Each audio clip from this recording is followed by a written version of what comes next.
The sun rose quietly over the Joseon rooftops, as villagers stretched and grunted through their morning routine. Under the guidance of their muscular leader, each man forced his body through push-ups and squats, panting heavily as sweat dripped from their faces. Discipline was strict. Even the faint of heart had no choice but to endure. Inside the royal palace, the Grand Prince had already begun his daily training. His determined footsteps echoed through the halls as he exited his chamber. Without delay, he entered the training ground, where court guards were already gathered. They respectfully requested permission to open the door for his session. Once granted, they revealed the towering prince, standing like a shadow of strength beneath the bright light of discipline.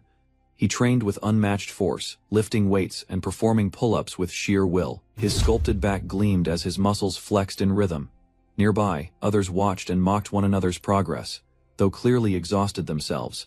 Even King Sejong was not spared. Drenched in sweat, he pushed his limits on the treadmill, gasping but refusing to stop. Frustration and exhaustion escalated as the training intensified. One man snapped, shouting in agony. But the Grand Prince showed no mercy. He advanced, determined to forge strength through struggle.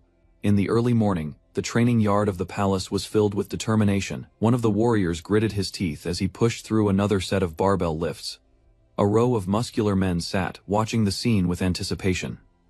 Meanwhile, the Grand Prince entered the area, his movements focused and composed. With each breath, he could feel his muscles tightening from the rigorous routine. Despite the pain, his expression shifted into a grin, proud of how effectively his body was changing through training. As the palace carried on with its day, the story shifted to modern-day Korea. A fitness trainer named Choi Youngjik, once an ordinary man, had fully immersed himself in the world of health and strength. He studied sports science in college, trained in the military, and pursued qualifications to become a professional lifestyle sports trainer. From the outside, his life seemed simple, but his dedication to fitness surpassed that of most Seon Knight. While watching a video about King Sejong's short lifespan, Youngjik came to a shocking realization. The reason, he believed, was the lack of physical training in ancient times. Inspired by this thought, his imagination ran wild. If only Joseon had embraced muscle and strength, then perhaps history itself, even fate, could be rewritten. As sunlight poured over the Joseon rooftops, a loud rooster's cry pierced the dawn sky. A voice called urgently for the royal prince to rise. Inside a traditional chamber, Youngjik stirred awake, confused by the unfamiliar surroundings. The wooden ceiling, the scent of old paper, and the distant crowing all felt strangely out of place. Still groggy, he glanced around. The furniture wasn't modern. The lighting wasn't electric. Realizing something was wrong, he rushed to the nearest reflection. His hands trembled as he stared at his own body. Lean, unfamiliar, and dressed in royal garments, panic set in. This wasn't his room. This wasn't his body. A servant entered, addressing him respectfully as royal prince. Stepping outside in disbelief, he tried to piece things together. When asked his name, the servant replied, "Yi Yu, son of His Majesty, King Sejong." Shocked, Youngjik confirmed the truth. His father was Yi Du, the legendary King Sejong the Great. That meant he had somehow become Prince Suyang, a figure destined to become the fourth king of Joseon. Staring across the palace courtyard, Youngjik's mind raced. Somehow, he had woken up centuries in the past, in the body of a royal prince. But why was he here, and how would he survive in the Joseon dynasty? Youngjik slowly accepted the truth. He had traveled back to the Joseon era. As he gathered his thoughts, he was summoned to meet King Sejong, the most revered monarch in Korean history. Guided by attendants, he walked nervously through the palace, struggling to hide his disbelief. Expecting a wise and composed figure, he was surprised to see a heavily sweating king, panting as he addressed him. During the audience, King Sejong explained that he had a task for Youngjik, though confused by the king's appearance and exhausted manner. Youngjik tried to maintain composure. Sejong praised his potential and ordered him to rewrite the texts at the Hall of Worthies. Accepting the command, Youngjik visited the hall, overwhelmed by the responsibility placed on him. Inside, he interacted with scholars and attempted to stay humble, despite their praise. As he read through the documents, he realized he had no issue with the language or script. The body he now inhabited still retained the memories of the original prince. Noticing the fine print, Youngjik wondered why King Sejong claimed he couldn't read clearly. From his trained perspective as a fitness professional, the answer was clear. Sejong's extreme obesity was affecting his vision and overall health. Even in summer, the king was drenched in sweat, signaling serious physical issues. After analyzing King Sejong's health, Youngjik concluded that the monarch showed clear symptoms of advanced diabetes, most likely caused by obesity and chronic inactivity. Knowing how history would unfold, Sejong's death, Munjong's brief reign, and Danjong's tragic fate, Youngjik made a silent vow. He would not let that sequence repeat. Determined, he began monitoring the court more closely. Crown Prince Yi Haiyang, the future fifth king of Joseon, visited and joined him in the library. Though their exchange was formal, Youngjik noted the prince's curiosity about his recent behavior. When asked about the books, Youngjik stayed composed, sensing the prince had noticed his subtle changes. Their conversation shifted toward their father's declining health. Youngjik carefully inquired about when symptoms first appeared. The prince admitted signs had emerged about a year prior, yet no one suspected a serious cause. Youngjik deduced it wasn't simple farsightedness, but a deeper issue preventing Sejong from seeing clearly. The illness was worse than anyone realized. After the conversation, Youngjik reflected on how naturally he blended into this role. Still, tension lingered. While seated, he noticed stiffness in his neck from the stress. Stretching exaggeratedly, he unintentionally drew the attention of nearby officials. His dramatic movements confused them, but for Youngjik, this was part of adjusting and surviving in this unfamiliar past. While stretching at his desk, Youngjik suddenly realized that no one in this era understood basic muscle relief techniques. The concept of stretching was entirely foreign to them. Though physicians existed, their massages lacked scientific understanding of muscular structure. To avoid suspicion, Youngjik casually claimed he had strained his neck riding a horse and discovered relief through self-movement. Curious onlookers watched as he demonstrated a series of neck and shoulder rotations. Surprisingly, the court officials began to mimic him. Though awkward at first, they gradually copied his movements. What started as confusion shifted to amazement as tension melted from their bodies. They were stunned by how effective the stretches felt. By the next day, rumors of the neck-relieving movements had already spread. Even Prince Suyang's brother, Crown Prince Yihang, experienced improvement. He was shocked that such simple motions could replace painful pressure therapy. Within hours, the method was dubbed the whale stretch and widely adopted by the Hall of Worthies. However, Youngjik's focus soon shifted. He visited a marketplace in disguise, seeking specific oils, purchasing sesame and beef tallow. He gave strict instructions for the best quality. Though villagers were puzzled, he had a reason. He needed these ingredients to create a modern product. Time was ticking, and he had to act before history repeated itself. Youngjik returned home after shopping, planning his next steps. Suddenly, a noblewoman confronted him, scolding his recent behavior. Calling her his wife, he froze in disbelief. Shocked by the realization, he struggled to comprehend his unexpected marital status in Joseon. Youngjik, trapped in Prince Suyang's body during the Joseon dynasty, suddenly recalled he had a wife. Still, he remained focused on his quest, introducing basic hygiene to a world lacking it. Realizing the absence of soap, he began seeking ways to recreate it using his modern knowledge. A casual conversation about cleansing sparked mild interest. He reflected on how even modern athletes develop skin diseases from sweat and poor hygiene. If he were to train in this era without proper cleaning, infections would follow. He remembered making crude soap back at his gym, mixing natural olive oil, burnt rice straw ash, and herbal powder. That memory inspired his plan to replicate it here.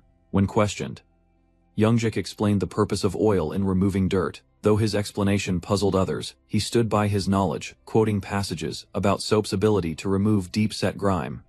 Meanwhile, he remained baffled about his relationship with his wife. He soon began brewing the ingredients, watching for the saponification process. The mixture bubbled aggressively, looking unappealing but functional. Testing it himself, he found the soap cleaned well, but retained an oily sesame scent. Still, if he solved that flaw, he believed he could mass-produce it, maybe even export it to Ming China. After addressing hygiene, Youngjik turned his attention to a bigger challenge: King Sejong's declining health. Known for his brilliance but sedentary lifestyle, the king had never been persuaded to exercise, not even by his own father. However, he realized the king's boredom might be a useful angle. If Sejong had nothing else to do, perhaps he could be tempted with responsibility, like governing a distant island.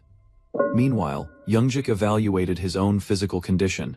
His body, untrained and soft, lacked any muscle definition. Knowing he couldn't inspire anyone like this, he set a goal: to restore his former physique by achieving 400 kilograms across the big three lifts: squats, deadlifts, and bench press. He visualized his past self and committed to regaining strength. This led him to a new idea: formalize bodybuilding as an academic field. He began drafting a manuscript that argued physical cultivation was a form of filial duty, honoring one's parents by caring for the body they passed on. He titled it, Conducting Oneself and Preparing the Body. Determined, Youngjik resumed training. He performed dips, push-ups, and advanced movements like the dragon flag.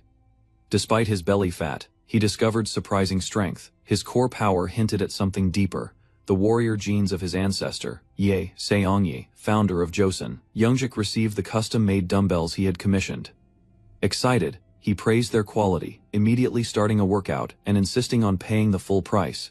Though it was their first time crafting such equipment, the blacksmiths were pleased with his reaction, yet whispers began to spread.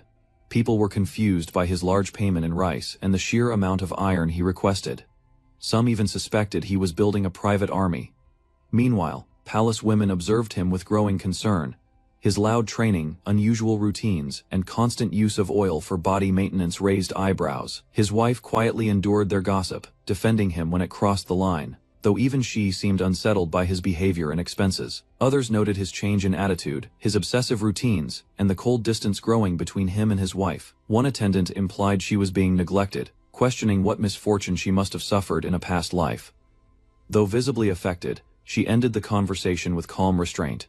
Later, during a walk under cherry blossoms, she and Youngjik shared a silent moment, but her expression grew sorrowful. Alone in her room, she snipped flower stems as anxiety built. She requested solitude that night, gently dismissing her attendants. Whatever she was feeling, it was deeper than disappointment. It was quiet heartbreak. While bathing alone, Youngjik's wife noticed the unfamiliar yellow bar beside the tub. Curious, she questioned whether this was the soap he had often mentioned, the item he used to clean his body. Skeptical at first, Youngjik's wife hesitated, but eventually decided to try it. As she rubbed it on her skin, bubbles formed instantly, releasing a soft lather. To her surprise, it felt refreshing and gentle. Her expression changed with amazement. The strange thing her husband invented was actually wonderful. After finishing his training, Youngjik felt refreshed, enjoying the sensation of real exertion. While drying off, he sensed someone nearby and turned to find his wife. She had also used the soap and quietly admitted it worked well for removing dirt. Encouraged, Youngjik asked for her thoughts, especially about the lingering sesame oil scent. She admitted it was too strong and suggested alternative ingredients like pig fat or beef tallow, though both were expensive. They discussed practicality and cost, realizing such ingredients would make soap a luxury item for nobles, that would limit its broader use and make trade with foreign powers difficult. His wife then proposed using more accessible oils, like camellia or euodia tea tree oil, to improve the scent. Youngjik saw the potential immediately and thanked her, clearly moved by her support.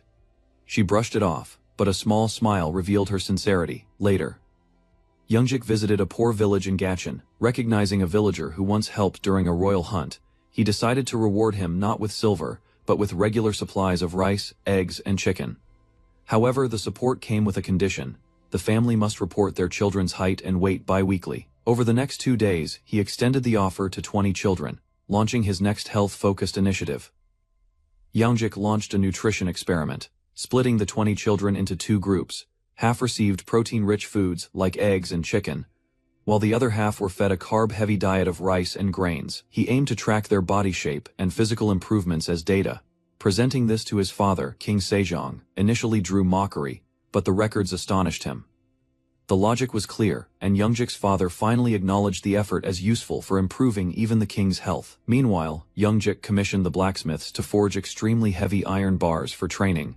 Despite their confusion, he explained the detailed weight calculations, confirming he wanted bars that could hold over 500 jun, far heavier than standard cauldron lids. He also requested a new project, a rolled steel rod. It was his first step in attempting to create a rifle using the current era's technology. As his reputation improved, so did perceptions of Prince Su Yang. Once mocked, his image shifted to one of virtue and dedication. During a stroll, he activated his trainer's eye on a villager named Mei Ilyong. Scanning his physique, Youngjik noticed perfect proportions for muscle growth.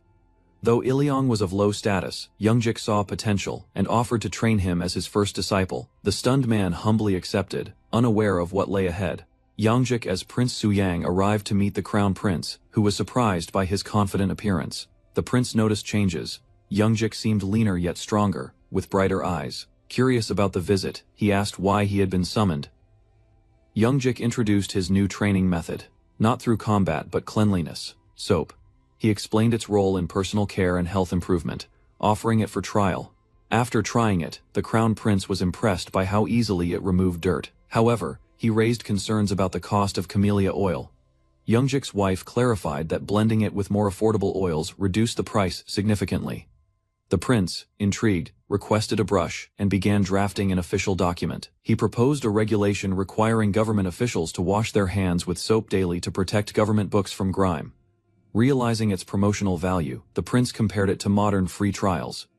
He understood the strategy: once people experienced its effects, they would desire more. Seeing the potential scale, he suggested implementing a tax on soap to increase government revenue.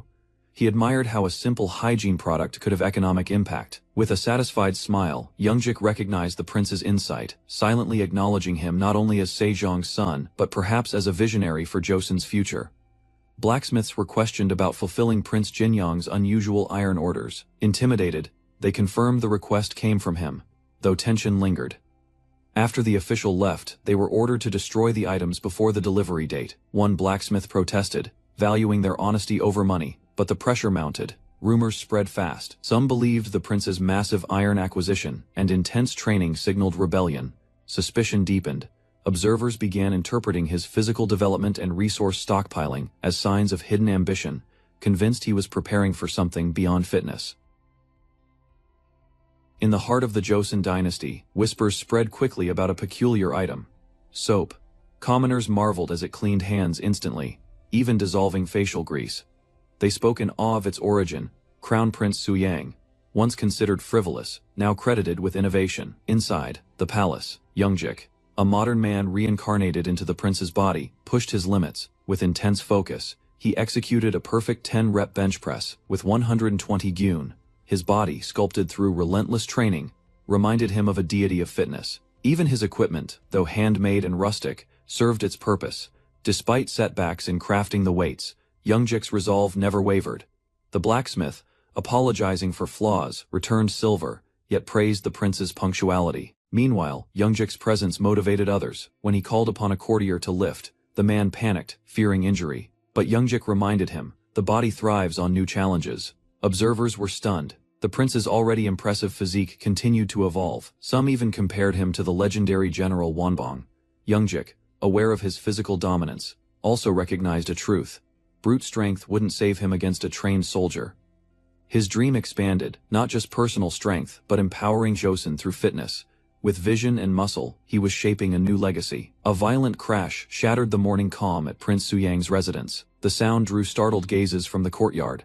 Inside, relentless banging echoed through the wooden gates. Alarmed, Youngjik rushed to the source as royal guards forcefully entered. Leading them was Yi Sukchi, an officer of the Inspector General. As onlookers questioned the intrusion, Yi Sukchi ignored their protests and seized Lady Hwa, accusing her of deception. His grip was threatening. Just as tension peaked, Youngjik stepped forward, his imposing presence halting the confrontation. With a single motion, he pushed Yi Sukchi back, stunning the guards. Yi Sukchi, shaken by the unexpected force, challenged Youngjik's authority. But the prince, unwavering, stood his ground. He warned Yi Sukchi against harming his people. Yi Sukchi countered by accusing Youngjik of stockpiling weapon-grade iron bars, enough to forge 400 sabers. The tension escalated. Yi Sukchi declared the prince's transformation, from indifference to leadership, a sign of rebellion. Youngjik retorted, condemning the baseless accusation and questioning the abuse of power in raiding his home without evidence.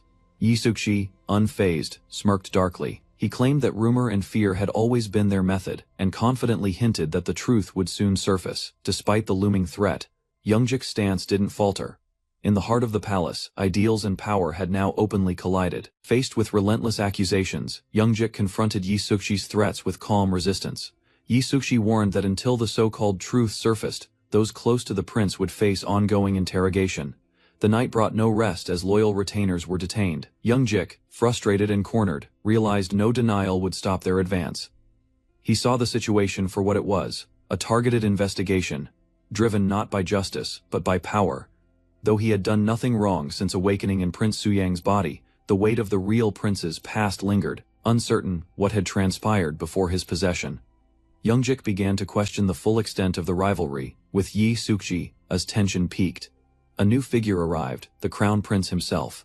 His sudden presence stunned the onlookers. Recognizing Youngjik as his younger brother, he silenced the inspectors and demanded answers.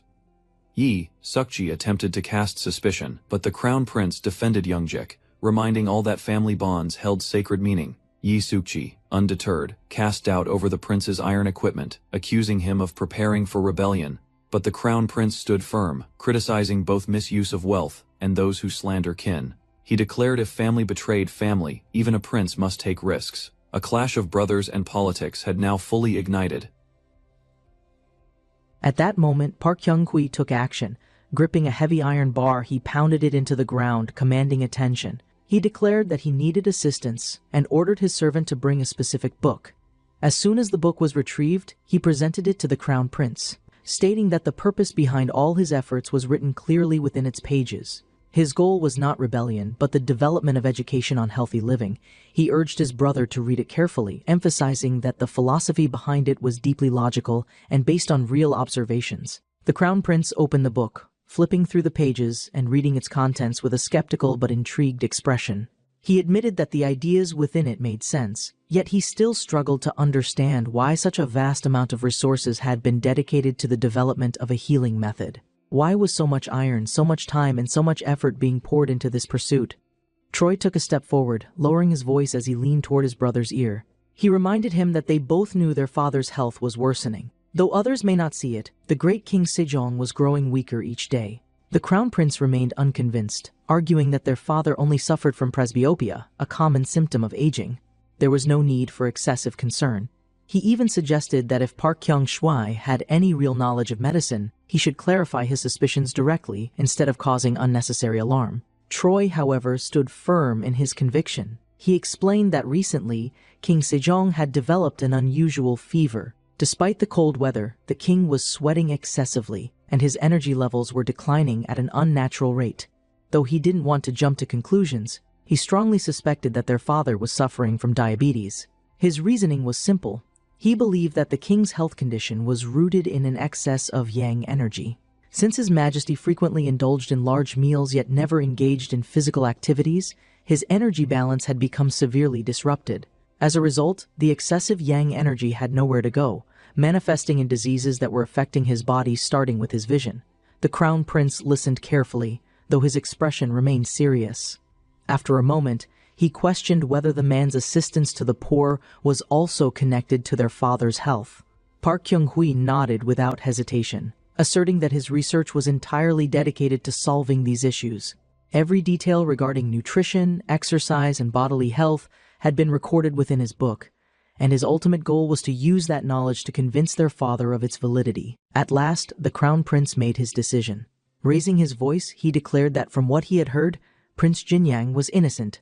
However, the samurai chief remained unmoved. He stated bluntly that the crown prince's words were not enough to resolve the matter. He argued that investigating and conducting trials was his duty, and that His Majesty would not be pleased if his legal authority was challenged. He pointed out that competent inspectors from various ranks had already been gathered, meaning that this case was no longer a private dispute between brothers. The samurai chief then addressed the crown prince directly, posing a challenge.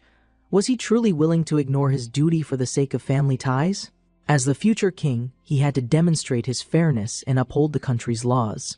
He reminded the prince that covering up for someone just because they were family was not an act of justice, but one of bias and favoritism. The tension reached its peak.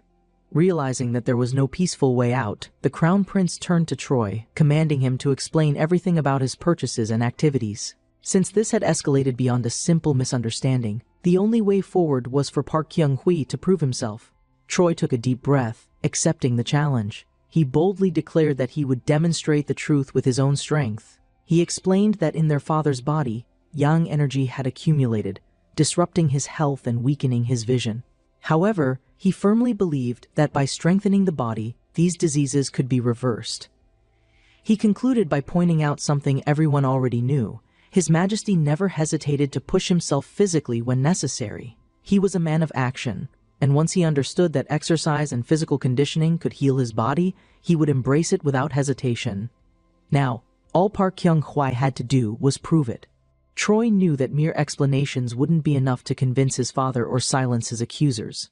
The chief samurai and the inspectors were determined to paint him as a rebel, and even his brother, the crown prince, while supportive, needed strong evidence to justify standing by his side.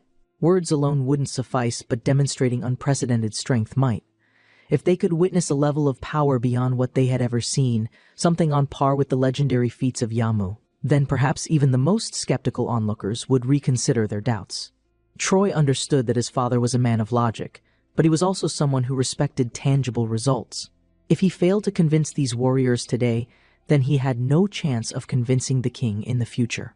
The crown prince, sensing this, seized control of the conversation. He turned to the assembled samurai and officials, explaining that Prince Jinyang had been developing healing methods for the people, and the equipment and training tools he had created were all part of this effort. He posed a challenge to the inspectors. If they were so certain that this was an act of rebellion, then why not allow the young prince to demonstrate his abilities? If he could prove that his intentions were pure and that his training had merit, then perhaps the accusations against him would no longer hold weight. The chief samurai, however, remained unconvinced. His sharp eyes studied the equipment before him, focusing on a solid piece of iron that was heavier than even a sturdy warpot. He questioned whether it was truly possible that this was being used for physical training rather than for arming an underground militia. The crown prince, realizing that debate alone wouldn't resolve the issue, made a suggestion. Perhaps the best way to settle things was through a test of strength. If the soldiers were so certain that Park Kyung-hui was lying, then why not have someone challenge him to a feat of physical ability? One of the samurai warriors immediately stepped forward, declaring that he would put Park Kyung-hui to the test. He was renowned for his raw strength, and if the prince lost, it would be clear that he had been deceiving them all along. Troy accepted the challenge without hesitation. He stretched, preparing his muscles for the strain ahead, while explaining the fundamentals of the bench press to the assembled warriors. Many of them had never seen such an exercise before, and to them, the concept itself seemed foreign. The challenger, however, was unimpressed. He dismissed it as a mere matter of strength and questioned whether the prince was secretly afraid of losing. Taking his position on the bench, the soldier inhaled deeply, gripping the barbell with both hands. As he lifted, he immediately realized that it was heavier than expected. He had assumed that this would be an easy test of brute force, but the level of controlled movement required made it far more difficult than he had anticipated. Determined not to embarrass himself, he summoned all his strength, managing to complete one full repetition. His spotter watched intently, waiting to see what would happen next. All eyes turned to Troy, who was still in the middle of his movement. A moment later, the challenger smirked, assuming that the prince was struggling to lift the weight. He took the opportunity to mock Troy, claiming that he had only pretended to be strong, but was now shedding tears under the pressure. Then, the room fell silent. One by one, everyone's expressions shifted as they realized that something incredible was happening. Park Kyung-hui wasn't struggling at all. He was performing repetitions with ease, not just 1 or 2, but 10. As he finished his set flawlessly, his servant gasped in amazement, declaring that the display of strength was beyond belief. The samurai challenger, still trying to process what had happened, struggled to accept that he had lost a competition of raw power. Troy, meanwhile, took a moment to educate his audience, explaining that in physical fitness training, the number of repetitions depended on the training goal. He confidently stated that he could bench press up to 105 kilograms at once, a claim that left everyone in stunned disbelief. The chief inspector, realizing that they had no grounds to detain the prince, announced their withdrawal for the day. However, he was quick to clarify that this did not mean the prince was completely free of suspicion. The investigation would continue, and his role as an inspector demanded that he pursue the truth with all his effort. Troy, maintaining a composed and confident expression, stated that he would do the same. Regardless of what the inspectors believed, he had managed to escape immediate danger and, more importantly, his older brother was now aware of their father's deteriorating health. The crown prince, satisfied with the resolution of the confrontation, declared his departure, advising Park Kyung-hui to take care. As he turned to leave, Park Kyung-hui recalled that his brother had promised to assist with the writing of his book, and in the end, everything had worked out favorably. With the situation settled, Park Kyung-hui turned his attention to his wife, offering an apology for the ordeal she had just witnessed. However, to his surprise, she expressed embarrassment, admitting that she had failed to recognize his good intentions earlier. As a show of reassurance, Park Kyung-hui embraced her, a gesture that left her completely flustered. In front of the assembled warriors, servants, and bystanders, she quickly objected, stating that such intimate gestures should be reserved for their private chambers, making Park Kyung-hui blush in embarrassment as well. Meanwhile, among the inspection group, one of the officers apologized for their misunderstanding and interference. However, the chief samurai remained skeptical. He pointed out that, while they had failed to expose any immediate evidence of wrongdoing, they had still gathered valuable information. Among the many iron devices Prince Jinyang had commissioned, one item in particular stood out, an unusually thin and hollow object resembling a chongtong, an early form of a cannon. His suspicions deepened as he voiced his thoughts aloud. Was Prince Jinyang attempting to improve upon the chongtong, developing a new kind of firearm? He recalled the previous year's hunting contest, where he had witnessed the prince's cunning firsthand, and he could not ignore the possibility that a greater scheme was at play. The idea that Prince Jinyang's supposed Secretary of Corporal Constitution was merely a front for something more sinister was, to him, laughable. He found it ridiculous to think that this was all simply an act of pity.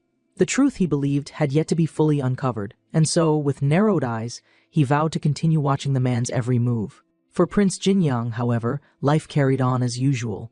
Days passed, and soon after, news arrived that the forge had resumed the production of his requested equipment. Then, 3 months later, a momentous announcement came.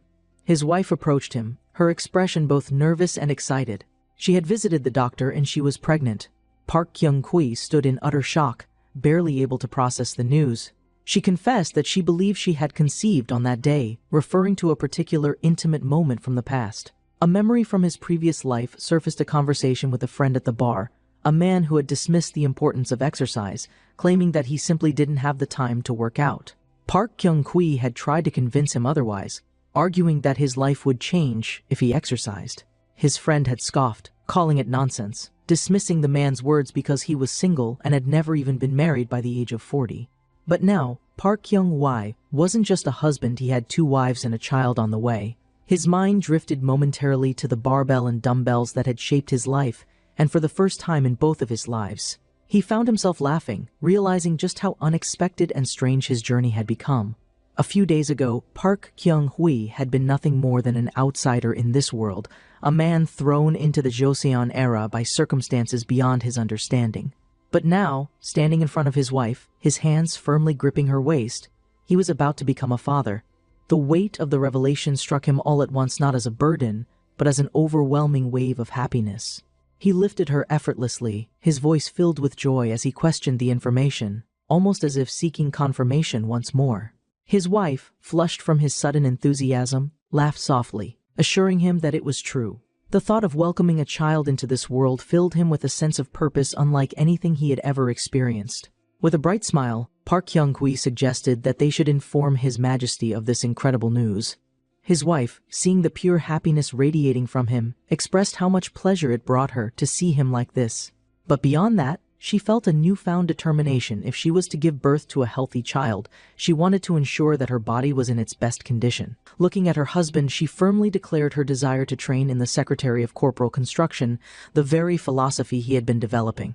Understanding the importance of preparing her body for childbirth, Park Kyung-hui immediately began guiding her through a simple routine.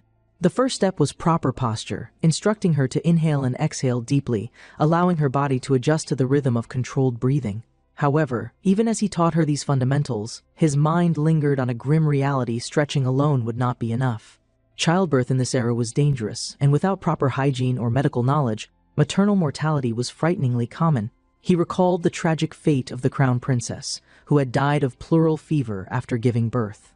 The loss of both mother and child due to infection and lack of medical understanding was a reality that still haunted history.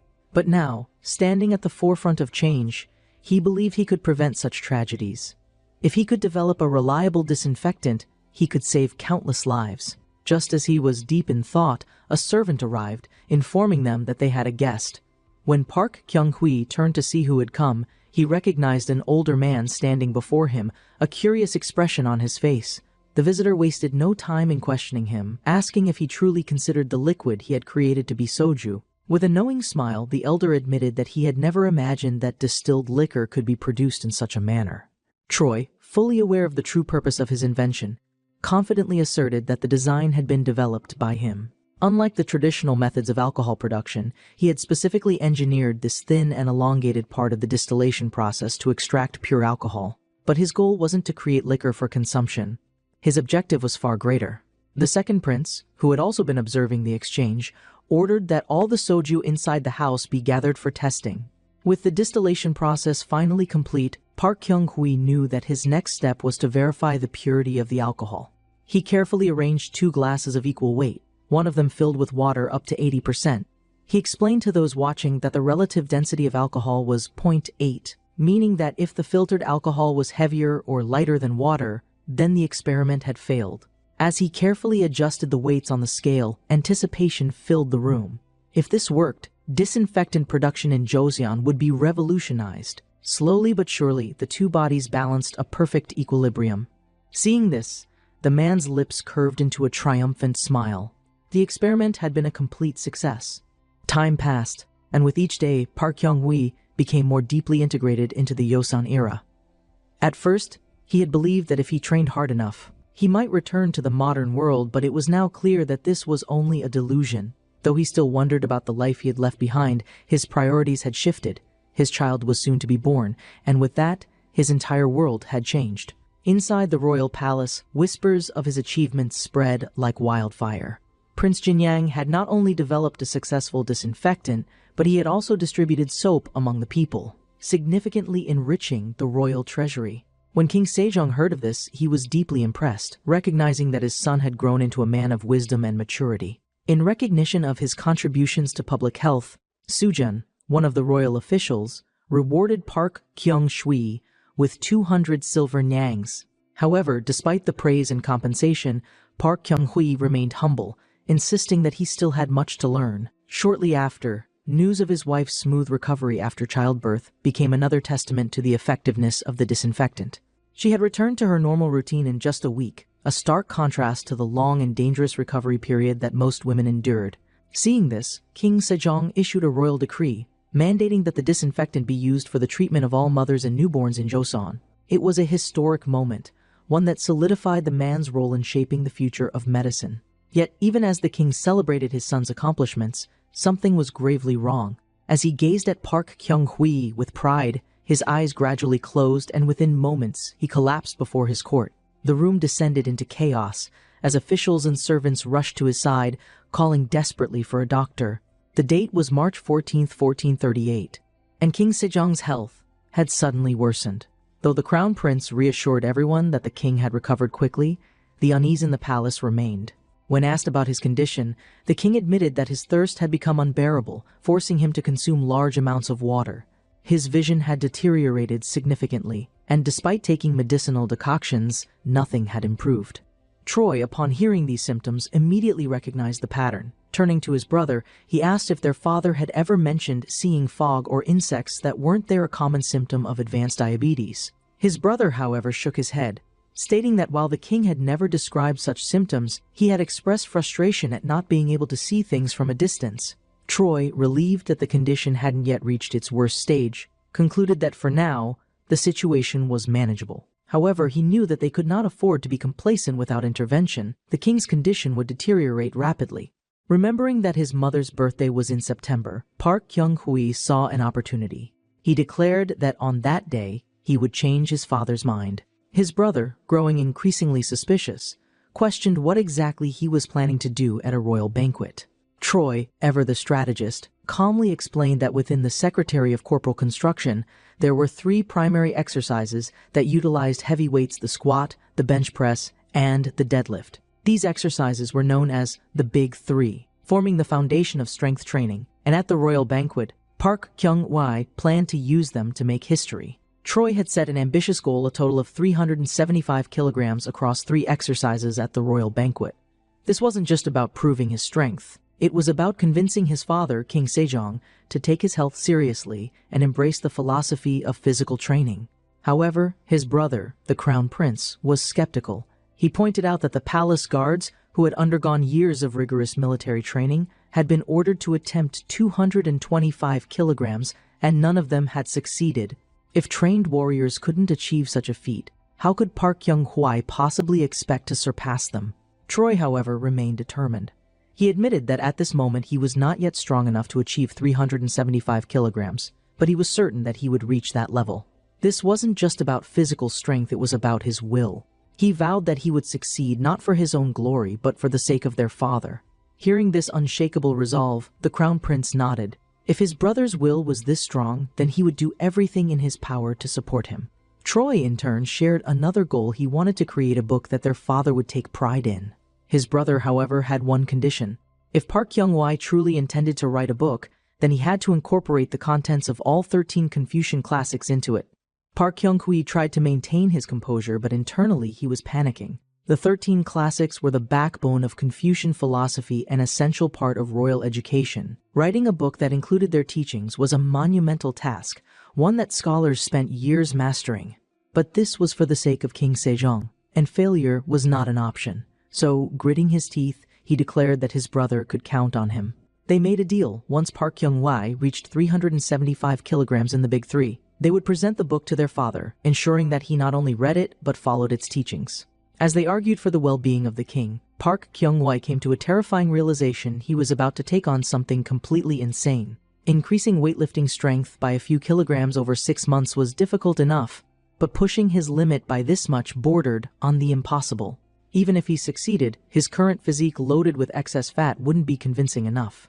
If he wanted to showcase his muscles in their full glory, he needed to cut down at least 3 kilograms of fat. The best and most accessible way to burn calories in this era? Walking. He hoped that his body's unlimited potential would prove useful as he embarked on one of the most intense training regimens of his life.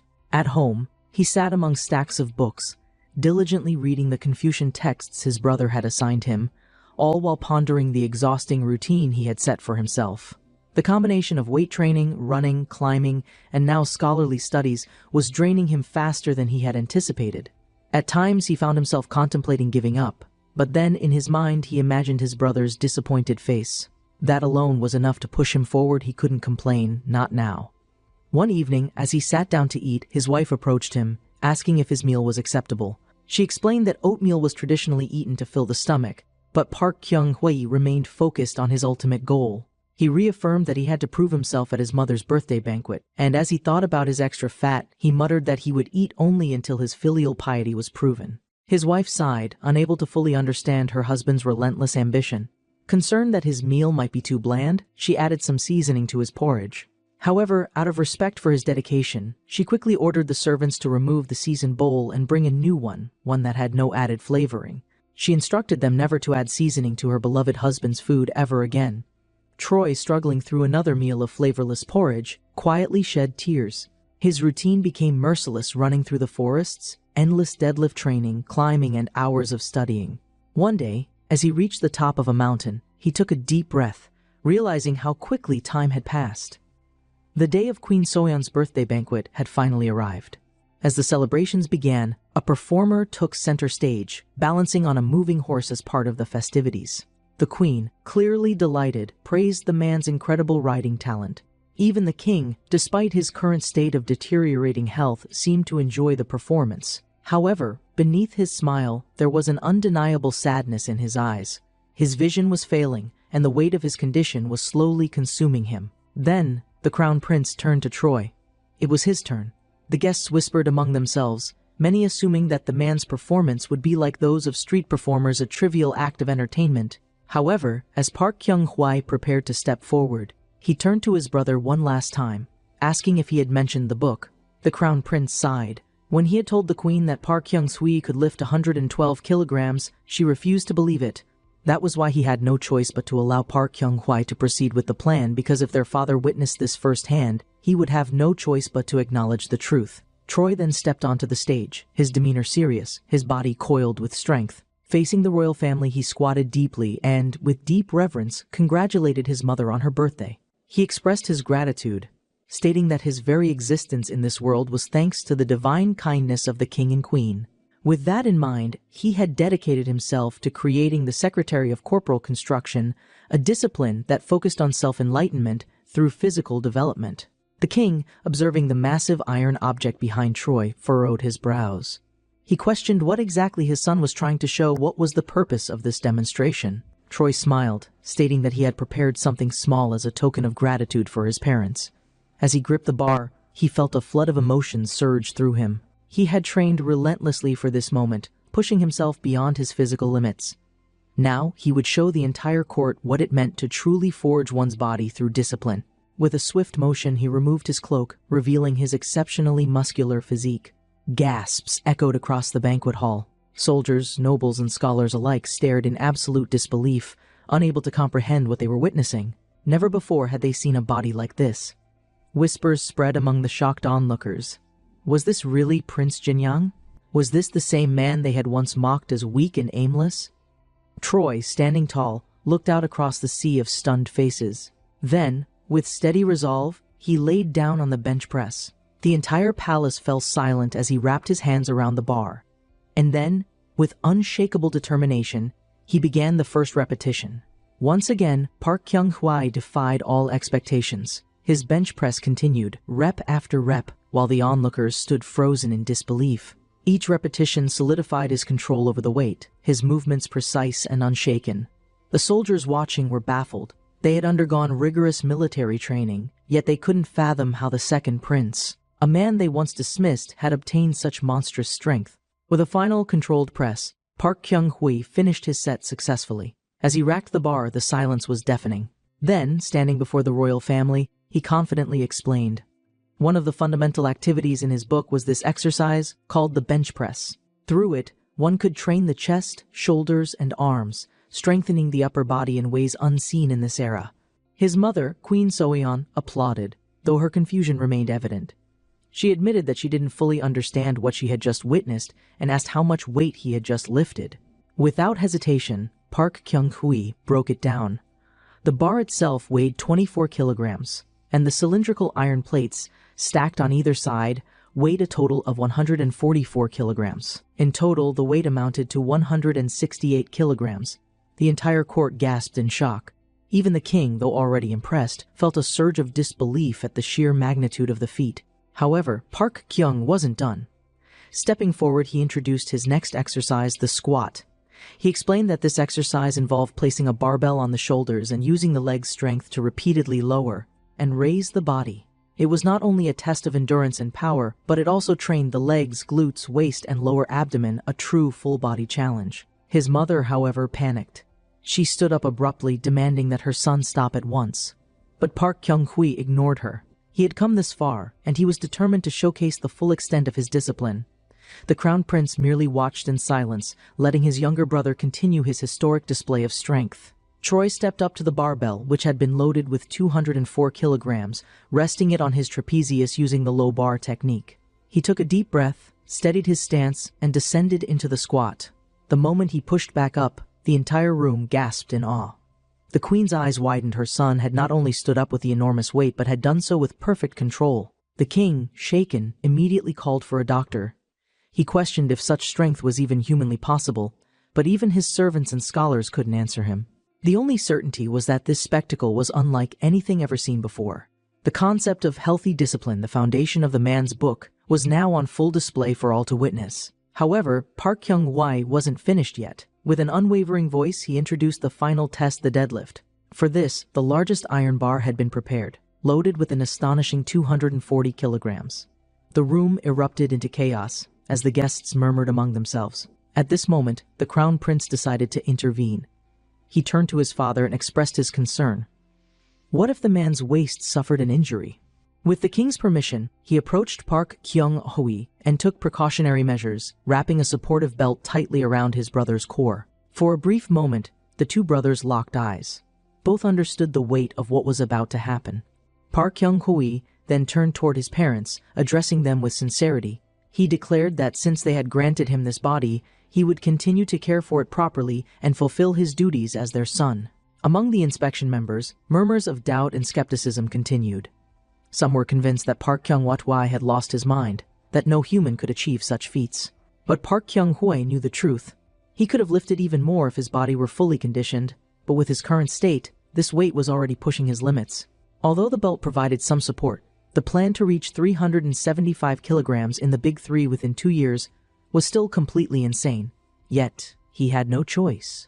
He had to prove that the human body could be strengthened to such extremes.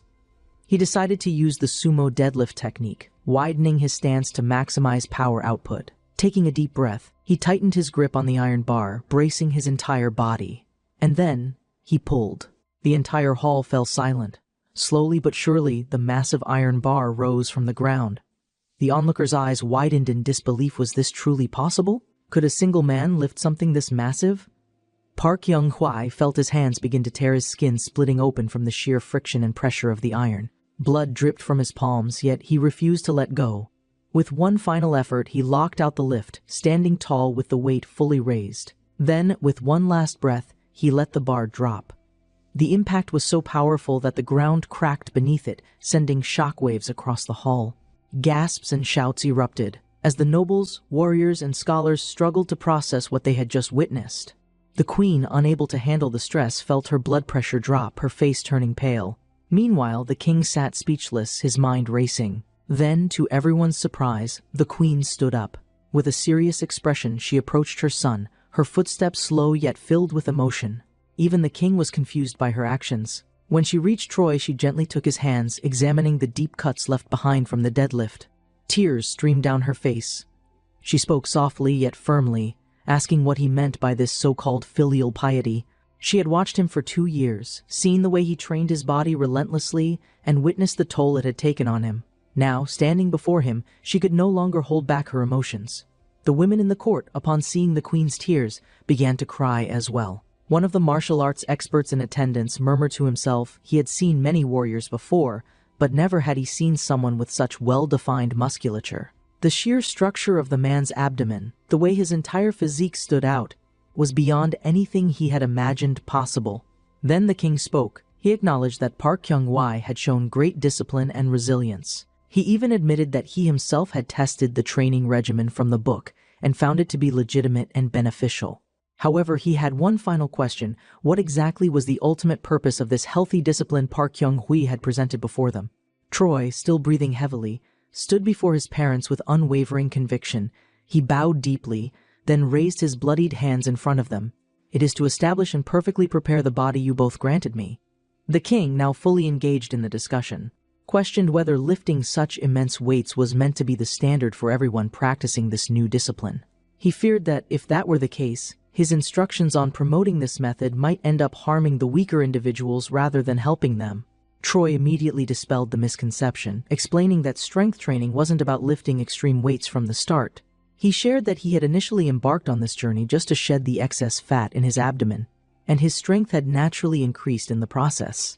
He revealed that in just 3 months, his movements had become smoother, and his daily fatigue had disappeared. His body had adjusted naturally as a result of the discipline, making it clear that this was something anyone could benefit from, not just those aiming for great feats of strength. Recognizing his son's efforts, King Sejong turned his gaze toward the crown prince, acknowledging that both he and Park Kyung-hwa had authored books on this topic. He stated that he would read through them carefully, distinguishing right from wrong, and afterward, they would discuss the corporal construction secretary within the palace. The news filled Park Kyung-hwa with excitement. This was the breakthrough he had been waiting for. However, the king didn't stop there. With a thoughtful expression, he asserted that the royal title of Grand Prince Jinyang no longer seemed sufficient. Not only had Park Kyung-hwa created an entirely new discipline, but he had also perfected it and demonstrated its benefits with undeniable proof. In recognition of this, he suggested adding Su from Seongbu to his title, making his new official name Grand Prince Swang. Later that evening, in the privacy of his chambers, King Sejong sat down with the book and quickly realized that this was no ordinary manuscript. As he flipped through the pages, he couldn't help but marvel at how well structured and deeply researched it was. Despite knowing that Park Kyung-hwa had received some help, he couldn't shake the feeling that his son's intelligence had somehow evolved beyond what he had previously believed possible. Sitting across from him, the crown prince admitted that he had also read the book and found himself amazed. He explained that Park Kyung-hwa had simply compiled a training regimen that their father himself had already begun using. Unlike most books, this one included diagrams and practical applications, making it clear and accessible even for those unfamiliar with the concepts. The king's curiosity deepened as he reached the end of Volume 1, where a specific diagram had been placed, a diagram detailing the effects of dietary habits on human development. He read about the observations Park Kyung-hwa had recorded regarding children's physical growth and nutritional intake. The text explained that cooking rice with 6 kilograms of grain could sustain an adult for 10 days, while children, despite their smaller size, could eat twice as much in the same period due to their rapid metabolism.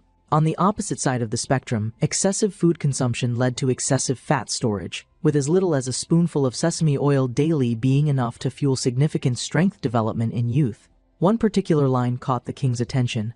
A person with a full stomach gains over 300 grams of excess fat per month. Reading those words, King Sejong instinctively looked down at his own belly, his fingers pressing against the soft flesh beneath his robes.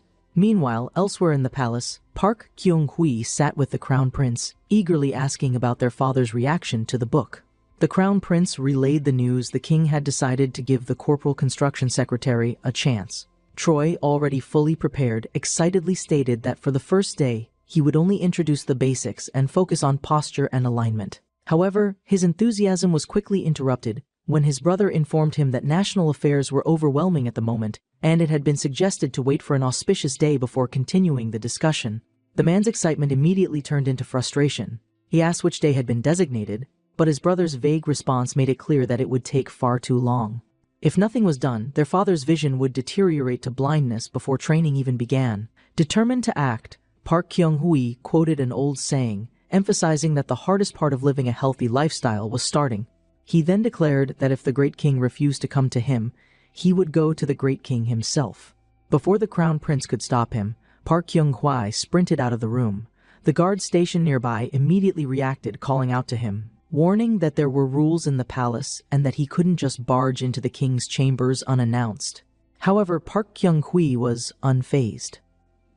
Standing his ground, he challenged the guards, daring them to throw him out with their full strength if they could. 3 palace guards rushed forward, gripping him firmly by his arms in an attempt to remove him. However, before they could drag him away, the king himself appeared. With a heavy presence, King Sejong's voice boomed across the corridor, demanding to know what was happening. His sharp gaze landed on Troy, kneeling with his book in hand.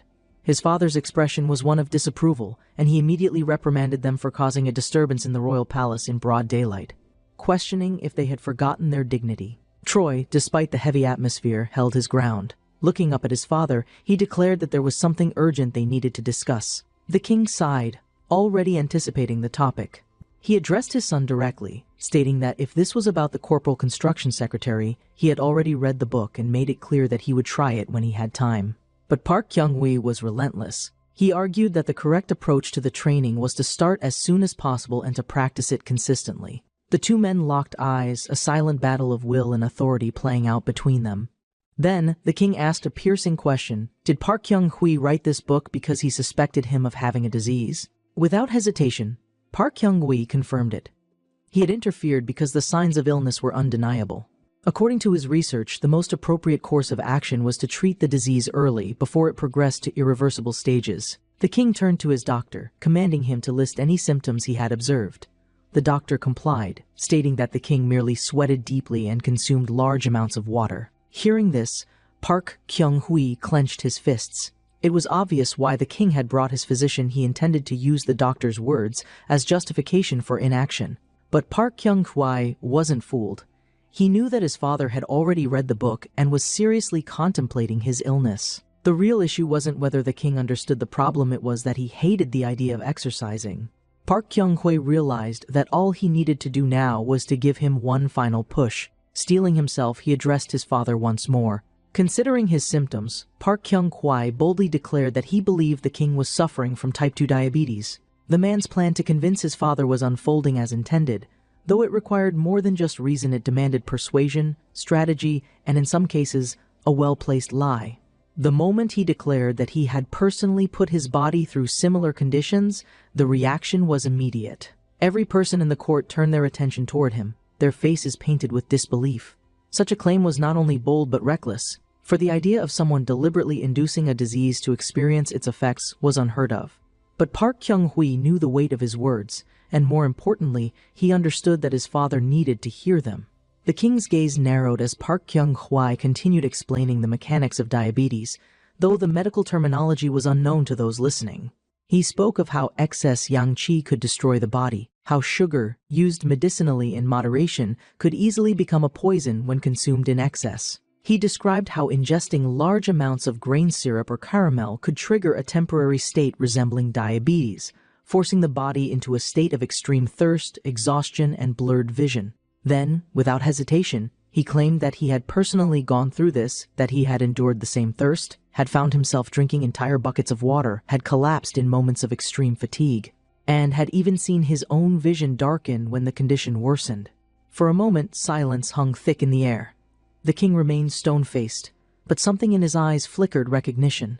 Park Kyung-hui had given him the exact description of what he had been experiencing, down to the last detail. Deep down, Park Kyung-hui knew he had never actually subjected himself to such suffering. Everything he described was based on medical knowledge from his own era, carefully crafted to sound both credible and alarming. Yet as he spoke, even the crown prince, his own brother, a man who had spent years beside him, believed the words without question.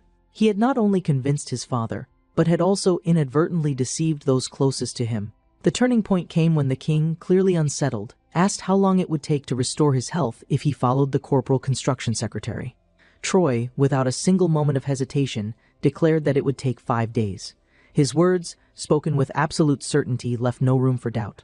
The response was immediate. If he failed, he would be charged with deceiving the king, an act punishable by severe consequences, and so, the challenge was set. The training began at dawn. King Sejong, a man who had spent his years governing with wisdom rather than physical exertion, now found himself at the mercy of his own son's relentless discipline.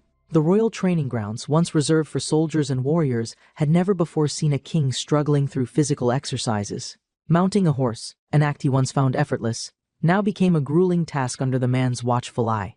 Each time his body moved too slowly, he was instructed to correct his posture. With every misstep, his son sharpened his expectations, pressing him to move faster, steadier, stronger. Though his father held absolute power over the kingdom, on this field, Park Kyung-hui held absolute authority over him. The passing hour felt like an eternity for the aging king. He had been prepared for something difficult but had underestimated the sheer intensity of the man's methods. Just as exhaustion settled over him, hope flickered in his mind, the idea that perhaps this session had finally ended. But the moment that thought began to take form, Park Kyung-hui shattered it completely. This was only the warm-up. The real training was just beginning. The next exercise tested not only strength but endurance. Squats, an unfamiliar concept to the king, quickly became a new source of suffering. The demands of proper posture, controlled breathing, and repetitive movement turned into a grueling ordeal. Each repetition weighed on his body, forcing him to engage muscles long neglected by his years of sedentary rule. The instructions were precise. He was to exhale as he exerted force, inhale as he relaxed, and maintain a rigid stance to avoid injury. The repetition count was set, not too extreme, but enough to push his limits without breaking his body completely. Park Kyung-hui observed carefully, offering silent corrections, ensuring that his father remained in proper form, knowing that any lapse could result in failure. By the time the session neared its first break, a royal servant arrived, announcing that it was time for the king's meal. At first, King Sejong felt relief. The idea of food, of rest, was something he had begun to crave within the first minutes of training. He expected the comfort of a warm, satisfying meal, something that would soothe the strain in his limbs. But when the food was brought to him, he quickly realized his mistake. The meal was small, plain, and lacked any of the richness he was accustomed to. His frustration was immediate. The coarse texture of the rice, the blandness of the ingredients, the absence of the usual meats and flavors, everything about this dish felt like an insult to his status. His patience, already worn thin from training, snapped entirely. He demanded an explanation, called for the royal chef, and, in his irritation, even declared that the food was unfit for his table. But before his anger could escalate further, Park Kyung-hui entered the hall. There was no warmth in his expression, no amusement at his father's complaints. Instead, his gaze was cold, his stance unyielding. The meal, Park Kyung-hui explained, had been prepared specifically for his father's health. He had removed grain syrup and honey to control sugar levels, had chosen germinated brown rice to maintain satiety, and had replaced excessive meat with tofu, ensuring that his father's diet would support his recovery rather than worsen his condition. The king's temper flared. This was not food fit for a king, it was a punishment. But Park Kyung-hui stood his ground, unwavering. His father had made a promise, and he would hold him to it. Faced with no alternative, King Sejong picked up his chopsticks, his movements slow, reluctant. Each bite was taken in silence, his frustration evident in every chew. Even as he forced the meal down, a thought pressed into his mind: where had his son inherited such stubbornness? Late into the night, King Sejong sat in his chambers, brush in hand, attempting to write on a scroll. His fingers trembled, his grip weaker than before. Frustration mounted as he realized how much his strength had diminished. He called for his servant, instructing him to fetch a new brush, assuming the one in his hands was flawed. But as he glanced at his fingers, the truth was undeniable. Ever since training began, his entire body had changed. His stomach rumbled loudly, the hunger from his restricted diet gnawing at him. He reached out, intending to call for food, but before he could, something made him freeze. A shadow appeared in the doorway. His heart nearly stopped. Park Kyung-hwa stood there, silently watching. For a brief moment, the king felt a chill run down his spine, an eerie sensation creeping over him. Before he could react, Park Kyung-hwa bowed respectfully, then disappeared into the darkness. As the candlelight flickered, King Sejong exhaled heavily, rubbing his forehead. That boy would be the death of him. Even in his dreams, he feared Park Kyung-hwa would be watching. King Sejong never imagined that he, the ruler of an entire kingdom, would find himself in such a predicament. If not for the promise he had made, he would have abandoned this grueling routine long ago. But now, he had no choice but to persevere, all because of that relentless brat of a son. Every muscle in his body ached, every movement reminded him of his suffering, yet something deep within him had changed. He could no longer deny the results. Night fell over the royal palace, and the guards standing watch outside the king's chambers exchanged hushed whispers. They found it unusual, even concerning. For years, the king had suffered from restless nights, often ordering his servants to leave because his snoring made him uncomfortable. Just 2 weeks ago, he had barely been able to breathe properly in his sleep, tossing and turning in exhaustion. But tonight was different. The air around his chambers was silent, peaceful, as if nothing could disturb the stillness. Inside, King Sejong slept soundly for the first time in years. Deep within his dreams, he envisioned himself training, his body sculpted to perfection, his movements swift and effortless. He felt lighter, stronger, as if he had returned to his youth. The vision of a beautiful, muscular form, unlike anything he had ever possessed before, brought him an overwhelming sense of joy. He had resisted, complained, and cursed the process, but for the first time, he felt something he had long forgotten: energy, vitality, and the promise of longevity. A full month had passed since the king had begun his training under the man's guidance, and now it was time to assess the results of the corporal construction secretary. Troy, ever alert to changes in his surroundings, noticed something unusual as he walked through the palace halls. Someone was asleep where they shouldn't be. Approaching carefully, he recognized a man mumbling in his sleep, lost in hallucinations. The scientist, deep in his fragmented thoughts, spoke to a doll clutched in his hands, muttering about a deadline for the production of an Armely sphere. A strange, unsettling smile stretched across his face as he continued speaking in a dazed, delirious state. He wondered if the king would expel him once the high-torque water clock was completed, laughing bitterly to himself. His voice wavered between lucidity and madness, reflecting on the idea that he was nothing more than a tool for the king. His words carried the weight of someone who had long been consumed by his work, someone who had dedicated himself entirely to science, only to find himself questioning his existence. The man's sharp voice interrupted the rambling, snapping the scientist out of his trance. Startled, the man jerked upright, immediately apologizing for his disheveled state. His intellect and talent were undeniable, but at this moment, he resembled anything but the celebrated genius of the Joseon era. The man before him, second commander and deputy Jang, had once been a slave, rising rapidly through the ranks to become a third-ranking official and a royal engineer. His brilliance had shaped advancements in science and engineering, earning him a place in history books centuries later. However, looking at him now, Park Kyung-hwa couldn't help but feel that something was off.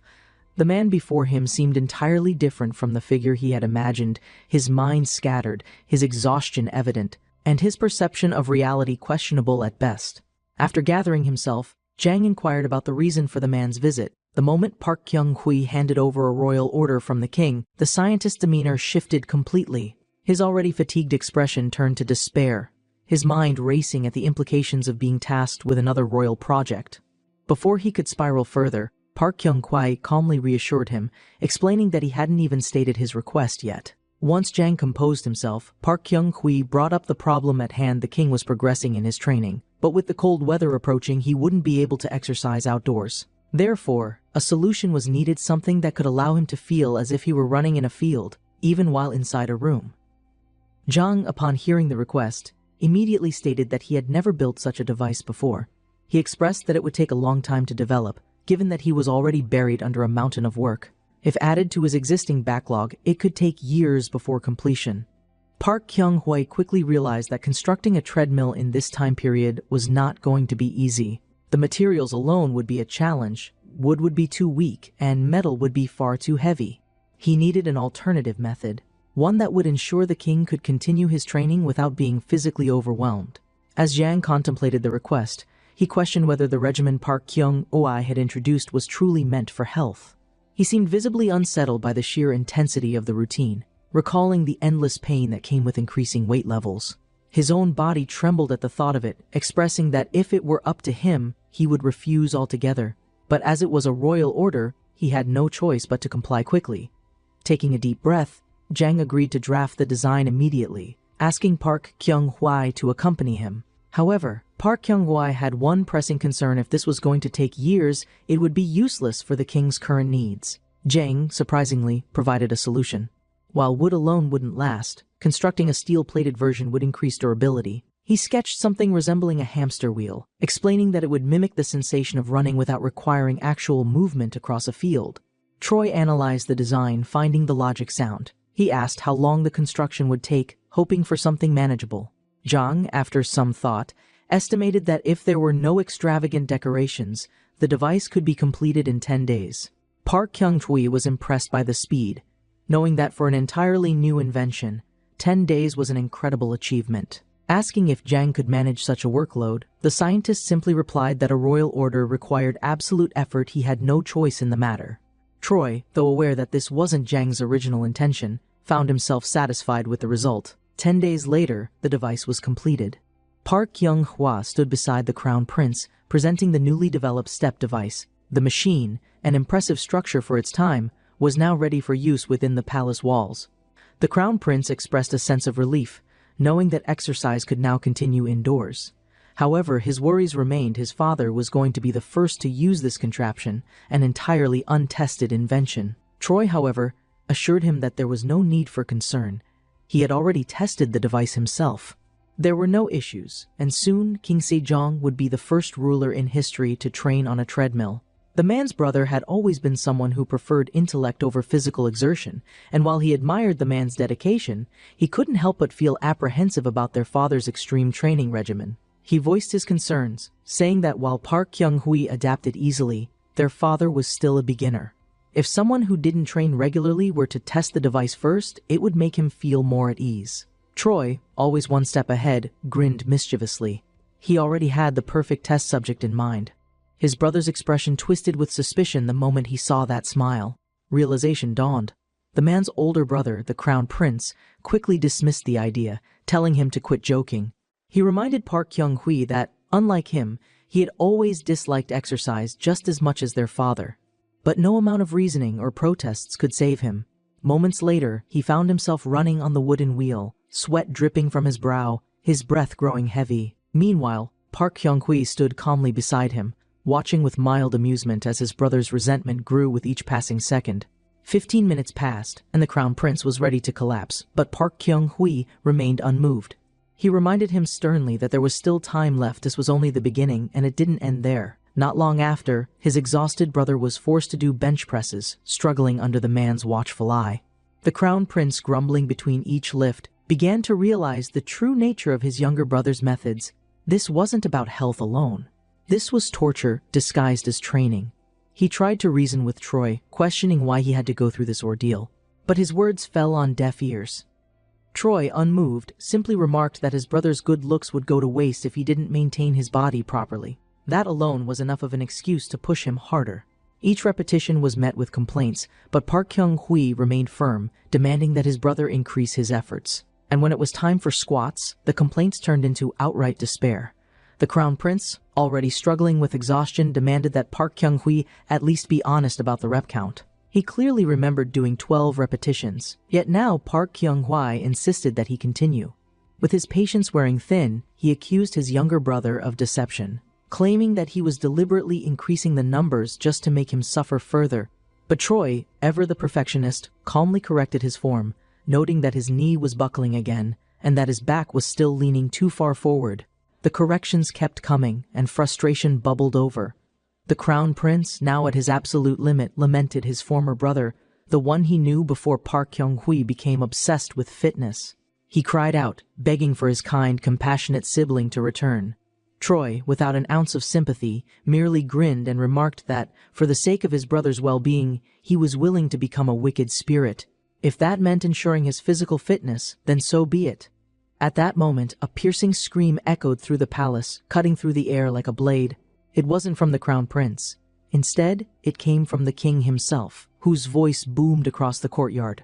The king, who had once struggled to run for even 15 minutes, had now adapted to his new regimen so well that he was effortlessly running for an hour. His progress was undeniable. Even the crown prince, who had once barely managed a dozen bench press repetitions, was now surpassing his original limits. Their natural talent, their bloodline, had begun to show.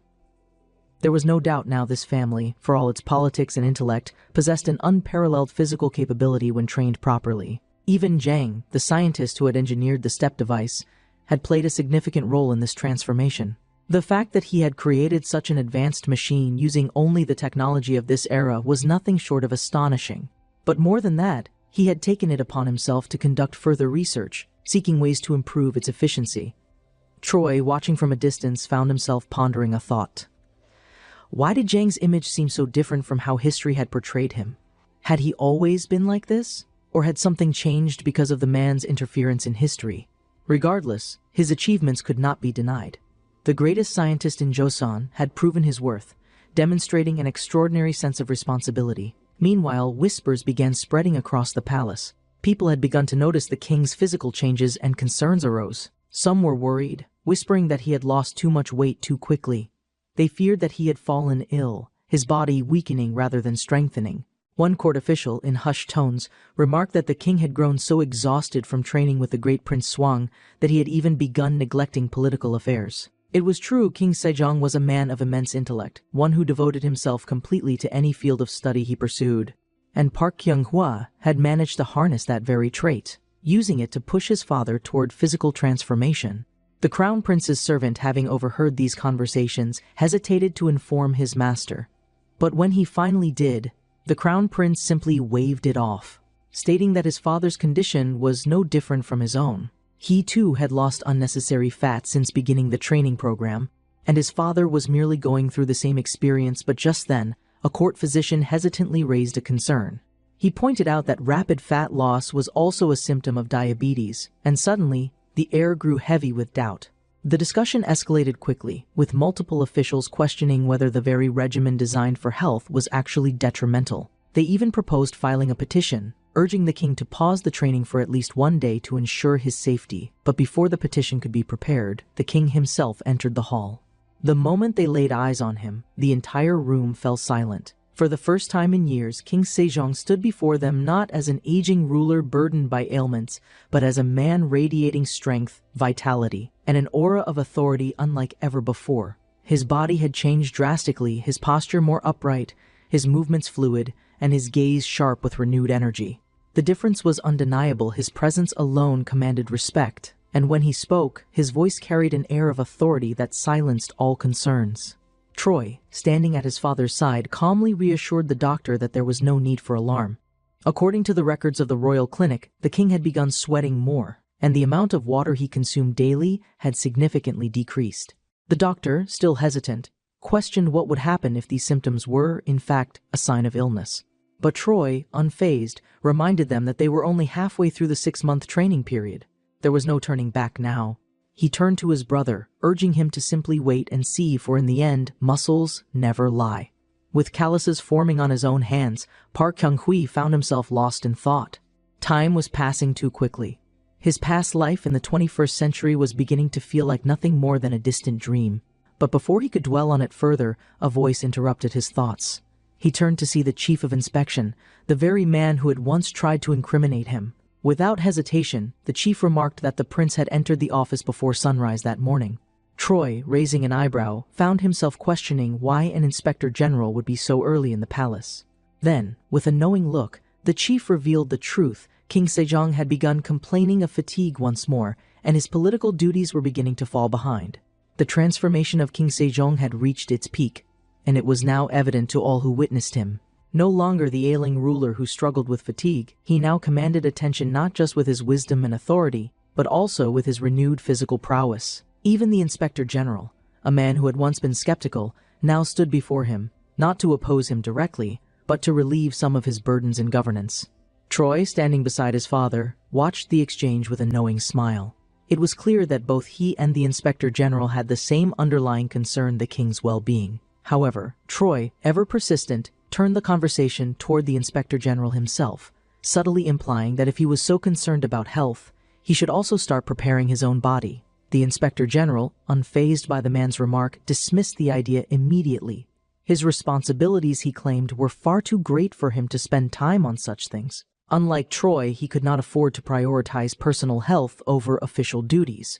Troy, however, was not one to back down. He countered by stating that 2 hours of training would leave 22 remaining hours for governance, making the argument that a stronger body would only enhance efficiency. But the Inspector General, ever the bureaucrat, saw it differently. He feared that those 2 hours of exertion would ruin the remaining 22, making governance more difficult rather than more effective. And yet, despite his doubts, he maintained his formal stance, declaring that his concerns were rooted in the king's best interests. As he walked through the snow, he reminded Park Kyung-hui that the 6 months he had promised were nearing their end. The time was approaching when the kingdom would judge whether or not this so-called discipline had truly benefited the king. As the days passed, murmurs spread within the Inspector General's organization. The Inspection Bureau had always been feared, their role being to scrutinize and investigate high-ranking officials for misconduct and incompetence. Unlike other courts, they did not require evidence to impeach someone. Their accusations alone were enough to bring someone down. And now they had set their sights on the Corporal Construction Secretary, questioning whether it had truly been beneficial to the king's reign or if it had distracted him from his duties. One of the inspectors spoke in hushed tones, noting that tomorrow would be the military training exercise and that the chief of inspection had to make a decision. That very night, the entire inspectorate gathered before the palace. As one unified body, they knelt before King Sejong, presenting their petition. The king, arriving with his usual composure, inquired about the reason for their urgent assembly. The chief inspector, stepping forward, formally requested that His Majesty reconsider his participation in the bodybuilding training. Though he acknowledged that all disciplines take time to master, he argued that the nature of this matter was entirely different. Political duties were, and always would be, the king's most sacred responsibility. Even though King Sejong had never once neglected his governance, the Inspector General asserted that he still needed to set an example, not as a man obsessed with self-improvement, but as a ruler who adhered to the established principles of the state. There was an undeniable tension in the air. For a long moment, the king said nothing. Then, with a serious gaze, he spoke. He challenged the validity of the Inspector General's argument, noting that it seemed to prioritize outdated principles over tangible results. He then posed a question: was this opposition truly born out of loyalty, or was it merely a challenge to his authority? The weight of his words hung over the gathering like a storm cloud, silencing even the most vocal critics among the inspectors. Finally, the king clarified his stance. The reason he had dedicated himself to learning the Corporal Construction Secretary was not just personal improvement, but to serve as a role model for his soldiers. The upcoming military training would be his final test. One of the assembled officers voiced his concerns, reminding the king that military exercises were governed by a law set forth by the great King Taejo. Another warned that if the king was not skilled in horseback riding, he could face serious danger. A third remarked that even the youngest warriors took over a year to learn how to shoot arrows from a moving horse. How could the king possibly expect to succeed in such a short period? But King Sejong remained resolute. Without hesitation, he commanded that a royal guard accompany him to prevent accidents, but made it clear he would not back down. Before the Inspector General could continue his argument, the king silenced him once more. If the training proved effective, he declared, then he expected all of them to commit themselves to at least half of what he had accomplished. There was no further room for debate. The decision had been made. The day of military training arrived. The air was thick with tension as the soldiers gathered in Chiran County, Gangwon Province. Seated atop his horse, King Sejong raised his voice, commanding that he would personally inspect the front line before the drills commenced. As soon as his orders were given, the soldiers, with practiced discipline, adjusted their formations, falling in perfect synchronization. Their resounding battle cries echoed across the training grounds, signaling that they had understood their orders without question. Yet among them, hushed whispers persisted. One soldier muttered in disbelief, questioning whether the king had ever moved so swiftly before. Another remarked that, despite having trained for over a decade, he had never seen His Majesty display such physical prowess. It was no secret that during previous military exercises, the king had always remained inside a carriage, issuing commands from a distance rather than riding alongside his soldiers. But today, everything had changed. The signal to begin was given, drums boomed across the field. The troops surged forward, marching with precision and unity. Riding alongside them, King Sejong found himself experiencing something completely new. As he guided his horse, he reflected on the hours he had spent training with Park Kyung-kwi, the 2 hours per day of relentless horseback drills, the aching muscles, the exhaustion, the relentless discipline, and yet, at this moment, it all felt worth it. For the first time, he understood what King Taejo had once told him, that horseback riding, when the body is properly maintained, is an experience of pure exhilaration. There was no burden, no struggle, only the freedom of movement, the feeling of control, and the clarity of vision that came with a trained body. As he surveyed the landscape ahead, something caught his attention. A shadow stirred within the distant undergrowth. His eyes sharpened, focusing on the movement hidden among the trees. And in that moment, his vision was clearer than ever before. A wild boar lurked within the bushes, its massive form shifting as it prepared to bolt. For a brief moment, the king was overcome with realization. The effects of his training were no longer theoretical. His body had changed, but so had his senses. He could see further than before, could react faster, could anticipate movement in ways he never had before. Everything, the struggle, the suffering, the training, had led to this moment. As the beast prepared to break from the foliage, King Sejong gripped the reins of his horse tightly. Determination burning in his gaze, the hunt was on. King Sejong, feeling an exhilarating rush unlike anything he had experienced before, raised his hand with a newfound sense of confidence, signaling to his son Troy to hand him his bow and arrow, which the young prince did without hesitation, his movements fluid and precise as if he had already anticipated his father's request. And as the king grasped the familiar weight of the weapon in his hands, he felt a sense of control he had never known, his body responding effortlessly to his commands, his breath steady, his focus sharp, as he prepared to take aim at the wild boar that had emerged from the undergrowth, its powerful form shifting cautiously as if sensing the looming danger. But before anyone could witness the shot, an entirely different scene was unfolding elsewhere within the military training grounds, where a soldier curiously inquired whether the Inspector General would not be participating in the hunt alongside His Majesty, only to receive a vague and dismissive response. As the inspector, standing with a composed yet unreadable expression, merely gestured for the soldier to proceed without him, maintaining a calm demeanor while secretly allowing his thoughts to spiral into a darker territory. His mind fixated not on the hunt itself, but on the figure of the second prince, whom he had long perceived as a growing problem, a force of change that threatened to disrupt the established order and potentially place His Majesty in a precarious situation. For he had never once forgotten the cunning and relentless nature of the young prince, whom he considered to be the very root of the issue, a disruptive element that had come to influence the king in ways that few could have predicted. And though many viewed the man's contributions to His Majesty's well-being as a remarkable achievement, the Inspector General remained skeptical, convinced that the training regimen, no matter how beneficial it appeared on the surface, had the potential to cloud the king's judgment. For in his eyes, military training was not simply a means of self-improvement or an exercise in discipline, but rather a preparation for war, and in war anything could happen, including unforeseen accidents and unexpected tragedies, which made the young prince a wild card that could not be ignored, prompting the inspector to tighten his grip on his weapon, his mind racing through the possibilities of what might unfold if he were to intervene at this very moment, allowing himself to contemplate the unthinkable, his eyes narrowing as he observed Park Kyung-hui with a quiet intensity that hinted at an unspoken resolve, as though he were weighing the risks of taking decisive action before the prince's influence could grow even stronger. But just as he began to consider the moment that might alter everything, a sudden and powerful voice echoed across the training grounds, breaking his concentration and forcing him to abandon his thoughts. For at that very moment, a soldier excitedly proclaimed that His Majesty had successfully taken down the wild boar, a feat that immediately shifted the atmosphere, sending waves of astonishment through the gathered warriors, who erupted into loud cheers and congratulatory shouts, their admiration evident as they marveled at the sight of the king achieving something so extraordinary. One of them even going so far as to compare the moment to witnessing the legendary military training of the great King Taejo himself, a statement that solidified the undeniable impact of what had just transpired. And as the joyous commotion spread throughout the field, the Inspector General found himself frozen, his plans slipping through his fingers as the weight of the moment overtook him, rendering any notion of immediate action completely impossible, leaving him with no choice but to withdraw his intentions, realizing that, for now at least, he could not move against the prince. As the undeniable proof of the king's revitalized strength and skill had turned the tide in the man's favor, solidifying his influence even further and making it all the more difficult for any opposition to be raised against him in the future. As the soldiers gathered around His Majesty, offering their praises and congratulations, King Sejong, still basking in the afterglow of his triumphant hunt, slowly dismounted his horse with the assistance of his attendants.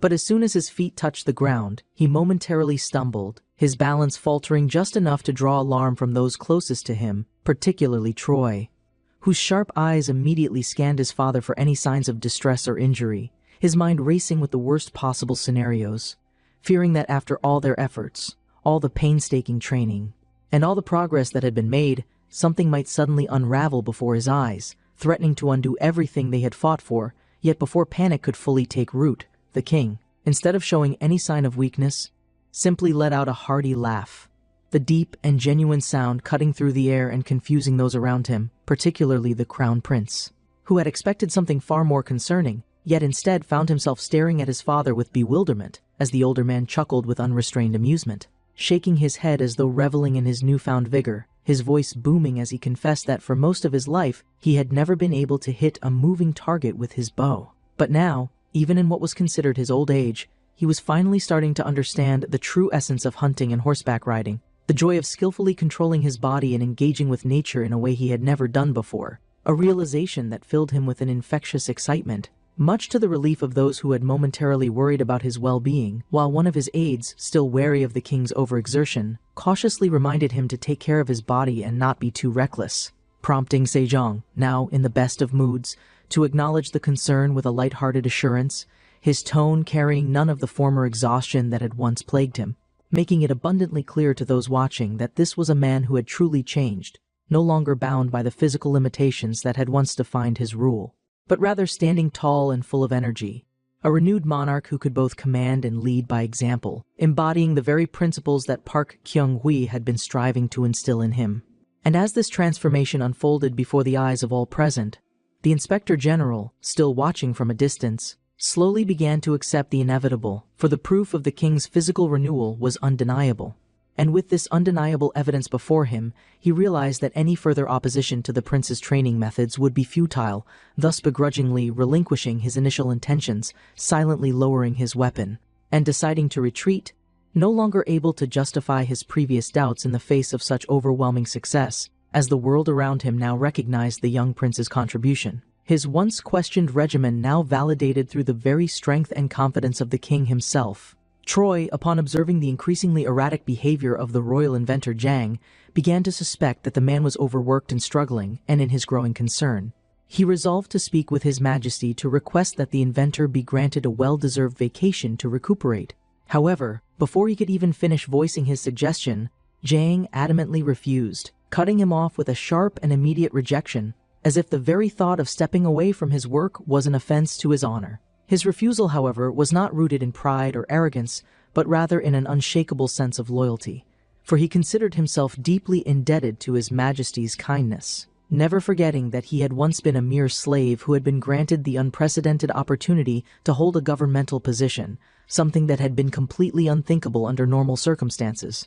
To him, the privilege of serving the king was far greater than the luxury of rest, and in his mind, to accept a vacation would be an act of ingratitude, an indulgence he felt unworthy of. Instead, he found fulfillment in simply witnessing His Majesty's progress, believing that the sight of the king regaining his health and vitality was already reward enough for his efforts. Yet, despite his stoic devotion, Jang could not entirely conceal his peculiar fascination with the suffering of others. For as he explained the construction of the leg curl machine, he could not suppress his unsettling enthusiasm, revealing that the design of the device bore a resemblance to a drummer's chair, an observation that seemed to spark a dark amusement within him.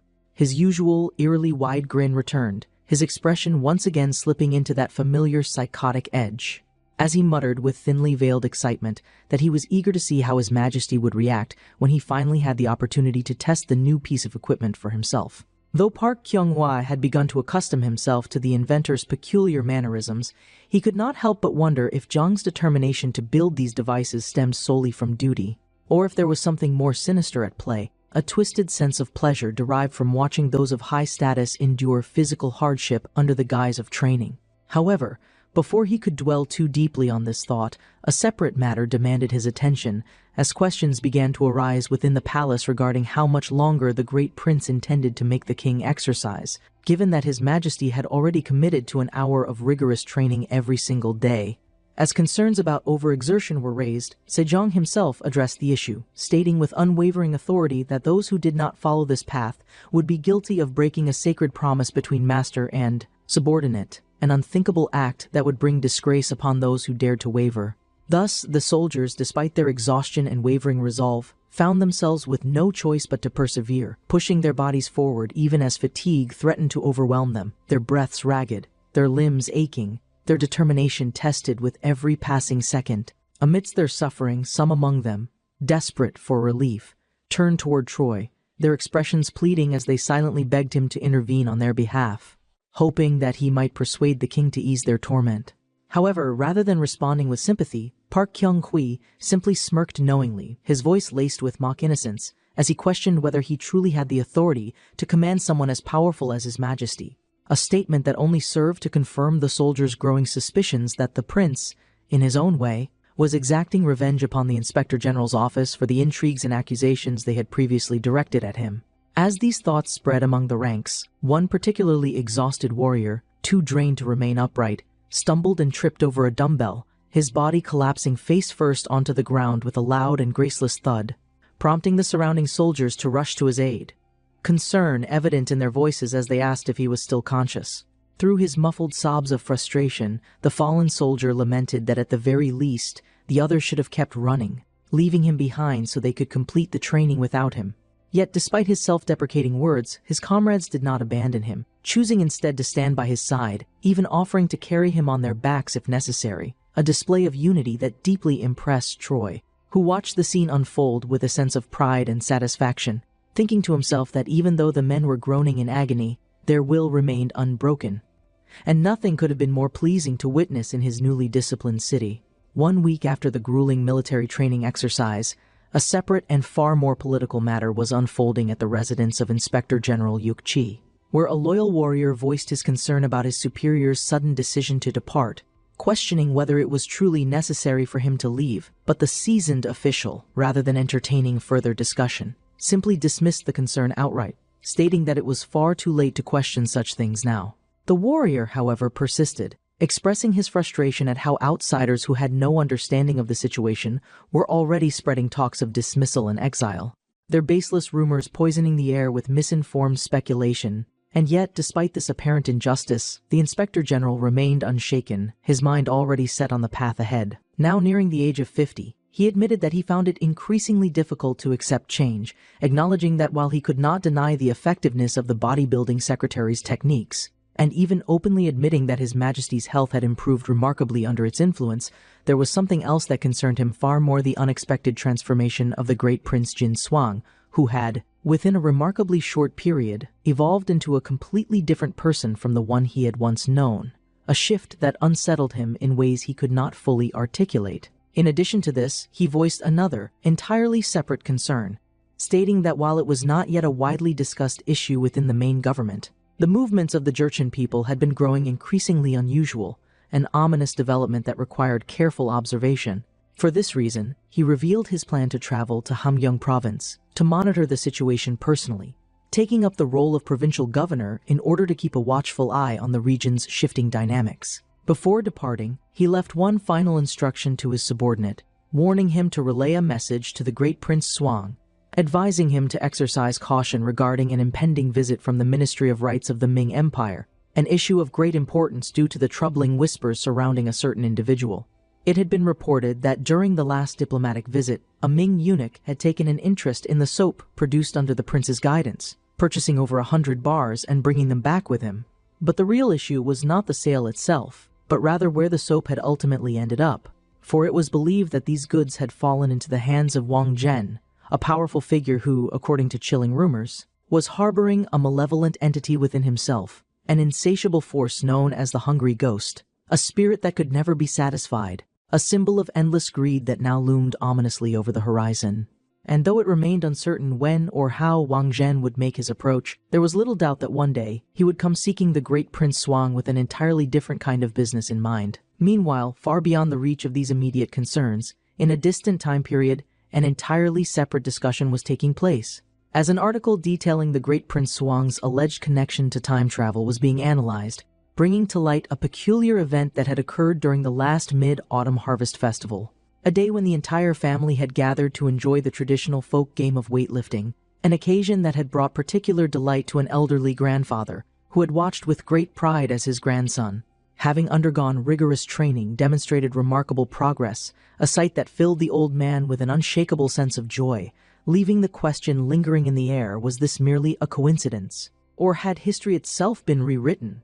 With the establishment of the bodybuilding secretary as an undeniable part of the country's cultural and military traditions, it became clear that the discipline had not only taken root in Joseon, but had also shaped the very foundation of how strength and physical conditioning were perceived. However, while its impact on the kingdom was undeniable, it was an inescapable fact that this monumental shift in thinking began with one man, none other than great Prince Shuang, the second son of King Sejong the Great, a figure whose contributions went far beyond the realm of simple physical training. It was not only his martial and bodily advancements that left an impact, but also his innovations in hygiene and medicine, for he was the first in history to create soap and surgical alcohol, two items that would go on to revolutionize sanitation and healthcare within the kingdom and beyond. Because of these remarkable feats, some historians, scholars, and theorists have debated whether his extraordinary knowledge could be explained through conventional history, or if he was, in fact, a time traveler, possessing knowledge that far surpassed what should have been available to a man of his time. This controversy has persisted throughout history, with some dismissing it as an exaggeration of folklore and others pointing to the clear evidence of his technological leaps, arguing that it was impossible for such advancements to have occurred without some kind of unexplainable intervention. Among those studying this topic, Li Dawin, the expert and director of the Joseon History Archives, provided a more balanced academic analysis, stating that the great prince's techniques bore a striking resemblance to modern bodybuilding, something that could not be ignored. However, despite acknowledging the similarities between his training methods and contemporary exercise science, she remained skeptical of the time-traveling theories, offering an alternative perspective on the historical figure. According to her research, during his youth, the great prince was so competent and disciplined that he earned comparisons to a man from the future, yet at some point, he allegedly became negligent in his duties, allowing the bodybuilding secretary to fade into a mere folk tradition rather than a global discipline. She asserted that if he had taken the opportunity to spread the discipline further, the tradition of weightlifting and strength training would not have remained a cultural relic confined within Joseon, but could have, instead, become a widespread practice that would have defined fitness worldwide, replacing what modern bodybuilding would later develop into. In the end, she dismissed his legacy as being far less significant than it could have been, arguing that he was ultimately just a historical footnote, a man who contributed a mere folk game to his country's cultural heritage rather than shaping global fitness practices as some had claimed. While such discussions unfolded in the present day back in the past, the hero himself, unaware of the ways in which future historians would judge him, awoke from his sleep, feeling a renewed sense of determination to continue his modifications for the future. His brother, seated nearby as he worked, took note of his expression and, in a casual tone, inquired about the kind of dream Park Kyung-hwa must have had to make him appear so unusually serious and contemplative. Without waiting for an answer, his brother continued, remarking that the man's complexion looked pale, leading him to believe that he had been pushing himself too hard with his reading, and that perhaps it would be best for him to reduce his studies for a while. However, rather than considering this advice, Park Kyung-hwa instead found himself deeply shaken by the memory of the dream, the echoes of future criticism ringing in his mind, the realization that his legacy might one day be dismissed as insignificant, that all of his work could be reduced to nothing more than a traditional game rather than a serious discipline, filled him with a renewed sense of urgency, making him more determined than ever to cement the bodybuilding secretary's place in history. Thus, even though he was already on the verge of fainting from exhaustion, buried under a dense pile of books, he resolved to push forward, unwilling to allow future generations to look down on his efforts. As he forced himself to continue reading, a stray memory surfaced in his mind. His father, King Sejong, had mentioned that he was planning to create a new set of characters for the common people, an ambitious project that was to be announced the very next day. Though Park Kyung-hwa could hardly claim to be an academic scholar, his passion for leadership and physical preparation had already proven that when the mind and body worked in harmony, nothing was impossible. With this belief, he considered how he might assist his father in his linguistic endeavor, though he recognized immediately that such a task was far beyond anything he had ever undertaken before. When Sejong had asked for help in formulating the new written characters, he had suggested that Park Kyung-hwa could base the sounds on phonetics, referencing books within the royal library to develop a logical structure that would be easy for the common people to learn. However, the more Park Kyung-hwa thought about it, the more he realized that language development was far more complex than any training regimen he had ever devised, and he began to feel a creeping sense of doubt, wondering whether he could contribute anything meaningful to such an intricate project. In his frustration, he sighed heavily, prompting the crown prince, who had been observing him, to tease him by comparing his melancholic habit to that of Assistant Commander Jang, the eccentric and unpredictable inventor whose mannerisms had become infamous within the palace. Though the remark was meant in jest, it barely registered in the man's mind, as his thoughts had already shifted to a new concern: the realization that, as his responsibilities grew, he would soon need to take on disciples, individuals who could continue his teachings and serve as both trainers and assistants in spreading the bodybuilding secretary throughout the kingdom. When his brother inquired about when he planned to begin selecting candidates, Park Kyung-hwa responded by suggesting that Mylon, a boy of royal lineage but of low standing due to being the son of a concubine, might be a suitable choice, given that he was barred from holding a governmental position and thus would have greater freedom to pursue a different path. However, his brother countered that while Mylon would be an excellent choice, it would be even more beneficial to recruit individuals from various backgrounds, explaining that for the bodybuilding secretary to take root within the Eastern Palace, they would need a disciple who was a member of the royal family. With this, Park Kyung-hwa was left in deep contemplation, realizing that there was only one person who could fulfill this role. Though he remained uncertain whether the individual in question would even enjoy practicing the bodybuilding secretary's technique, the potential disciple was none other than Prince Sosan, the third son of the deposed Crown Prince Yeong, a man who had once been the designated heir to the throne during King Taejong's reign but had ultimately been stripped of his title due to his rampant corruption, infidelity, and exploitation of the royal family's power. In the aftermath of his father's disgrace, Prince Sosan had grown up with a notorious reputation, widely known for his delinquent behavior and acts of vagabondage, leading many to assume that he would follow his father's path of ruin. However, upon meeting him in person, Park Kyung-hwa found himself pleasantly surprised, as the young prince behaved far more normally and courteously than he had been led to believe, making him question whether his infamous reputation was entirely deserved or if it had been exaggerated by court gossip. In his mind, Park Kyung-hwa understood that the reason the boy had turned to delinquency in the original history was due to the humiliation his father had suffered, but since that moment had not yet come to pass, the situation remained fluid, leaving open the possibility for change. Without hesitation, he posed a question to Prince Sosan, asking whether he had ever heard of the bodybuilding secretary, to which the young prince responded without hesitation, stating that he was well aware of it, as it had already become a widely recognized and respected discipline. Troy, sensing the opportunity to bring a new disciple into the ranks of the bodybuilding secretary, posed the question directly to Prince Sosan, asking if he was willing to learn the discipline and inherit the knowledge necessary for body preparation and self-mastery. The young prince, much to the man's surprise, responded with unwavering politeness and immediate acceptance, his tone composed and seemingly sincere, giving the impression that this arrangement would proceed smoothly without any resistance.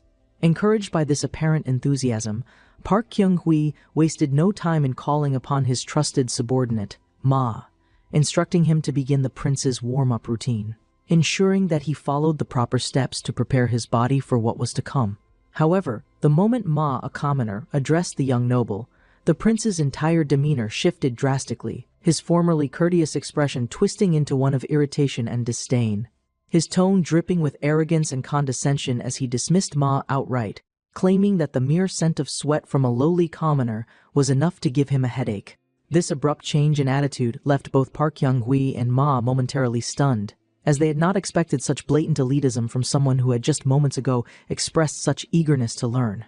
Sosin, noticing their bewilderment, clarified his position, explaining that while he greatly desired to master the technique, as a member of the royal family, he could not, in good conscience, accept instruction from someone beneath his station. Troy, observing Ma's reaction, quickly realized that his subordinate, though visibly frustrated, remained composed, unwilling to let the prince's words affect him deeply.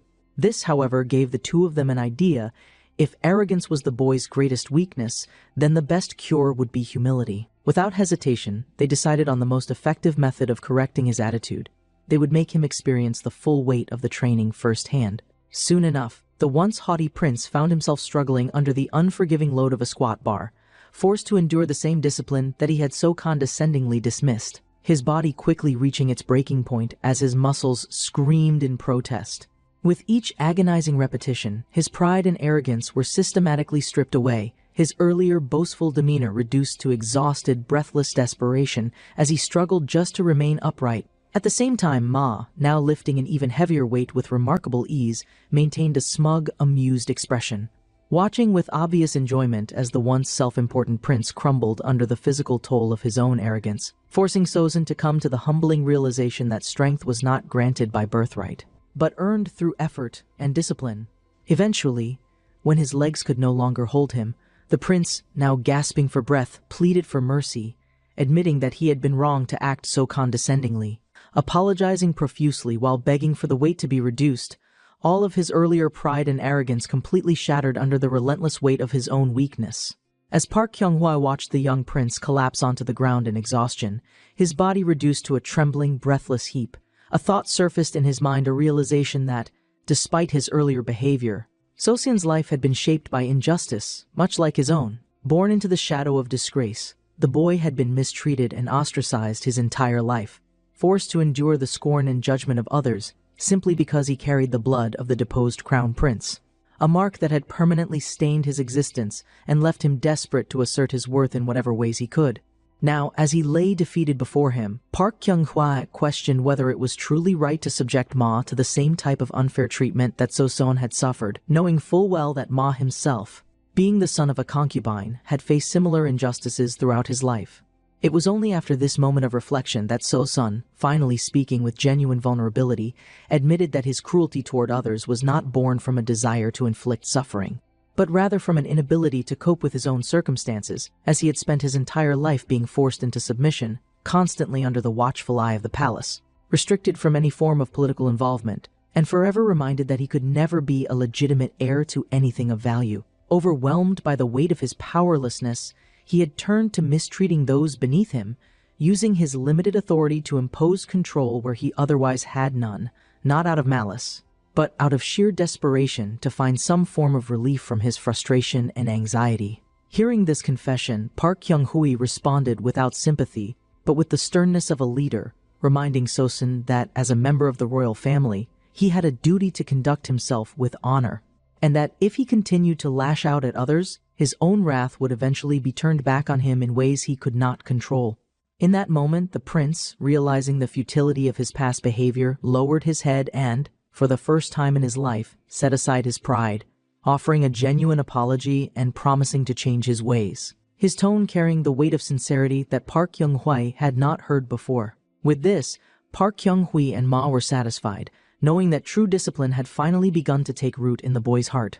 From that moment forward, Park Kyung-hwa set forth a new challenge for Sosin, declaring that he would only consider granting him authority within the bodybuilding secretary once he had achieved a combined weight of 400 kilograms. Across the three core exercises: bench press, squat, and deadlift.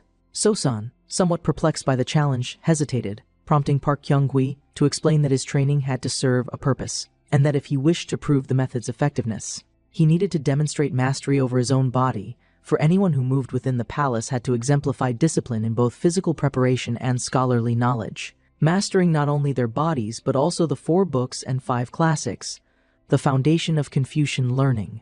He further clarified that the position he would eventually hold would be that of a trainer, a role of great importance, as it would allow him to share this knowledge with others. ensuring that the bodybuilding secretary continued to thrive beyond just one generation. He then presented a greater vision, one that resonated deeply within the prince's heart. If he were to truly dedicate himself, he could one day become the king's personal trainer, and in doing so, he would rise above the judgment of others, for no one would dare to challenge him once he held such a crucial role in the palace. For the first time in his life, Sosun felt hope. Tears welled up in the prince's eyes as he asked, his voice filled with disbelief, whether such a future was truly possible, confessing that for years he had felt so burdened by shame that he had never even bothered to learn the three classics, believing that knowledge itself was meaningless for someone like him. In response, Park Kyung-wai reassured him that such things could be remedied, promising that both he and Ma would personally assist him in catching up, ensuring that he did not fall behind. Furthermore, he informed So-san of a monumental development, revealing that His Majesty King Sejong was currently creating a new set of characters, ones that would change the way people learned and eliminate the barriers of literacy that had long plagued the common people. Unlike the current written language, which was difficult to master and largely influenced by the Middle Kingdom, this new system would be designed for the Korean people, consisting of 28 new characters, carefully crafted so that even those who had never held a brush before could quickly learn to read and express themselves. This was not just a reform, this was a transformation of how knowledge was passed down, an act of compassion by a ruler who wished to ensure that all people, regardless of status, would have the ability to learn. With this newfound knowledge, So-san, once burdened by despair, now saw a future worth striving for, a path that had once seemed impossible, now within his reach. Troy reflected on the monumental undertaking his father, King Sejong, had embarked upon a set of characters that would not only allow the people to accurately record their voices and thoughts, but also grant access to knowledge that had long been limited to scholars and the nobility, creating an opportunity for literacy to flourish among commoners who had previously struggled to express themselves in writing. The weight of such an innovation was staggering, and the hero, for all his efforts in body preparation and strength training, could not help but recognize the significance of his father's work. Knowing that true progress came not only through physical discipline, but through intellectual advancement as well. With this in mind, he continued his own mission, balancing the responsibilities of his personal training regimen, mentoring his disciples, and tending to his family, whose lives had now become deeply intertwined with the principles of the bodybuilding secretary. One morning, his young son ran up to him, his tiny arms outstretched, greeting him with an innocent, joyful smile, eager to be lifted into his father's strong embrace. Without hesitation, Park Kyung-hui scooped the child into his arms, cradling both his son and their pet kitten, the warmth of his family grounding him in a way that even the most intense of training sessions could not. The child, ever curious, suddenly tilted his head and asked his father an unexpected question. He wanted to know why his uncle, Prince So-san, was always lying down whenever he saw him, even mentioning that just the other day he had witnessed his uncle begging for his life to be spared, a statement that immediately caught the man's attention. In response, the boy was given a simplified explanation that in training there is no gain without pain, and that muscles must first suffer soreness before they can grow stronger, a concept so fundamental to the man's discipline that he barely thought twice before imparting it to his young son. Hearing this, the child turned to his uncle So-san and praised him enthusiastically, stating that he must be amazing, because while everyone else collapsed after training, he could still sit up and talk. However, the prince, rather than accepting the compliment, dismissed it with self-deprecating honesty, explaining that his ability to remain seated was not a testament to strength, but rather a consequence of starting later than the others, meaning he didn't yet have the luxury of resting, even if he desperately wanted to collapse like the rest. Changing the subject, Sosun remarked that it might be good for the boy to start learning some form of discipline, even though he was still too young to read. Unexpectedly, the child responded by proudly holding up a book, showing that he had already begun learning on his own, a revelation that took Sosun by surprise. He immediately asked how long the child had been able to read, but rather than answering, the boy simply ignored the question and instead offered the book to his uncle, asking if he wanted to take a look. Troy, watching this interaction unfold, found himself reflecting on how drastically his life had changed not long ago. His world had been nothing more than bars, dumbbells, and strict training regimens, but now he had a 5-year-old child to care for, a family whose lives had become intrinsically tied to his pursuit of strength and discipline, and a responsibility far greater than any weight he had ever lifted. The modern world he once knew felt like a distant dream, an existence that barely seemed real compared to the life he now led. In a way, he had not only reshaped the future of an entire nation, but also the daily lives of those closest to him, as even his wife had adopted his methods, practicing alongside him and finding joy in her own physical improvement. However, while exercise had become a source of empowerment, it also came with risks, as evidenced by a terrifying moment during training when his wife, after performing a series of stiff-legged deadlifts, suddenly wavered, her eyes rolling back as her body collapsed without warning.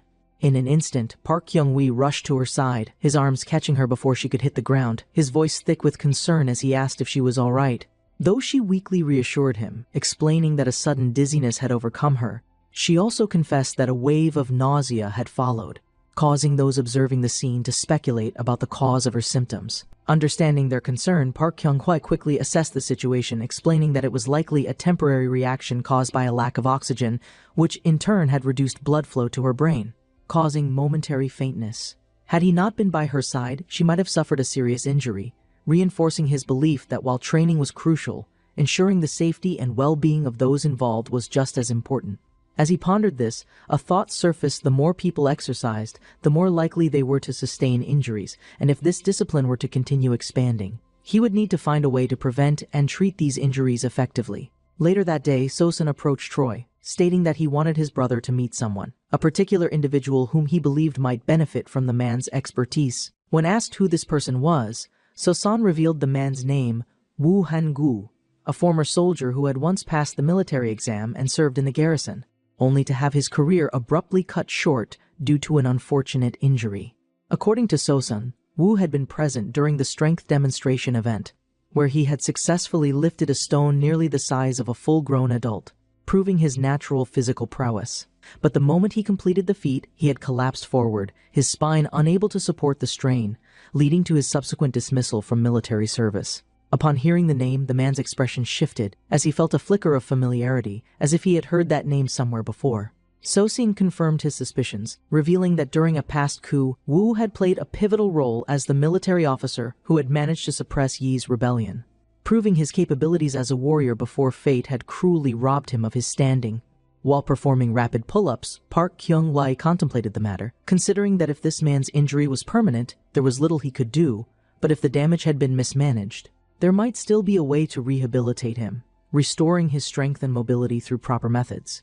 Sosun, struggling to keep pace with the man's training, remarked that having heard of his ability to heal His Majesty, he believed that the same miracle could be replicated for Wu.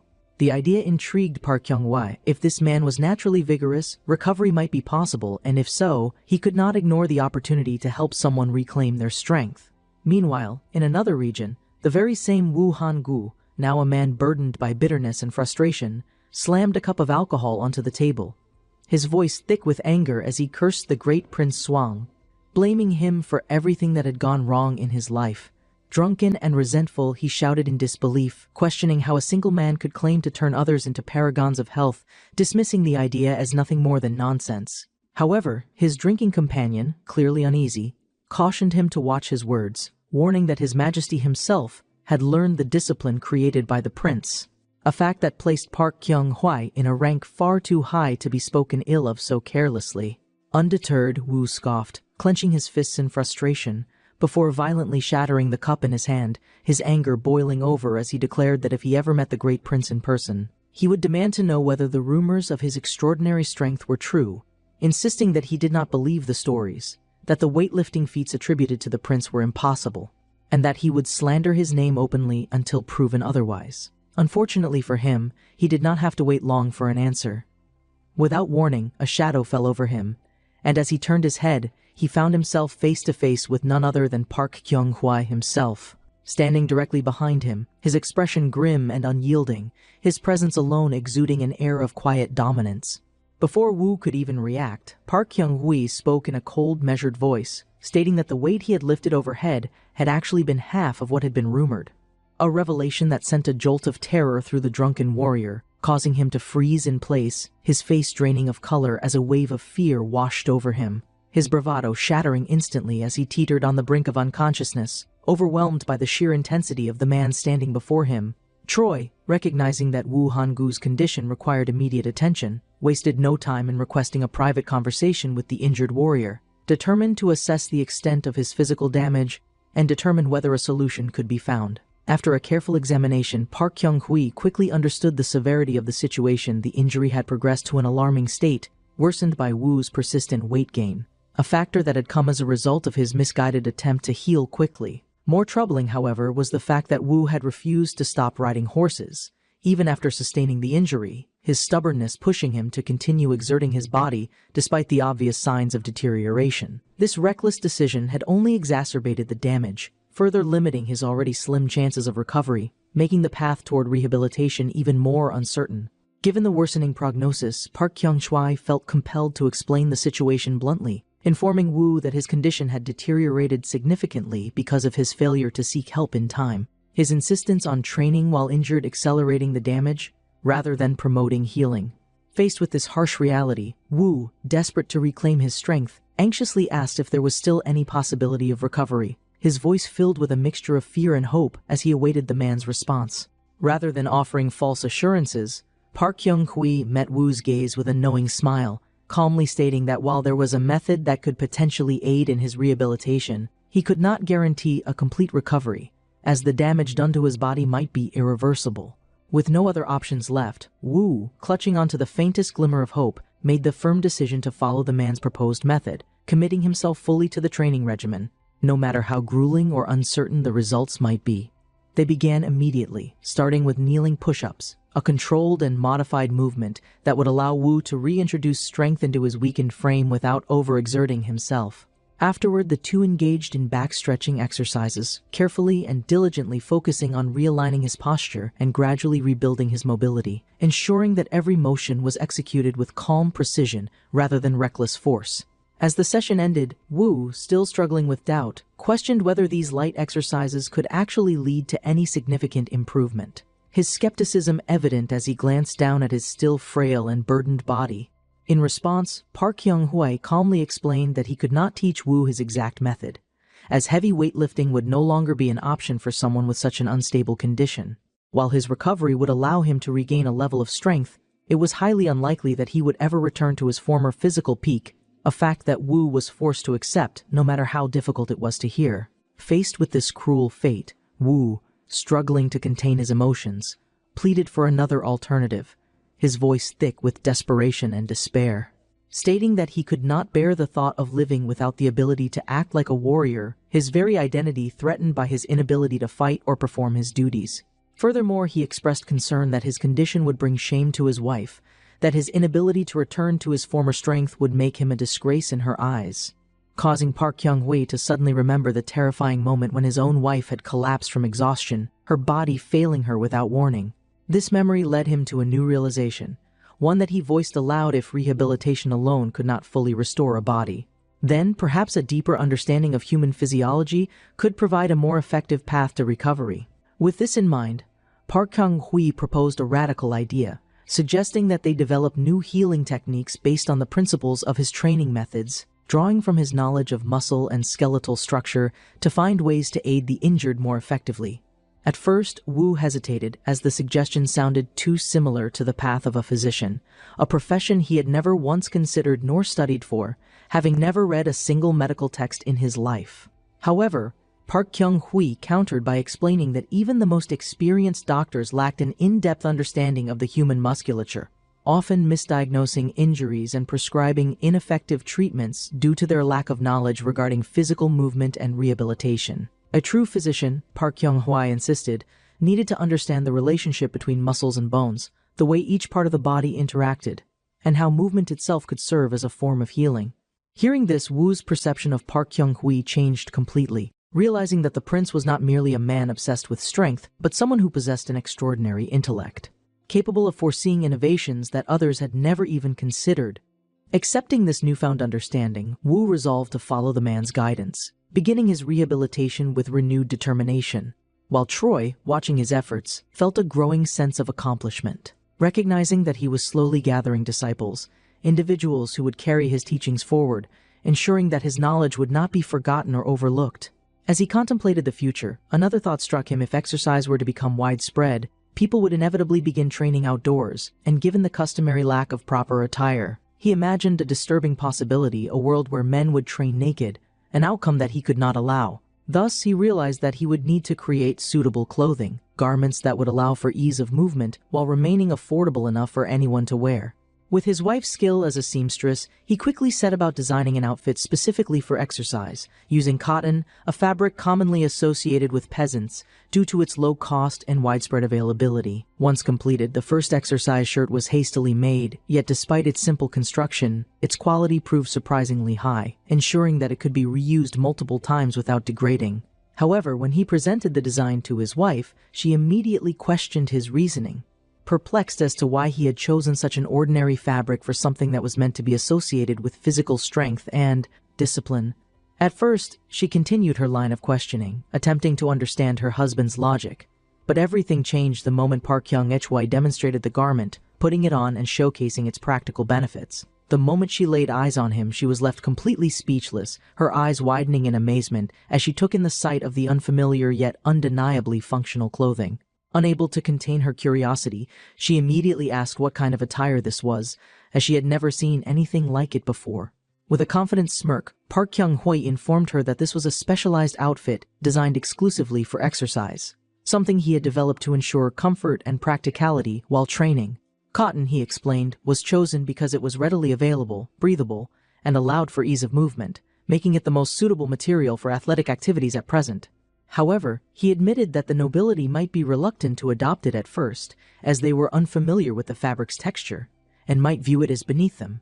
Hearing this explanation, his wife's perspective shifted completely, and she quickly apologized for misjudging the fabric, admitting that from the way Park Hyung-hwa moved, the material truly did appear ideal for training purposes. With her newfound understanding, she took immediate action, calling upon a tailor to replicate the design, ensuring that additional pieces could be produced for wider use. Thus, cotton, once an ordinary fabric associated with peasants, was transformed into the first form of specialized exercise clothing, a development that would change the perception of training attire forever. Later that night, within the dimly lit halls of a study chamber, a scholar sat with an open book, his eyes scanning the pages with growing astonishment. As he took in the incredible depth of knowledge contained within the bodybuilding secretary. Meanwhile, deep inside Jingwan Temple, a heated discussion unfolded as a man addressed Mei Juk-hyeon, a scholar who had buried himself in his studies for nearly 23 hours, questioning whether he was pushing himself too hard. Apologizing for his overexertion, Song dismissed the concern, focusing intently on the materials before him, while another young scholar, Shin Soo, observing his senior's behavior, could not help but wonder what had captured his attention so completely, prompting him to ask why he was so fixated on these studies, unaware that the knowledge contained within the pages before him would soon shake the foundations of learning itself.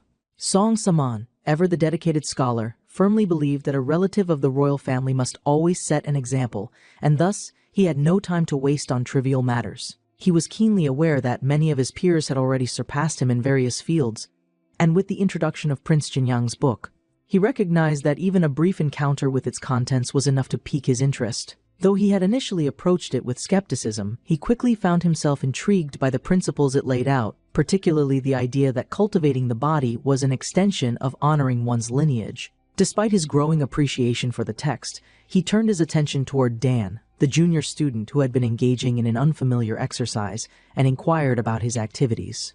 It was revealed that the boy was performing something called push-ups, an exercise described in the book. Seong, watching closely, recalled that Dan had disappeared at dawn and only returned after taking a bath, prompting him to ask whether he had been performing the mountain run as prescribed in the book.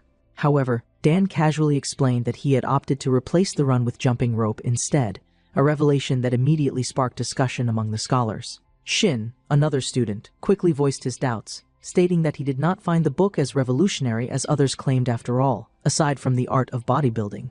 The book was essentially a compilation of knowledge they already possessed. However, the noble student Runhagi took issue with this perspective, firmly warning Shin not to underestimate the book that had been personally sent to them by the Crown Prince. Tension quickly escalated as the two locked eyes, their hostility filling the room, while Seong, caught in the middle of their dispute, felt increasingly uncomfortable. Observing the growing conflict, Song attempted to defuse the situation, suggesting that both parties take a step back and that they continue their discussion the following day, once their tempers had settled. When the next day arrived, the debate resumed, though with a more structured approach.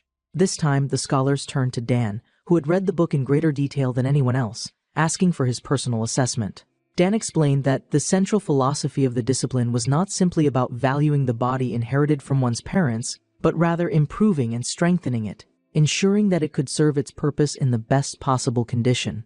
This statement immediately sparked another round of skepticism, as Shin expressed his doubts, arguing that a true text of wisdom should contain the words of sages, and from his understanding, a crown prince was far from a sage. Seong, nodding in agreement, added that the traditional way of demonstrating one's worth was to ascend in social status, gaining fame and recognition.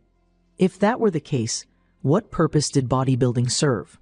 To him, it seemed like a discipline without true merit, lacking any tangible value beyond physical appearance. Additionally, Seong pointed out that the first volume of the book claimed that practicing the exercises would lead to fewer illnesses and significantly reduce fatigue, even under extreme conditions. While this was a compelling argument, he remained skeptical, questioning whether such an approach truly had scientific merit. While he was not opposed to the idea of cause and effect, what troubled him most was the fact that the discipline required expensive equipment to be properly practiced, making it inaccessible to most people. In response, Shin agreed, stating that even if the methodology could transform the body, they had yet to see real proof of these claims. At this point, Dan, having heard enough, realized that his colleagues were completely ignorant of what was happening beyond the walls of their academic circle. With a knowing smirk, he decided to illustrate the book's effectiveness in the clearest way possible. Dan, turning to face them, asked whether they intended to look down on His Majesty, the king, an accusation that immediately sent shockwaves through the room, leaving the scholars visibly shaken. He then proceeded to explain that since learning the principles of the bodybuilding secretary, the king had undergone a remarkable transformation, becoming more active and energetic than he had been even in his youth. Though not every theory in the book could be proven with certainty, one thing was undeniable: it had made the king physically stronger and more resilient. He then posed a rhetorical question, asking if they truly believed that having the ability to move normally after a long day of study would not improve their academic performance. Seong, now caught off guard, asked if Dan was suggesting that they bring exercise equipment into Jingwan Temple, seemingly appalled by the idea. However, Dan clarified his stance, explaining that if the temple's conditions were not suitable for traditional training, they could improvise by using stones or small logs in place of weights. Furthermore, he assured them that no one would be forced to participate if they did not want to train. They simply did not have to. Despite this reassurance, many of the scholars still viewed the practice with hesitation. 8 days later, after considerable debate, the scholars finally put Dan's plan into action, deciding to construct their own training equipment using local materials. However, their enthusiasm quickly faded, as one of the students, Sancta, became the first to collapse from exhaustion, panting heavily as he complained bitterly about the difficulty of the exercises. With an exasperated shout, he declared that he couldn't take it anymore, causing the rest of the scholars to quickly abandon their training, retreating into the temple, where they immediately resumed their studies instead.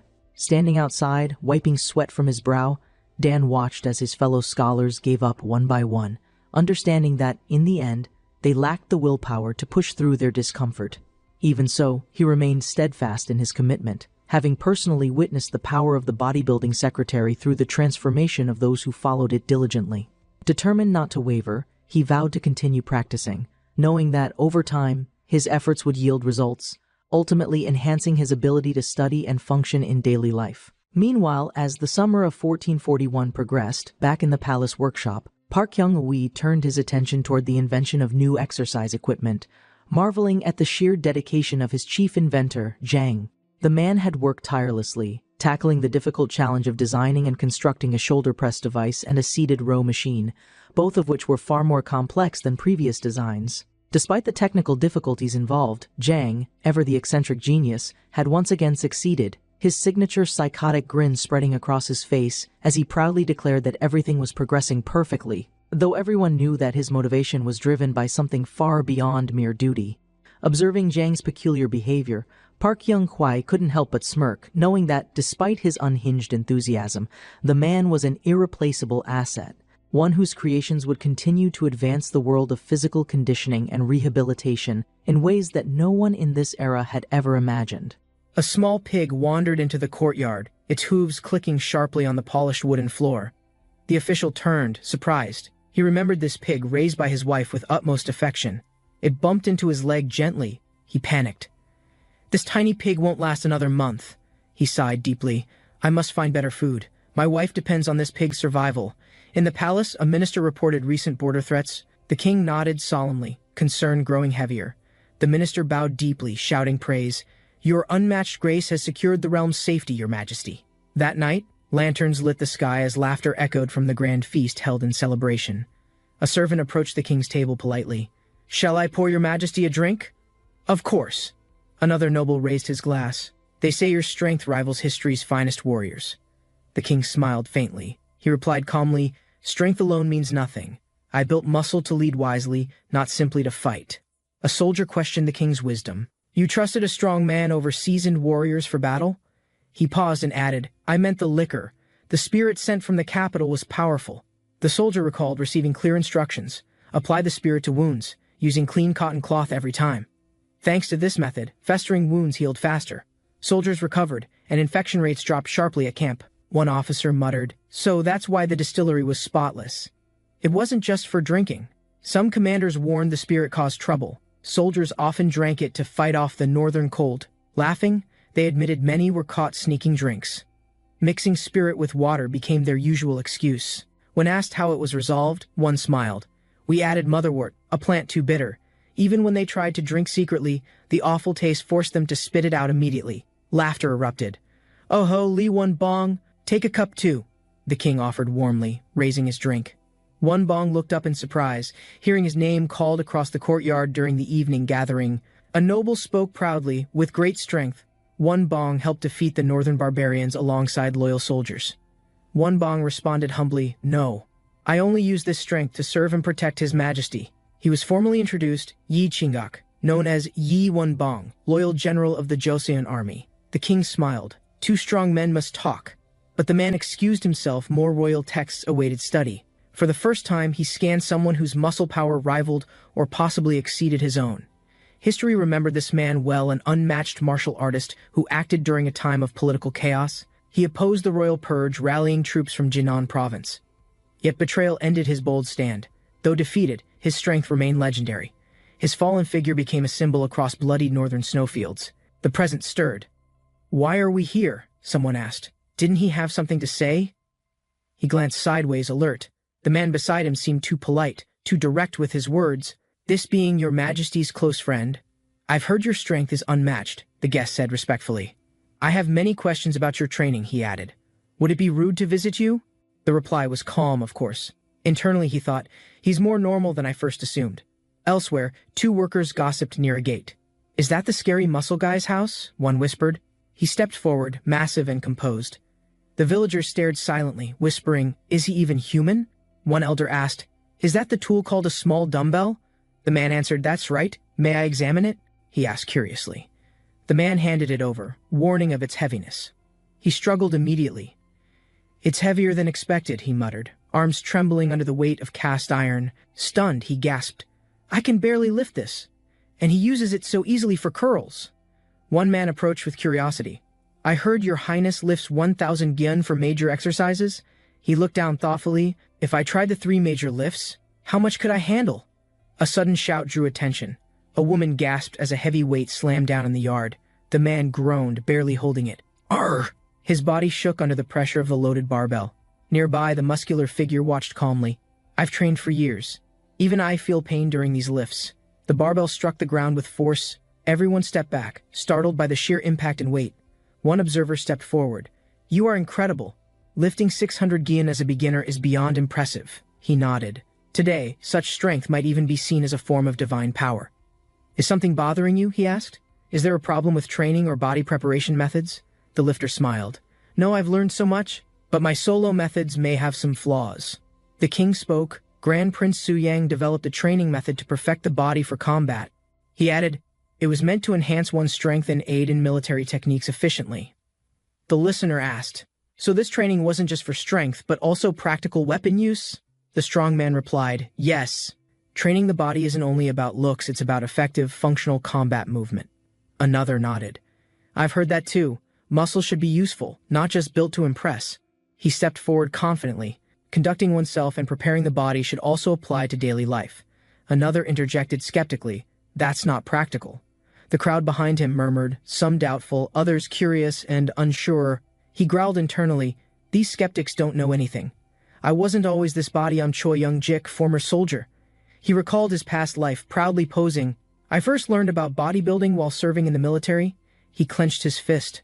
"In 3 years, people will beg to follow my training methods." Morning sunlight bathed the palace rooftops as important news quietly made its way to the throne. The king opened a scroll, expression unreadable. His grip tightened slightly as he read its contents. His son asked gently, "Is something wrong, father?" Noticing the shift in his father's calm demeanor. "It's from the Ming Empire," the king replied. "They wish to buy 100 bars of soap. They also want to meet the soap's creator, Grand Prince Suyang," he added, face filled with concern. News spread quickly. A eunuch from the Ministry of Rites delivered the Ming Empire's request. The young prince smiled. "This outcome is promising. Yi is more open-minded than most royals." Another suggested, "Send Yi as envoy." Meanwhile, Yi trained hard, lifting iron, unaware of his next mission. The barbell crashed down with force. Training had intensified, and progress was visible in every rep. Breathing hard, one trainee grinned. "Look at you lifting that with ease now, even under the sun. You've already reached over 600 gyan," the trainer said. "You might become an assistant by next year." "Really?" the trainee asked. "I thought I'd never match his performance, much less teach beside him." He hesitated. "Hey, remember when I failed trying to impress a concubine?" "Yeah, I remember," came softly. "I figured having one now would be great," the younger man said with a hopeful grin. The older man sighed. "I see, many royal concubines bear children before 20. In fact," he added, "it's a tradition. Late births are frowned upon in most noble houses." A pause. "Is there a fixed age?" the younger one asked. About that," he mumbled nervously. He exploded. "You base your life plan on the royal childbearing schedule? Are you even serious?" he asked curiously. "A man-made disaster?" The idea sounded strange in such a peaceful courtyard setting. "Not a natural one," the other clarified, "but something caused by humans through neglect, anger, or violence. To prevent that," he said, flexing slightly, "you rely on physical strength, naturally your body's trained power." The younger one nodded slowly. "I see, like stopping someone dangerous before damage is done," he added, "but for women to develop strength, that method is still unclear and unexplored today." She strained with effort, lifting a barbell. "There's one," he shouted, pointing toward her in excitement. He grinned. "Look carefully. This is the martial art I'll teach your concubine for protection." "Try grabbing my collar," he said. "Fighting often starts that way. Most people go straight for it." His brother chuckled nervously. "It's true. I've grabbed collars a lot. Let's get this over with." As the grip tightened, he laughed.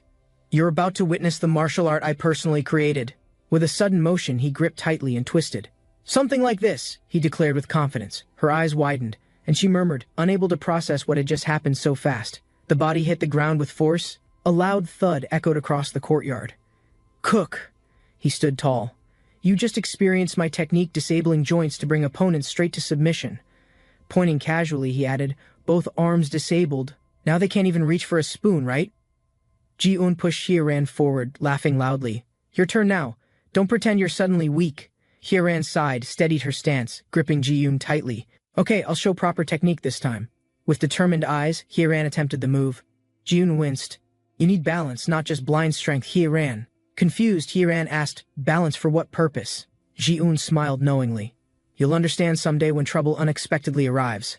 Far ahead, royal guards approached swiftly. Ji-un whispered, "The world isn't safe. Your training begins now." Palace guards rushed frantically. Eunuch Du entered Prince Seryang's quarters. "Something terrible happened to His Highness." Prince Seryang placed his book aside, standing quickly. "Explain immediately. What disaster has struck the court?" Eunuch Du stammered. "Rumors claim His Highness's strength vanished overnight. Movement and recovery seem utterly impossible." Eyes wide with confusion, Prince Seryang muttered, "Vanished strength? What madness is this? Could this be poison?" Inside the chamber, Prince Seosom lay exhausted, unable to rise. To think, this happened, what a curse. Prince Seosom gasped painfully, clutching his chest. "Bring the tea, quickly!" His voice echoed through trembling halls. Hurried footsteps followed. Lady Mayong appeared, carefully holding the tray. "Father, your tea is finally here." Enraged, Prince Seosom yelled, "You wench!" His hand hurled the porcelain cup violently toward her trembling figure. The cup shattered near Lady Mayong's feet. "You care only for your husband now, neglecting me completely." Furious, Prince Seosom stood, his face twisted. "How dare you delay, you mannerless wen?" His voice cracked. Lady Mayong sat nervously, heart pounding. She sensed her father's unsettling eyes examining her every movement. Prince Seosim chuckled darkly. Seosin has brought in a beautiful child. His taste in women resembles mine. Without warning, Prince Seosim lunged forward, grabbing Lady Mayong's wrist tightly. She gasped in shock and fear. Tears welled as Lady Mayong cried out, "No, don't do it! Please, this isn't right, father!" Prince Seosim ignored her plea, yanking her violently. The room echoed with despair as she struggled helplessly. Prince Seosim screamed in fury, veins bulging. "Useless girl, how dare you resist my direct commands?" He tightened his grip mercilessly. "Didn't I warn you? Why return here knowing the consequences, foolish child?" Suddenly, flames burst nearby. Prince Seosim's eyes widened in panic. His expression changed instantly to genuine fear. Terrified, he cried out, "Save me!" His trembling legs stumbled backward toward the dangerously growing flames. The brazier tipped over, embers spilling. Fire spread quickly across the delicate wooden floor without hesitation. The king sat silently, observing prisoners kneeling below. Tension filled the air as everyone awaited judgment. Finally, the king spoke. "Chief Inquisitor, report. What findings has the Royal Investigation Bureau uncovered?" Bowing respectfully, the Chief Inquisitor answered, "Your Majesty, Grand Prince Yangyong suffered severe injuries during this incident." The king's eyes narrowed. How could concubine Yun overpower a prince trained extensively in martial arts? Master Wu stepped forward. "Your Majesty, concubine Yun learned deadly techniques. Their methods target weaknesses without hesitation." Lady Mayong knelt silently, her thoughts heavy. "Even though I survived, my dignity remains forever shattered." With trembling lips, she pleaded, "Please punish me, not others. This disgrace is entirely my responsibility, Majesty." The king sighed, recalling forgotten promises. He once called me his favorite nephew. Now, I'm a stranger. A minister stepped forward. "Your Majesty," Grand Prince Suyong fought bravely. "Shall I explain the entire incident?" Beneath the moonlit sky, silence lingered. The minister finally confessed. First, he wasn't targeting lives, only aiming for escape. The king's voice thundered through the chamber. "Who is truly at fault for this disgraceful incident?" Chief Inquisitor hesitated, then admitted, "Your Majesty, based on facts, Grand Prince Yangyong likely provoked this outcome." Minister of Justice added, "Considering Yangyong's history, he probably attempted assault. Concubine Yun merely defended herself successfully." Lowering his head, the minister continued, "However, despite her reasons, concubine Yun still harmed her father-in-law." The king leaned back, sighing heavily.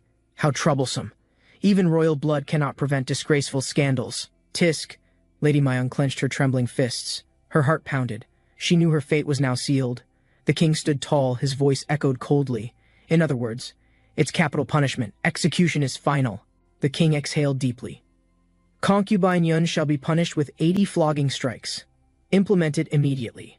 Under the night sky, the royal guards confirmed the order. "Yes, Your Majesty. Preparations are complete." The enforcer approached silently, gripping his cane tightly. His expression revealed no mercy for Lady Mayong. Lady Mayong's heart raced. Fear consumed her as she felt the cold floor beneath her hands. She gasped, "Ah!" as the executioner raised his arm high, the cane ready to strike mercilessly. Night fell over the palace. A distant drum echoed as punishment proceedings began under royal order. Lady Mayong flinched, her breath caught. She felt the wooden frame beneath her and gritted her teeth. The enforcer bound her hands tightly. She struggled briefly, then froze, unsure of what was coming next. He raised the cane above his head. "Ahem!" he warned. Lady Mayong's eyes widened in panic. The first strike landed. She screamed. Pain tore through her body with unbearable force and fear. The executioner hesitated. Suddenly a voice roared, "You bastard! What are you doing?" "Hit her harder." Chief Guard stormed forward. "Can't you hit her properly? That disgraceful woman deserves nothing but shattered legs." Sneering, he shouted, "A wretch like her mustn't ever dare stand before her father-in-law again." Pushing the executioner aside, he growled, "Out of my way, useless fool! I'll handle this personally." Eyes wild with anger, he raised the cane himself, preparing to deliver a merciless, punishing strike. A commanding voice interrupted, "That's enough, brother." The cane stopped mid-air, tension freezing the entire courtyard instantly. Confused whispers spread. The king narrowed his eyes. "What's happening? Who dares interrupt my final judgment?" The chief guard trembled. "Your Majesty, what's the meaning of this? Why delay rightful punishment?" The king's eyes darkened. "Do you truly wish to waste your life rotting in the palace dungeons?" Raising his hand slowly, the king declared, "Leave this to me. One more wrong move means exile." The king stepped forward, his outstretched hand trembling slightly. His voice echoed authority despite the tense atmosphere. The chief guard collapsed to his knees. Pain twisted his face as the king's words cut deeply. "Father forbade your presence in the capital," the king declared coldly. "Yet I showed you mercy. Despite burning 5 provinces, I silenced opposition for you. This time, no one will protect you." The king's brother lowered his head, defeated. "This will be the last time I show mercy, brother." The king's voice echoed across the courtyard. "Guards, place Grand Prince Yang Young under house arrest immediately." Guards restrained the struggling prince. He shouted desperately, "You can't do this. I'm of royal blood." The king turned his back, ignoring the outburst. "I'm personally halting the execution. Enough suffering for today." With trembling hands, the executioner untied Lady Mayong. Relief washed over her exhausted, battered face silently. A court official stepped forward. "Your Majesty, Prince Seosin humbly expresses gratitude for your immeasurable kindness today." The king spoke calmly. "Prepare new residents. Move her quickly. And..." His gaze softened with unspoken understanding. Gently, he added, "You've endured enough. Rest peacefully. Nothing will trouble you anymore under my protection." Under the moonlit sky, Lady Mayang whispered, "Thank you, Your Majesty." Tears mixed with heartfelt gratitude. Not long after, the king ordered Grand Prince Yang Young's family arrested, ensuring peace across the royal court. In time, happiness returned. Lady Mayong gave birth to her second child, a daughter named Ju Hyun. One peaceful morning, an attendant approached. "Your Highness, a guest has arrived. It's his first visit." Curious, the prince asked, "A first-time visitor?" The attendant nodded. "Yes, Your Highness. He awaits respectfully." The visitor bowed politely. "My name's Guanmin. I'm honored to meet a royal family member today." The prince asked, "Weren't you pursuing temple studies? Why suddenly visit the palace without prior notice?" Guanmin smiled faintly. "My health faltered during training. Rest assured, I wouldn't disturb Your Highness unnecessarily." Guanmin smiled. "I've adjusted now. Just came to express gratitude directly before returning again." The prince waved casually. "No need for that. Besides, it's not like I taught you anything." Suddenly, Guanmin asked cheerfully, "Then, would it be all right if I joined your daily exercises?" The prince hesitated. "If it were anyone else, sure. But Hao Weiji serves among our top ministers." Staring thoughtfully, the prince continued, "I only worry such a talented man faces unnecessary hardship too early." The prince clenched his fists. "Are you really comparing yourself to the nation's greatest living geniuses?" Guanmin nodded firmly. "Yes, I do. I've decided. I'll become a trainer no matter what." He smiled calmly. "I've already informed His Majesty. I'm officially withdrawing from the Hall of Worthies." The decision was final. Sunlight beamed over the rooftops, signaling the start of Guanmin's new path. Beyond the training grounds, destiny awaited, a place where strength, discipline, and perseverance would shape the future. Standing tall, Hajiwi introduced himself confidently. "I am the new disciple. Pleased to meet everyone." The seniors laughed heartily. "An official like you lacks practical strength. Train alongside us and improve properly." Jiwi nodded with determination. "Yes, please guide me. I'm eager to learn and improve every single day." Slightly embarrassed, Jiwi smiled.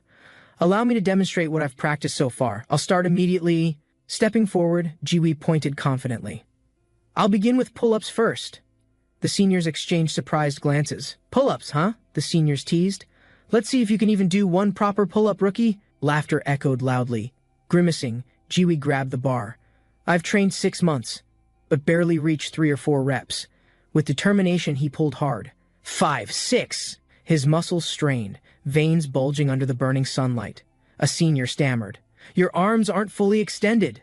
Jiwi gasped. "Correct form matters more than chasing numbers." Finishing confidently, Jiwi smiled. 10, 11. Nearby seniors laughed. This new disciple really sparked everyone's training spirit again.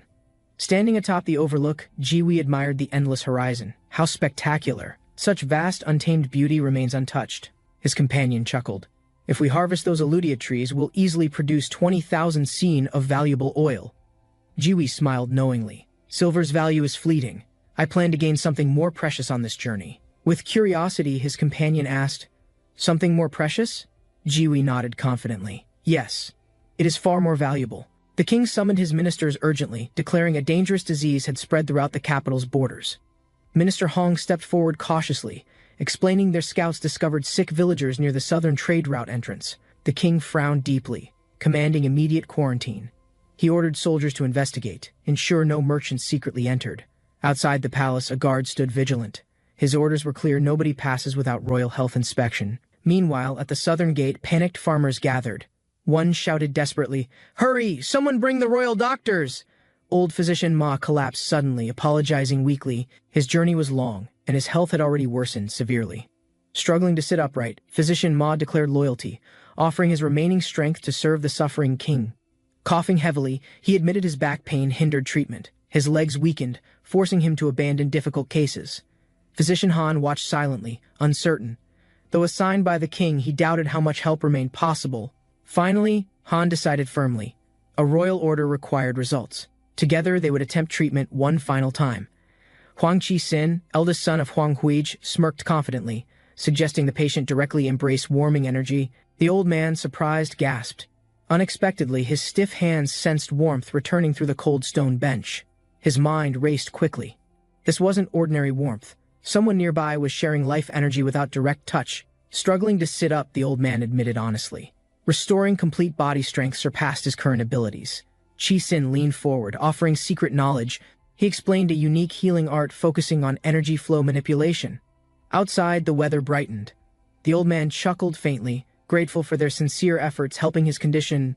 Despite lingering weakness, he respectfully admitted failure to fully recover but maintained his body using learned techniques. Minister Han expressed cautious optimism, wondering if continued warmth therapy might help restore the official's fading strength. Suddenly, Huang Qi-sin snapped his fingers, realizing something important about balancing warmth without causing harmful excess. Turning back confidently, Qi-sin advised carefully regulating warmth. Excessive heat could easily disturb internal balance and recovery. Attendant Nam stood silently, wondering how warmth reached his chest despite standing under cold stone walls. He glanced down, startled. His own hand felt an unfamiliar warmth, as if touched by invisible energy. Outside, Huang Qi-sin prepared to leave, satisfied his guidance offered the elder a fighting chance. In the garden, officials discussed quietly. Even without medicines, internal strength methods seemed to show hopeful results. Walking side by side, they concluded sometimes forgotten traditions offered solutions beyond modern healing practices. Unfortunate, yet enlightening, the king paced before countless scrolls, concerned. He ordered a review of every report regarding southern diseases. Minister Park respectfully informed the king about strange warmth sensations experienced by several recovering officials. Recently, puzzled, the king questioned aloud. Could such warmth be harnessed intentionally as treatment, beyond simple herbal medicine? The minister explained calmly. Slow breathing exercises helped officials regain strength, surprising even experienced royal physicians. Smiling slightly, Minister Park added, strengthening internal energy wasn't new. Sometimes forgotten methods were simply the most effective. The king asked about envoy preparations. Minister Kim nodded respectfully, confirming plans to visit before his departure. Minister Kim confirmed his route through Nanjing, planning to return by boat after completing trade discussions. He explained livestock improvement was a key mission. Introducing stronger animals could improve the people's nutrition. The current pigs, small and weak, offered little value. Imported breeds could significantly improve local protein availability. Minister Kim confidently stated Chinese pigs were larger, easier to raise, and provided abundant meat for everyone. The king stared sharply, sensing hidden intentions. He knew seeking livestock alone wouldn't justify such an expedition. With suspicion, the king pressed further. He demanded Minister Kim reveal any undisclosed objectives behind this journey. Minister Kim hesitated. The king's concern about prolonged absence complicated persuasion, but retreat wasn't an option now. Kim explained the Ming Empire's vast resources. He hoped to secure grain supplies and improve agricultural practices.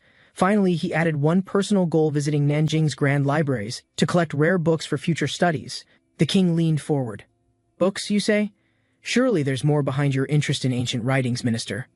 Minister Kim admitted honestly. I wish to meet scholars in Ming. Their knowledge may strengthen our nation's future. The king pondered deeply. He knew the Ming harbored brilliant minds, but such encounters could change political balance. He warned Minister Kim to stay vigilant. Ming politics were dangerous, yet the journey might yield great wisdom. Finally, with a solemn expression, the king ordered, return safely. Bring knowledge but never compromise Joseon's dignity. Waves splashed against the pier. The ship prepared to depart, sails fluttering beneath the bright morning sun. Minister Kim turned back briefly. With a steady voice he promised, I'll return safely, my wife. His son ran forward, calling out. His small hands reached helplessly as the ship began moving away. His wife approached quietly, smiling despite worry. Why must you leave during such harsh times? She asked softly. Kim reassured her gently. His Majesty's orders demand it. Our people's future depends on what I bring back. As the ship prepared to sail, Minister Kim faced his comrades and offered them his heartfelt gratitude. Smiling warmly, he promised to return safely. "I look forward to reuniting with you all," he said. One commander teased him lightly, accusing him of planning to skip responsibilities upon his safe return home. Minister Kim laughed, denying the accusation humorously. Joking aside, their bonds remained strong despite the looming separation. Another friend mentioned his rare vacation. Kim chuckled, crediting His Majesty's generosity for granting long-awaited personal rest. His son ran excitedly, proudly showing strength. "Father, look, this sword feels light now," he shouted happily. Minister Kim laughed heartily, ruffling his son's hair. "You've grown stronger, my boy, just wait for my return." Lifting his son briefly, he promised sincerely, "When I return, we'll train together and practice even harder." Boarding the ship, he took one last look back, etching his family's faces firmly into memory. At the palace, the king sighed. From completing orders successfully to returning safely, "I trust he'll manage both." Minister Kim spoke calmly, voice steady. "I only have a small wish, nothing beyond this nation's prosperity." Gazing over the calm waters, he continued, "I want Joseon strong and thriving, a homeland our people cherish." With conviction, he declared firmly, "so that no one can ever look down upon us or our people." The ship sailed steadily along the open sea, nearing the foreign coast under strong and chilly winds. Shin Suk-ju sneezed forcefully, struggling to stay composed as the cold air pierced through his uniform. Despite his size, he felt weakness. His body faltered from prolonged exposure to harsh sea winds. Embarrassed, he bowed his head, knowing his illness risked disrupting communication duties crucial for the mission. The officer beside him watched silently, disappointed. Suk-ju apologized, aware of the mission's delicate importance abroad. Shin Suk-ju, designated interpreter, stood calmly as the ship's departure marked the mission's critical starting point. The sail unfurled with force. The vessel surged forward, catching strong ocean wind under clear skies. Another official leaned forward urgently, scanning ahead. His sharp eyes noticed something forming along the distant horizon. A faint shoreline emerged slowly from the blue, confirming they were finally approaching the diplomatic destination safely. Concerned about presentation, Shin Suk-ju questioned the cargo's condition, aware even minor issues could insult hosts. Envoys reported to the prince. Tensions rose as news confirmed foreign martial artists approached the harbor. Interpreter Nam Bin clenched his fist. Orders had come. Action was expected without further delay. Eyes sharpened. The prince understood this was no routine exchange. The kingdom's pride was on trial. He declared they'd compete directly, using their own strength to prove Joseon's worth without retreat. The entire delegation reacted in shock, stunned by the bold challenge and the high expectations ahead. The delegation stood before the massive palace gate, awed by its size and architectural grandeur. One envoy compared the structure's scale to Hanyang, realizing their capital paled beside this vast construction. Eunuch Changsheng appeared, his demeanor confident. He clearly held high status within the foreign court's hierarchy. Shin Suk-ju asked about their audience schedule, careful not to sound impatient before an elite official. They were reminded firmly that Prince Shixing wasn't easily approached. Access required approval from the emperor himself. Eunuch Changsheng raised a concern regarding the official meeting schedule and timeline for receiving the delegation. Shin Suk-ju was shocked. A 40-day wait seemed excessive for such a high-priority mission. Changsheng casually shifted focus, asking about the tributes, especially curious about the products they had brought from Joseon. He mentioned trying the soap earlier, expressing surprise at its quality and acknowledging its practical usefulness. Despite the wait, the envoy smiled politely, relieved their offering was appreciated even if still imperfect. Changsheng raised an eyebrow after hearing the soap had been improved. He questioned their inventory capacity immediately. The Joseon envoy responded confidently, showing the soap prepared in large quantity with backup stock for inspection. Curious, Changsheng smelled the soap closely. The subtle mix of floral and ginseng fragrance caught his interest. He acknowledged the quality, then made a sarcastic remark about poor countries doing something impressive for once. Changsheng changed topics, mentioning the Joseon prince's appearance, hinting at rumors of strength and reputation spreading. Changsheng continued explaining court procedures, but was interrupted by a guard urgently approaching from the courtyard. The sudden shout caught everyone's attention. Changsheng turned, annoyed by the disruption in front of guests. The guard hesitated, struggling to deliver confusing news as others nearby listened carefully for context. Frustrated, Changsheng snapped, demanding clarity. His patience wore thin as the explanation failed to make sense. The palace loomed quietly, its stillness contrasting with the rising tension among the diplomatic officials outside.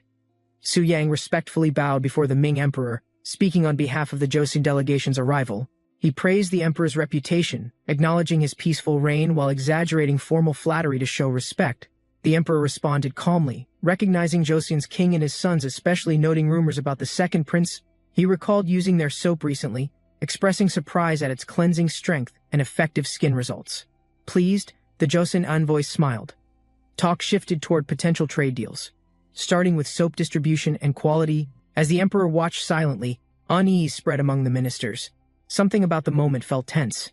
The envoy received permission to leave, but he sensed a strange discomfort hanging heavily in the air. Outside, the Joseon delegation walked calmly. However, subtle glances from soldiers hinted that something had changed. Footsteps echoed oddly. One official muttered, confused by the shift in mood during their quiet departure. Hidden within shadows, foreign ministers whispered angrily, displeased by Joseon envoys gaining attention and royal favor. Sweat dripped as tension rose. The Joseon envoy realized someone important had been waiting to confront them. A calm voice greeted them. The official acknowledged their arrival with a tone that suggested deeper intentions. Facing the group, he offered respectful words, but his posture showed this meeting held serious meaning. He thanked them, crediting their influence for enabling his rare audience with the emperor so quickly. Smiling, he hinted at deeper knowledge, suggesting familiarity with someone crucial from the Joseon royal family. The official continued speaking, sharing rumors of the prince's strength and how subjects respected him deeply. He noted the prince's reputation included not just strength, but intelligence, further elevating Joseon's image. Impressed, he complimented the soap's effect, expressing daily use made him feel cleansed and revitalized. Curious, he asked about pricing. The envoy explained it varied by ingredients used in each soap. The ginseng soap cost 10 rice bags, while scented variants were priced at 6 per bar. The official calculated soap value, equating it to silver currency. The economic implications were becoming very clear. Hearing the numbers, another envoy considered future trade. The price seemed reasonable for quality and scale. However, one Joseon official grew alarmed. The foreigner was asking about production methods, not just cost. To deflect, the Joseon envoy revealed only a harmless detail mentioning kelp as a key ingredient base. The foreign official chuckled knowingly, realizing the answer was intentional.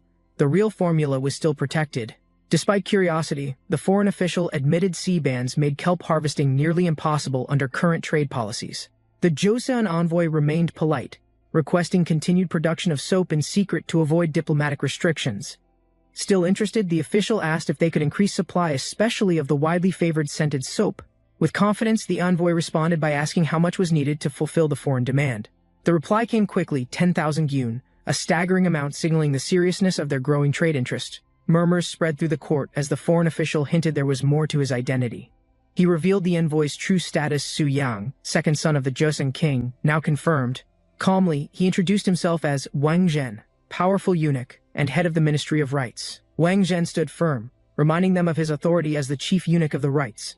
He asked if there was anything else they desired. Now that the trade deal was successful, Su Yang politely requested permission to travel and observe markets across the empire before returning home. Wang Zhen hinted at deeper intentions. He was willing to pay well if Su Yang wanted money. The Joseon officials were stunned.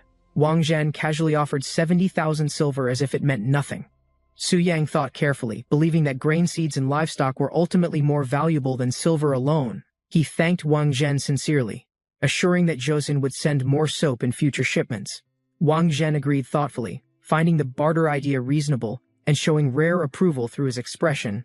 He promised the Joseon envoys their journey in the Ming Empire would be smooth and respectful. One envoy commented quietly, now understanding why the Ming court had been so drawn to the soap. Su Yang was shocked by the Ming court's outrageous idea of using cucumbers for skincare purposes. He questioned the logic behind it. Unsure if this practice was meant as medicine or mockery, the Joseon officials sat silently, confused by Ming's obsession with strange, non-scientific skincare methods and beliefs.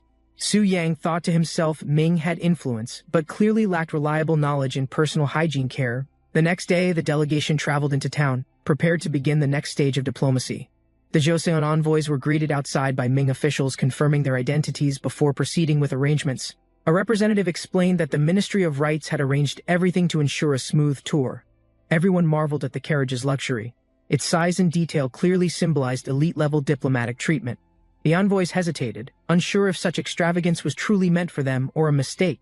They were reassured this was the smaller one. The prince's personal carriage would be even grander. While traveling, an envoy looked out cautiously, aware the bumpy ride covered long distances between cities. Inside the carriage, another envoy requested the window be shut to block incoming dust and debris. The man coughed hard, frustrated, noting dust followed them in both Ming and Joseon lands alike. Prince Su Yang acknowledged the complaint silently, recognizing that his companion's frustration was not without reason. He reflected smooth paved roads like Rome's wouldn't appear in most civilizations until centuries into the future. Shin Suk-ju sat slouched against the wall, quiet and lost in thought as the carriage moved. Another envoy scolded him gently, pointing out that there was a proper seat available right beside him. Su Yang spoke firmly, reminding him that longing for family shouldn't mean neglecting discipline and self-respect. He emphasized caring for the body as a duty to one's parents and to proper conduct. Suddenly, Su Yang noticed Shin's belly protruding and blurted out a sharp comment causing instant embarrassment. Shin Suk-ju shouted in disbelief. Offended by the sudden attention drawn to his weight and posture, Su Yang continued calmly, pointing out his coughing, lack of exercise, and breathlessness from minimal walking effort. Faced with undeniable truths, Shin collapsed dramatically. Overwhelmed by facts that revealed his poor physical condition, Su Yang stepped forward with a smirk, announcing he had something special prepared for Shin's benefit. He explained their next journey required covering 1,800 li to Changsan, hinting physical training was about to begin. Su Yang dragged Shin Suk-ju out of the carriage, determined to start his physical training immediately. Shin screamed in terror as he was forced to begin climbing the steep mountain trail at sunset. 12 days later, the delegation finally arrived at Changsan. The city lit beautifully under the full moon. An official commended them for their endurance. Su Yang responded humbly, saying he owed it to kindness. Despite exhaustion, Shin Suk-ju felt grateful and relieved. Their arrival marked the end of an intense journey. The Joseon envoys were welcomed by local officials, already informed of their arrival through prior communication. The governor-general greeted them warmly, acknowledging their long journey and inviting them to begin with dinner. A generous table was prepared. The scent of unfamiliar but rich dishes filled the dining hall. Servants announced the meal with enthusiasm, presenting the main dish, bright, steaming noodles garnished with exotic toppings. The Joseon delegates were surprised. The food looked strange, with noodles that appeared unlike anything they knew. A local official explained the origin of the first dish, tracing it back to the Yuan dynasty. Next, a platter of neatly arranged boiled beef was served, introduced with pride and ceremonial flair. Chopsticks lifted a slice for tasting. The envoy prepared to evaluate this traditional dish with full focus. He found the pork decent, but immediately frowned, commenting that the beef was poorly raised and underwhelming. He compared the flavor to malnourished cattle, subtly criticizing the livestock standards without directly offending the host. One envoy muttered disappointment, criticizing the waste of quality meat due to improper cooking technique. He tried to lighten the mood, laughing awkwardly, then asked if others actually liked the pork dish. Another guest responded cheerfully, confirming the pork tasted great and praising it without hesitation or reserve. Laughter echoed around the table as the envoys relaxed, enjoying the meal despite earlier criticism and confusion. Elsewhere, under a moonlit sky, the capital of the Ming Empire, Beijing, awaited the next chapter. A Ming official reflected quietly outside the governor's residence, watching over Changsan under the moonlight. He recalled escorting the Joseon prince and recognizing the envoy's importance as the king's own son. Another official questioned his motives, wondering why he supported envoys from a small, distant tributary nation. Wang Zhen responded calmly, remembering when he became a eunuch with barely a single silver coin. He looked at his reflection in the wine, thinking how much power he had gained since. Wang Zhen sat alone in his chamber, quietly sipping wine as moonlight filtered through the window. He tossed the cup aside, his mind already racing with thoughts far beyond the night's peace. Looking ahead with sharp focus, he whispered that he was eager to see what comes next. He wondered aloud what 50,000 yang truly meant to Joseon's second prince, clearly planning something deeper. A massive pig stood before them. Its size immediately drew attention from the visiting Joseon officials. One envoy noted its bulk rivaled a wild boar, though it lacked tusks, confirming it was domestic. A local explained proudly that their pigs could reach 200 gyeon in just 1 year's time. To evaluate the quality, Su Yang requested a portion be cut for proper inspection and tasting. Impressed by its size, he remarked it could feed an entire nation even if only one was sent. Su Yang suggested they compare other pigs first, before deciding which one to bring as tribute. He warned that sending a pig without care could cause diplomatic trouble and political embarrassment for Joseon. Their journey continued. The Joseon delegation arrived at Luoyang, another major city within the Ming Empire. They observed that Luoyang's population and activity matched Beijing's, revealing the vast scale of the Ming domain. One envoy noted how unusual it felt to see so many people acting freely outside the capital. While exploring the streets, one envoy overheard merchants loudly promoting something related to strength and vitality. They listened closer. A local shouted about a soap that builds muscle using the Joseon prince's name. Alarmed, one envoy realized the vendors were illegally using Prince Su Yang's identity to promote the product. Su Yang watched calmly. Recognizing the rapid spread of their influence since arriving in the Ming Empire, he smiled, flexing confidently, and warned they'd face him directly if any more problems were caused. Su Yang flexed his muscles confidently, asserting he didn't need gimmicks, he had real physical strength. One of his retainers panicked, trying to stop him before things escalated further in public. Nearby, a vendor exaggerated claims saying their pills, using Joseon ginseng, could grant unmatched physical power. He pointed to a muscular man, claiming he ate 100 pills and gained massive strength instantly. Crowds stared at Su Yang in awe, shocked by his build and wondering if it was real. Su Yang boldly declared he needed no enhancement pills, challenging the muscular man with his natural strength. The vendor was stunned by Su Yang's confidence. Realizing a public strength contest was about to begin, he nervously admitted that someone with such physique clearly didn't require the advertised ginseng pills at all. Su Yang stepped forward, questioning the vendor's false claim about receiving ginseng directly from the Joseon prince. Flustered, the vendor shouted defensively, denying familiarity and questioning who Su Yang even was in return.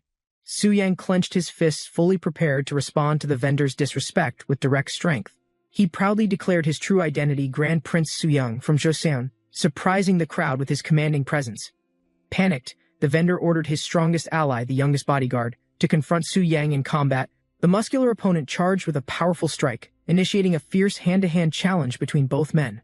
Their fists collided with massive force, shaking the ground and drawing all attention to the explosive clash. The opponent trembled in disbelief. He had never felt physically inferior to anyone before this moment. Despite his size and power, he questioned why he was being overpowered so easily by Su Yang. Su Yang answered firmly, stating the truth: he simply had more refined muscle, strength, and control overall. With a powerful throw, Su Yang slammed the opponent to the ground, ending the fight decisively. As the dust settled, Su Yang stood tall, composed, and victorious, his dominance clearly unquestioned. The vendor panicked, realizing their strongest fighter had lost, shattering their claim of world-class strength instantly. In full retreat, they shouted regret, knowing they had severely underestimated the strength of their opponent.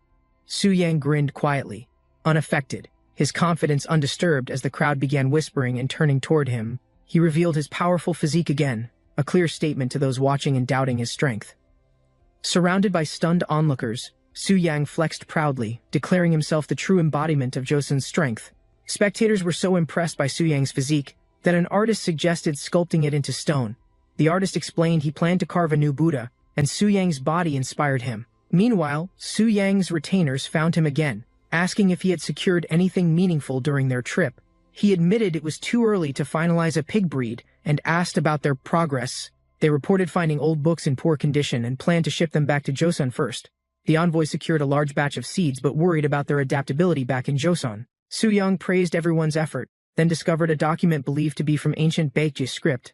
Excited, he recognized it contained the inscription of Chu Suiliang, a famed calligrapher from the Tang dynasty. Another scholar confirmed its authenticity and expressed strong interest in examining the historically important writing up close. A second onlooker identified a biography of Duke Dan, eagerly asking to see the text as well.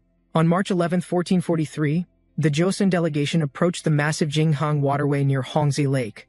Stunned by its scale, one envoy asked if the enormous vessel before them was truly a ship. They compared it to Joseon's turtle ship but admitted this Ming vessel dwarfed it in size. Su Yang explained it was from Emperor Yonggle's naval expeditions, once led by the great Admiral Zheng He. He added they should visit the shipyard in Nanjing, reflecting on how 3 months had already passed. Back in Joseon, officials met with the crown prince inside the palace to discuss military advancements. The king inquired about the research on Huapo, a small handheld cannon recently developed by court engineers. He expressed doubt, unsure if such a small weapon could be useful beyond frightening the enemy. The crown prince clarified that its compact design allowed it to be mobile and fired while moving. He concluded that if every soldier had a Huapo, they could attack freely during combat maneuvers. The official explained a report about a soldier surviving an ambush due to wearing only light leather. Because the arrow was weak and the man had no armor, the wound wasn't immediately fatal. Had the arrow been stronger, it would have pierced clean through his body and killed him instantly. A young engineer stepped forward, saying he had been testing new designs using counterweight sticks for breakthroughs. He began demonstrating a prototype with a spinning motion, eager to prove his improved firing concept. The young engineer aimed his new device steadily, preparing to test its precision and counterweight mechanics publicly. Zhang carefully sipped his drink, savoring the silence that accompanied his long-awaited break from duty. A cool breeze passed by as he exhaled deeply, settling into the peaceful rural tavern seat. Despite the calm, Jiang's thoughts drifted to the palace and the emperor's stern, expectant gaze. He leaned forward, asking aloud what would please his majesty: training, loyalty, or unwavering personal strength. Suddenly, the wooden training dummy laughed mockingly, breaking his thought. "Your jokes are going too far." Jiang enjoyed his drink, amused by the wooden dummy, unaware someone was approaching from behind unexpectedly. A soldier entered the tavern, recognizing Jiang immediately. His presence hinted at official business, interrupting Jiang's break. Jiang, dropping formalities, made a simple request for food, choosing to stay grounded despite his known status. The tavern host quickly prepared the fish. Smoke rose as the herring grilled over open fire. Jiang took a bite, but his face twisted. The fish tasted spoiled, and something felt wrong. Jiang's face tightened as a strange realization hit. This wasn't just spoiled fish, something was wrong. A bystander explained the fish was cleaned with alcohol, effective but risky, depending on how it's handled. The vendor admitted the herring sat too long before grilling. Jiang's suspicions about poor storage deepened quickly. Someone mentioned a special liver method. If mastered, it could preserve herring freshness for over half a month. Elsewhere, a large ship surfaced. A crew prepared a haul of fish, signaling a major operation. A massive net of fish was hauled onto the ship, marking the start of urgent processing. Jiang issued instructions, rapidly gutting, salting, and rotating the workers to maintain efficiency and preserve fish quality. A crew member proudly revealed a pulley system he built, improving speed thanks to gym training knowledge. Salted fish piled up quickly in baskets, glistening under the sun, ready for long-term storage and transport. One worker questioned the method's effectiveness, wondering if quick salting could really preserve freshness for half a month. The processed fish piled high. Their numbers exceeded expectations, demanding swift decisions about storage and future plans. A worker noted they had more than 10 times the usual load, over 1,000 fresh fish. Jiang explained how expanded storage now allowed fish to be enjoyed raw, not just salted or dried. His thoughts shifted toward scaling operations. A stronger boat could push into distant waters for larger hauls. Looking toward the horizon, Jiang decided firmly he must report everything to His Highness immediately, without delay. A royal decree was announced loudly. Its urgency echoed through the village, gathering everyone's attention immediately. The order named Ma Il-yang, a disciple of Grand Prince Suyang, as its key executor. He declared a new initiative, building a hall for discipline, training, and preparation of the physical body. The goal was clear: recruit 20 sons from defeated noble families to begin strict re-education under his guidance. These chosen youths would be trained to rebuild honor, control their actions, and strengthen their physical discipline. A month later, training continued at the estate. Discipline halls stood quiet under the clear blue sky. Ma Il-yang reflected on old days with His Highness, wondering if his current efforts truly worked. Despite his encouragement, the disciples only responded when Prince Seogan taught, ignoring Ma's own lessons completely. Standing shirtless and frustrated, Ma noticed the disciples showed no interest when he spoke or demonstrated directly. He sighed, recalling a warning. Those who fail the annual exam will be exiled to Hamgyal province. One disciple overheard the exile news and froze, realizing the exam was more serious than expected. Suddenly, a massive figure appeared. It was His Highness, returning with unmatched muscles and fierce presence. The disciple stuttered, stunned to see the prince in person. His presence brought immediate pressure and tension. With intense energy, His Highness declared warm-ups. The disciples screamed in dread, knowing what was about to happen. Another instructor watched silently, sweat forming, fully aware that serious training was now beginning without compromise. Prince Seogan questioned the disciples' performance, waiting for an answer to the ongoing problem he had posed. He pointed toward stacked weights, suggesting physical strength training as the best method for those lacking discipline. Outside, students groaned under the sun, straining with effort. Their struggle proved the training was extremely difficult. One disciple gasped for air as Seogan scolded him, still unable to solve the core challenge given. Observing quietly, another trainer frowned. The results were lacking, and it was clear a new approach was needed. The trainer stood firm, arms crossed, watching the disciples struggle closely with a serious, judging expression. Desperate, the disciple shouted he understood the lesson, straining hard to lift the weight once more. The trainer smirked. The disciple's answers matched perfectly, so more weight would be added to test him further. A heavy plate slammed down. The disciple groaned loudly, muscles shaking under the growing physical and mental pressure. His partner yelled with urgency. Losing in a strength contest now would ruin their team's entire momentum. The disciple gritted his teeth, vowing not to be the only one enduring this harsh training. Fueled by pain, he promised to pass the burden down. Others would face weightlifting trials too. That mindset spread. Weightlifting as the answer became a growing principle across all corners of Joseon. Far away in Ming Empire's capital, Nanjing, New voices reflected on the state of the provinces. Two men observed the city's pace, surprised by how advanced local reforms were, especially in calendar systems. Fresh vegetables filled the market. One man observed that non-rice farming seemed far more profitable recently. He explained that rice remained central in Joseon, as food security was always the highest survival priority. Historically, Joseon faced constant threats, raiders, and invasions, forcing the nation to emphasize stable, state-managed food production systems. Still, the scene of a muscular farmer in vegetable fields proved it was time to evolve forward. Arriving in Jiangnan, travelers suggested enjoying local produce, hinting at growing interest in regional agricultural products. Hungry guests shouted for food. The loud clatter of dishes signaled urgency and impatience in the room. Startled servers stumbled over each other, rushing to deliver the ordered meals before tensions rose even higher. Everyone froze for a moment. The hosts and guests exchanged a sharp, uncertain glance before the first bite. The server announced a live fried carp dish still twitching.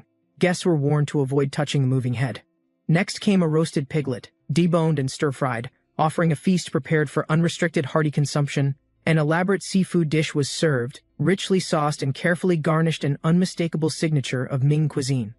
The guests were amazed by the presentation, unsure how to react to such unfamiliar culinary extravagance. They tasted the food cautiously. It was bold, flavorful, and filled with spices never used in Joseon. As the plates emptied, calm returned. With satisfaction, everyone prepared to hear what would come next. The host stood confidently and smiled. "Now that you're full, there's someone important I'd like introduced." After finishing their meal, the nobles leaned back in satisfaction, unaware of the events soon unfolding. Prince Youngjik, with determined eyes, prepared to introduce a man who could change Joseon's future forever. Far away, the Nanjing shipyard buzzed with activity. Crates, timber, and sailors moved with tireless, synchronized purpose. Among them stood a rugged stranger, recently arrived from sea, known for his strength and rough reputation. His presence stirred tension. Veterans sensed he carried a mission larger than trade, something bound to disrupt order. The dockworkers whispered after learning the muscular man was an official envoy from the royal Joseon court. Realizing the mistake, the younger sailor panicked. He had nearly shown disrespect to an important foreign dignitary. The envoy recalled hearing of the man's reputation. He had engineered great ships for past royal expeditions. Fang Jishu, former naval shipbuilder, explained his final warship was meant to escort a mighty flagship. With warships retired, he now built merchant vessels, quietly making a living beneath the shadow of greatness. Fang Jishu was startled by the prince's question, unsure of where the conversation was heading. The prince asked if Jishu had experience with other ship types. Curious about his broader knowledge, Jishu admitted he'd learned extensively through hands-on work, driven by deep fascination with various regional ship designs. He proudly listed models he contributed to Fujian, Guangxi, and Guangdong ships, each reflecting regional function and design evolution. Noticing Jishu's passion, the prince proposed, "Why not bring those skills to Joseon for new development?" Fang Jishu passionately declared his dream, constructing massive ships capable of mastering the harsh, open ocean. He refused the idea of downsizing. Smaller ships, he believed, couldn't match his ambitions or skills. The prince remained calm, noting how engineers shared one trait: unyielding pride regardless of nation or environment. He quietly revealed a new sketch, a compact boat designed for rowing and sailing in shallows. Jishu was surprised to learn the small craft could outperform large ships in daily fishing efficiency. The sketch revealed a single-mast vessel slicing cleanly through waves, compact, yet powerful in performance. The prince acknowledged Jishu's pride, but challenged him to redefine greatness through strategic, efficient engineering instead. He argued that building a better small boat was no less noble than creating a giant warship. Before parting, the prince invited him to visit Joseon's port within 10 days to begin collaboration. Meanwhile, in a quiet riverside area outside Nanjing, the prince's team prepared for what came next. In the fields, workers examined lettuce, closely checking root length and selecting only those absorbing enough water. The prince explained the importance of long roots, ensuring vegetables thrive even when buried deep in soil. He emphasized selecting only strong seeds, believing better harvests began with careful observation and strict standards. Nearby, a farmer was asked about a pig's growth, how long it took to reach full size. He proudly said it took over a year to raise one weighing more than 240 gin.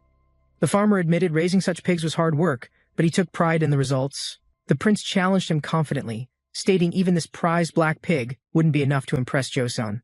He promised delivery of a whole pig, properly raised and measured, by tomorrow without any delay. As sunset painted the sky, the prince reflected the real challenge was finally beginning with unknown variables. Though profits from soap trade could repay the borrowed silver, he remained cautious of uncertain allies' motives. As the sun set, the prince pondered quietly whether his confidence would truly be enough tomorrow. From above, he noticed preparations and motion workshops were active, and livestock had already been weighed and tagged. He smiled faintly, realizing that despite delays, Joseon's team had begun preparing with remarkable quiet discipline. Advisors and workers gathered below, assuring him they had followed every royal instruction down to the letter. Materials were lined up along the shore, ready for shipment at dawn.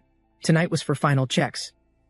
As the group sailed toward Joseon, one envoy expressed concern about how Hanyang might react. Another worried how their tribute would be received, unsure if it met court expectations or standards. The prince reassured them, confident the royal court would welcome innovation, and the hall would fill quickly. Back in the capital, a palace messenger rushed in, urgently calling out to the king. He shouted breathlessly news had arrived, and it was so important, it disrupted morning court routine entirely. The king, sweating from exercise, was interrupted mid-workout and demanded the news be truly important. He warned the messenger that a trivial report would lead to harsh punishment without further explanation. The messenger quickly announced that the diplomatic envoys had successfully returned from the foreign port mission. The king was pleased until learning pigs had escaped, causing confusion and noise all over the capital.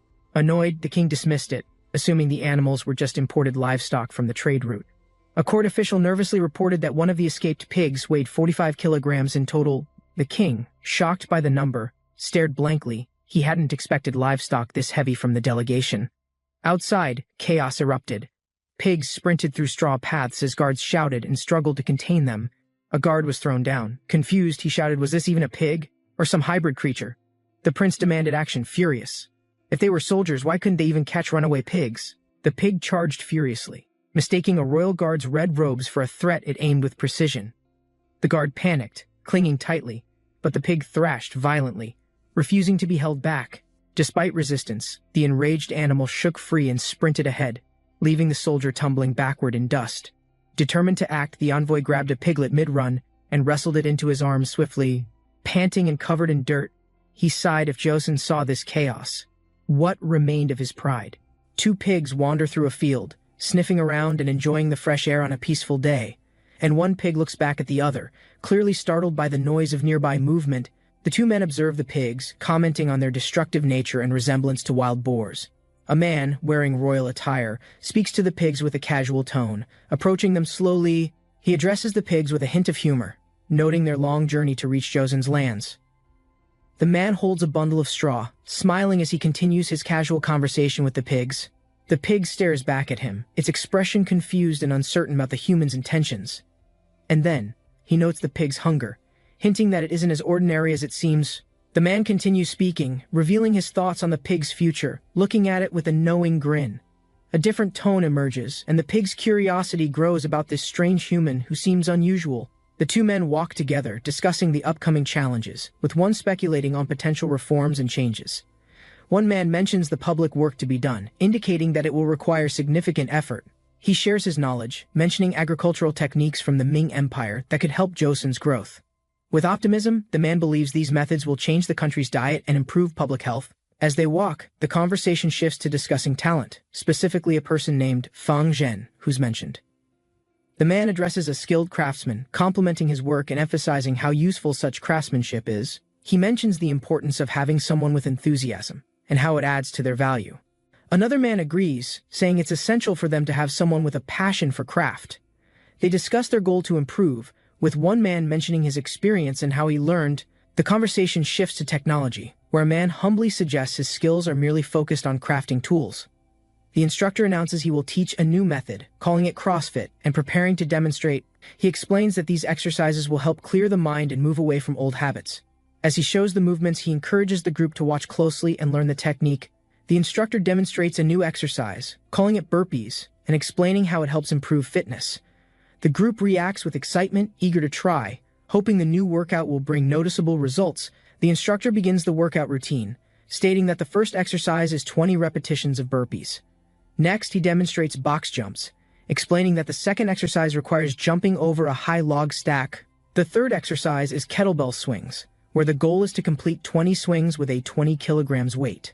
The instructor adds that the final exercise is 20 squats with weights, ensuring the participants understand the goal. He encourages them to repeat the routine twice, take breaks, and prepare for the intense training ahead.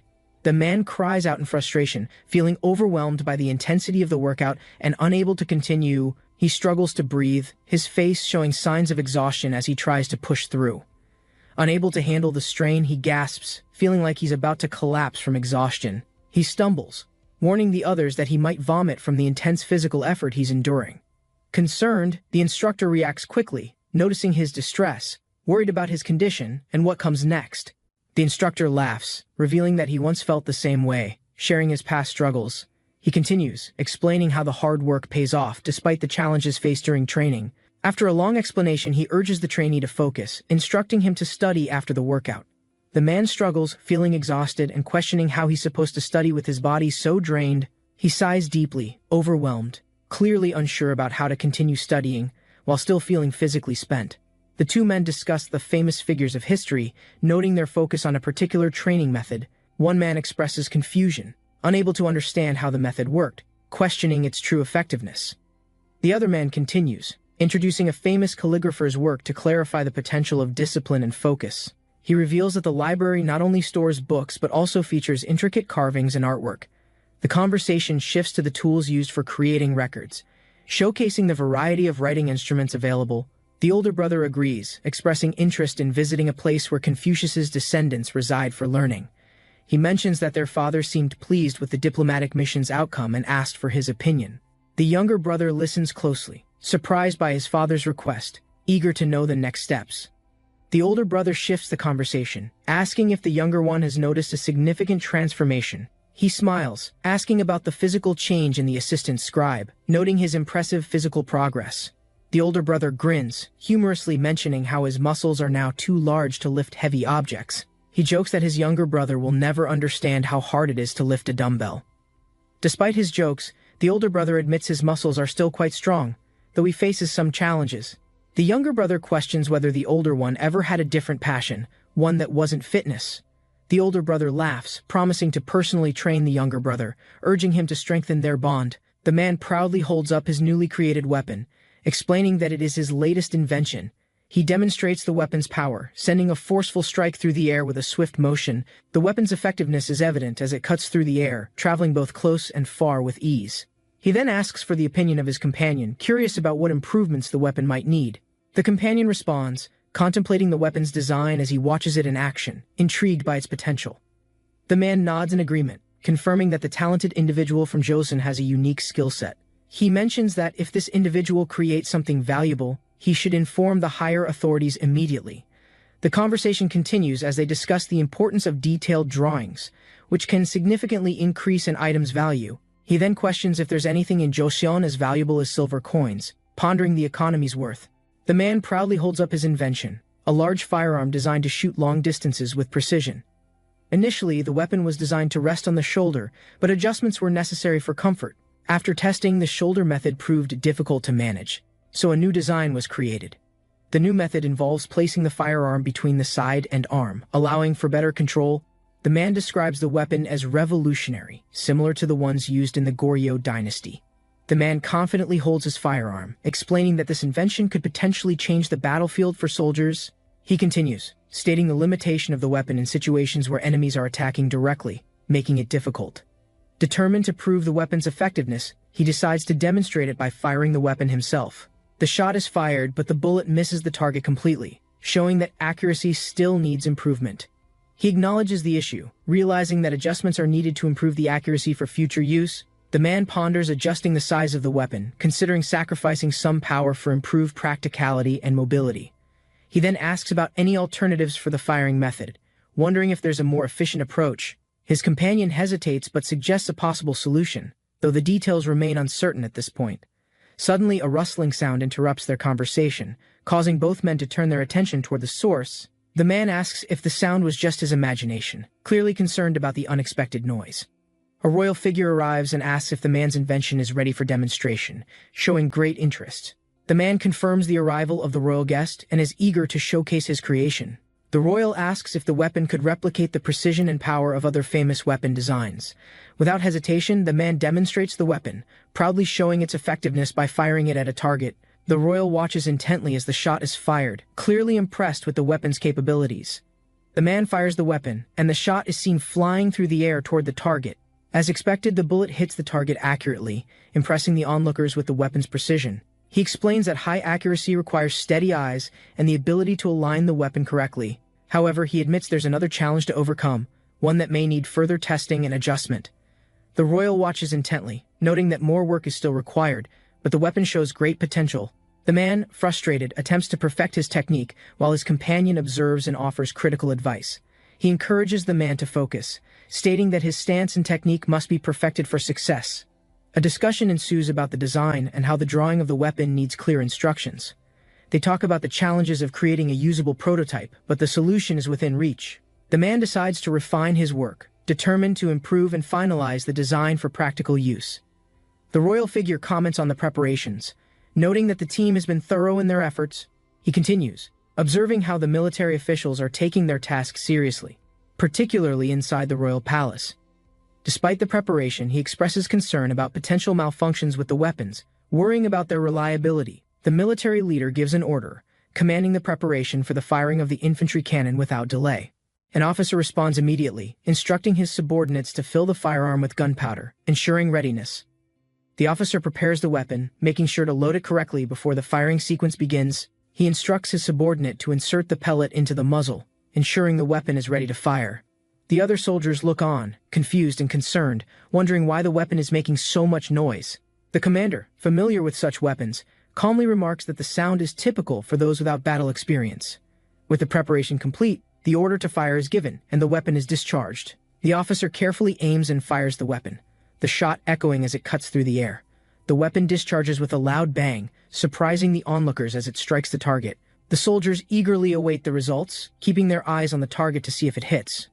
The officer orders a check on the target's condition, eager to confirm whether the shot was successful. The report comes in, 1 shot, 1 hit. The target has been struck, proving the weapon's power. The soldiers are surprised, noticing only 1 shot was fired, questioning why the weapon didn't do more. One soldier wonders why the weapon only works for a single shot, raising doubts about its effectiveness. Another soldier explains that this limitation may be because the cannon can only handle 1 shot at a time. With a determined expression, the officer orders the next round of preparations, ready to fire again.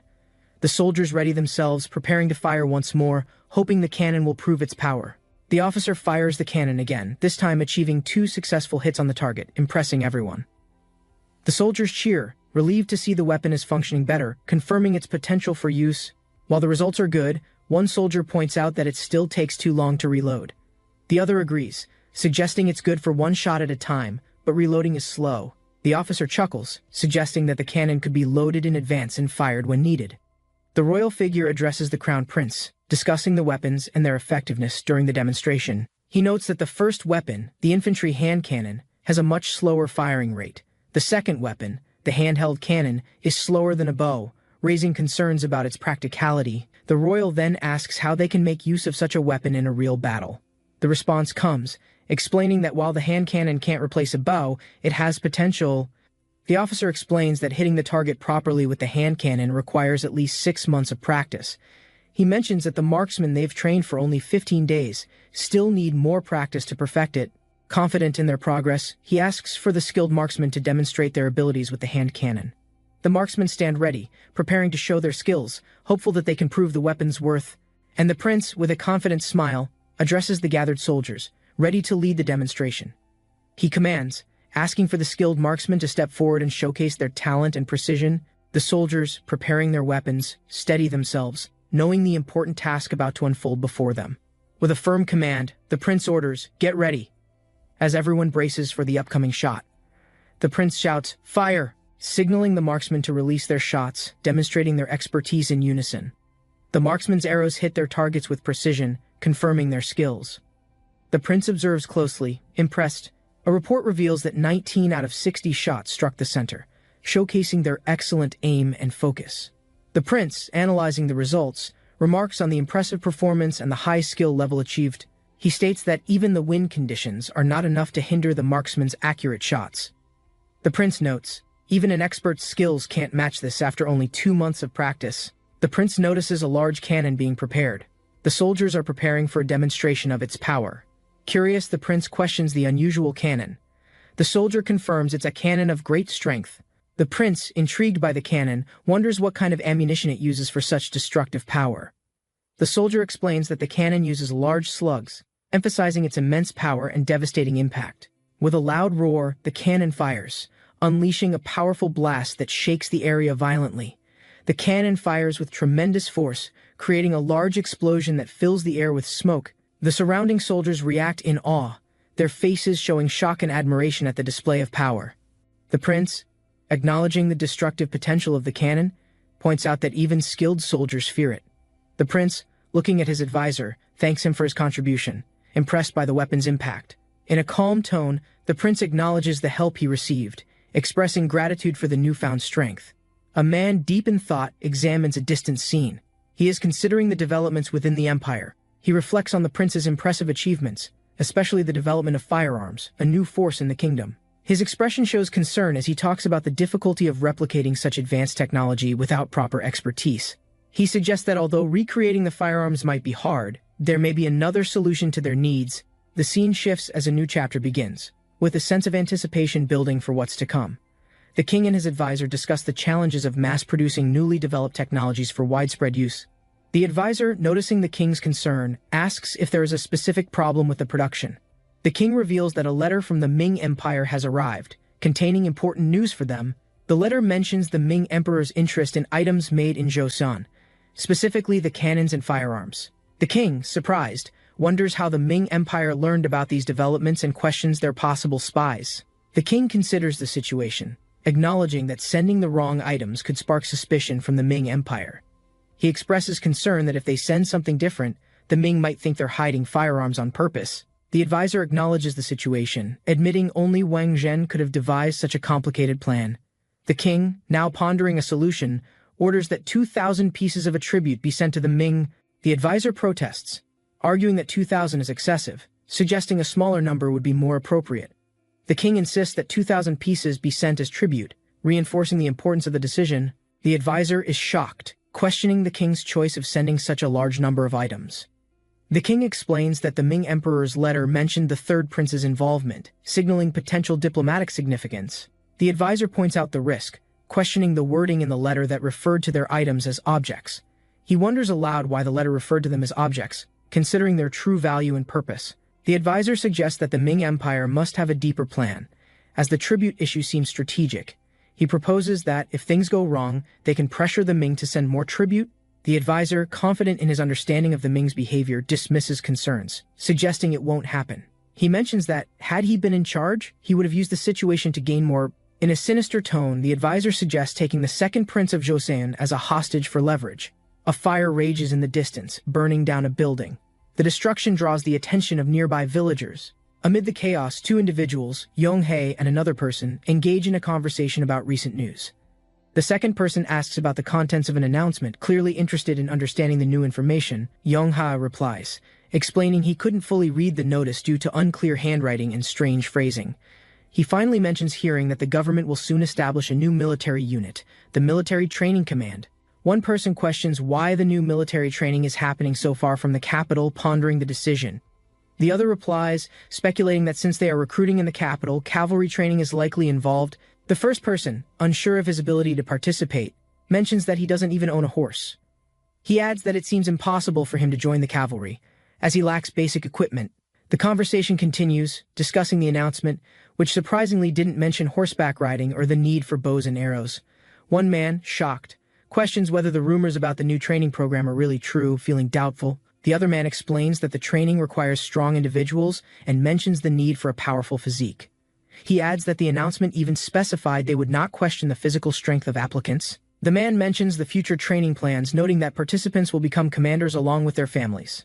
A father tells his son he's being sent to the capital, warning him about the consequences ahead.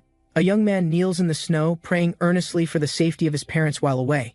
He reflects on the announcement that has drawn many young people from all regions, eager for change. Believing in their physical strength, they hope the military training will be their path to a new future.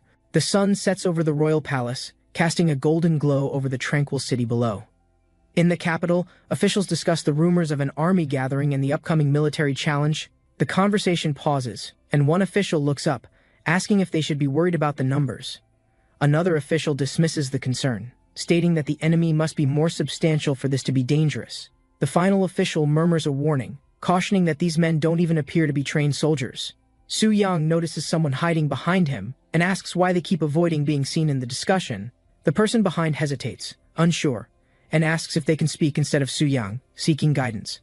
Su Yang, irritated, reminds them that they are the Minister of War and should lead the army. The official behind Su Yang admits feeling uneasy, revealing they have only handled administrative tasks, not military duties.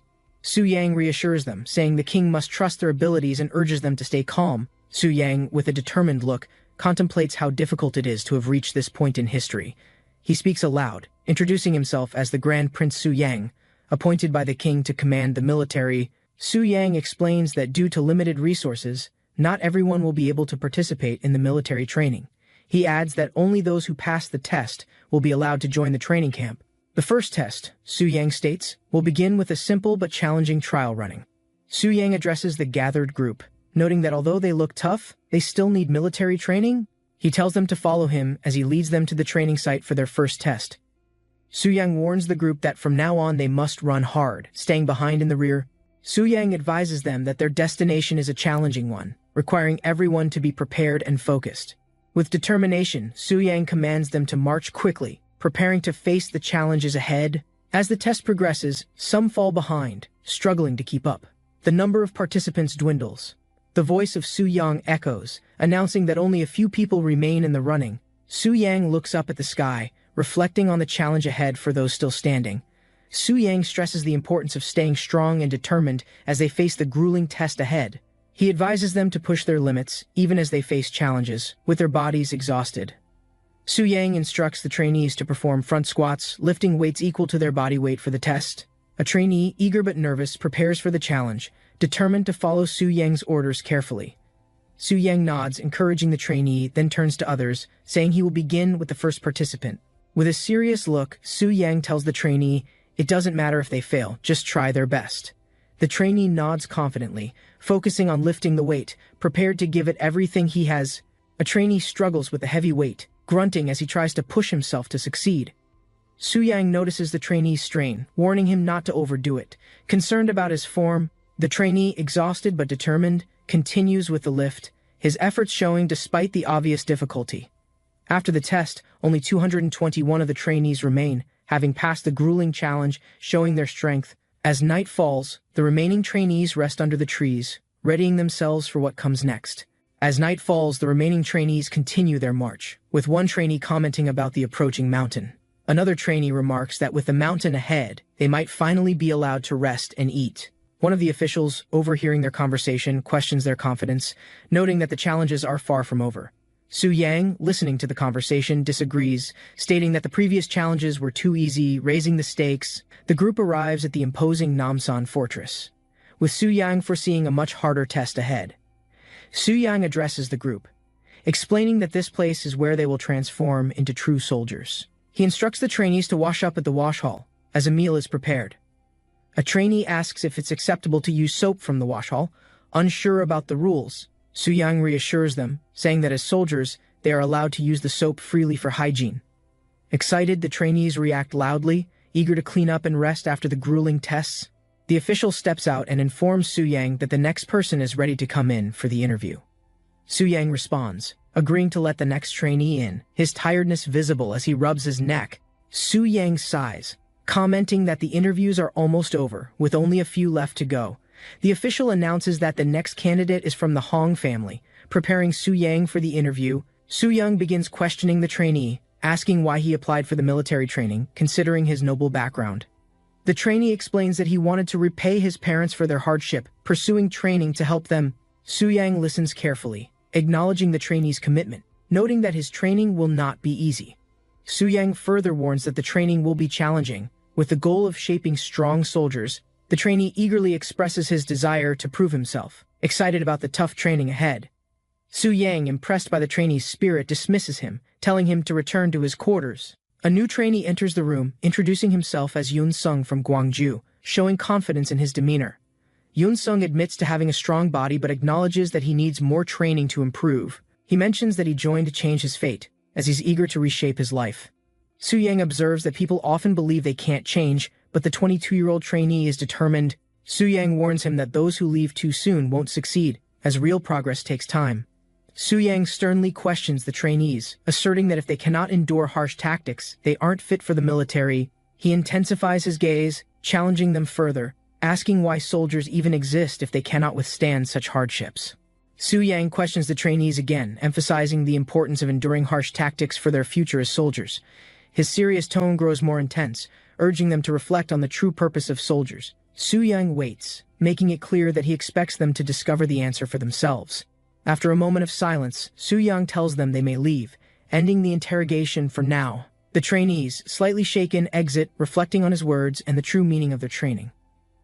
Su Yang observes the group, noting that even the strongest trainees like Hong Yunseong need to change. He directs the group, instructing them to prepare for their next drill, which requires strict discipline. As they march, Su Yang orders them to focus, not allowing any distractions or chatter during the training. The trainees continue the drill, but one comments on how unique and intense Su Yang's training methods are. Su Yang, hearing the comment, continues his command, pushing the trainees forward, determined to make them stronger. Su Yang tells the group that there is nothing more important than loyally following orders on the battlefield. He emphasizes that soldiers must act with discipline, where failure to follow commands could lead to failure. Su Yang directs the trainees to practice the proper sounds for commands, crucial for military discipline and leadership. He reminds them that those who will lead must master these commands and make them a habit. The trainees listen attentively, understanding the importance of proper command, as Su Yang watches them practice. A trainee nervously admits to Su Yang that he's still learning the proper sounds for military commands. Su Yang, understanding, advises the trainee that it's normal to struggle but reassures him about getting better with practice. Su Yang encourages the trainee to keep going, suggesting that even leaders need to master these basic commands. The scene shifts, showing the trainees in action. One trainee exclaims that he lost the challenge. Another trainee, noticing the loss, calls out to his teammate, reminding him that it's his turn to plan. A trainee, looking tired, explains he plans to take a walk to clear his head and relax. Another trainee, unimpressed, sarcastically remarks that taking a walk isn't exactly going to help him. The first trainee, brushing off the comment, insists that taking a break will make him feel better. As the first trainee walks away, he reflects on the harshness of the situation, walking slowly. Elsewhere, a grizzled man with a hardened look advises the first trainee to sell his assets. The grizzled man reassures the trainee, saying they don't need to worry about him or the situation. The trainee looks back, acknowledging the comment but still lost in his thoughts as the sunset looms. The trainee, deep in thought, notices the unusual sight of a brightly lit tent in the distance. Curious, he realizes the tent is the only one still illuminated, even as night falls.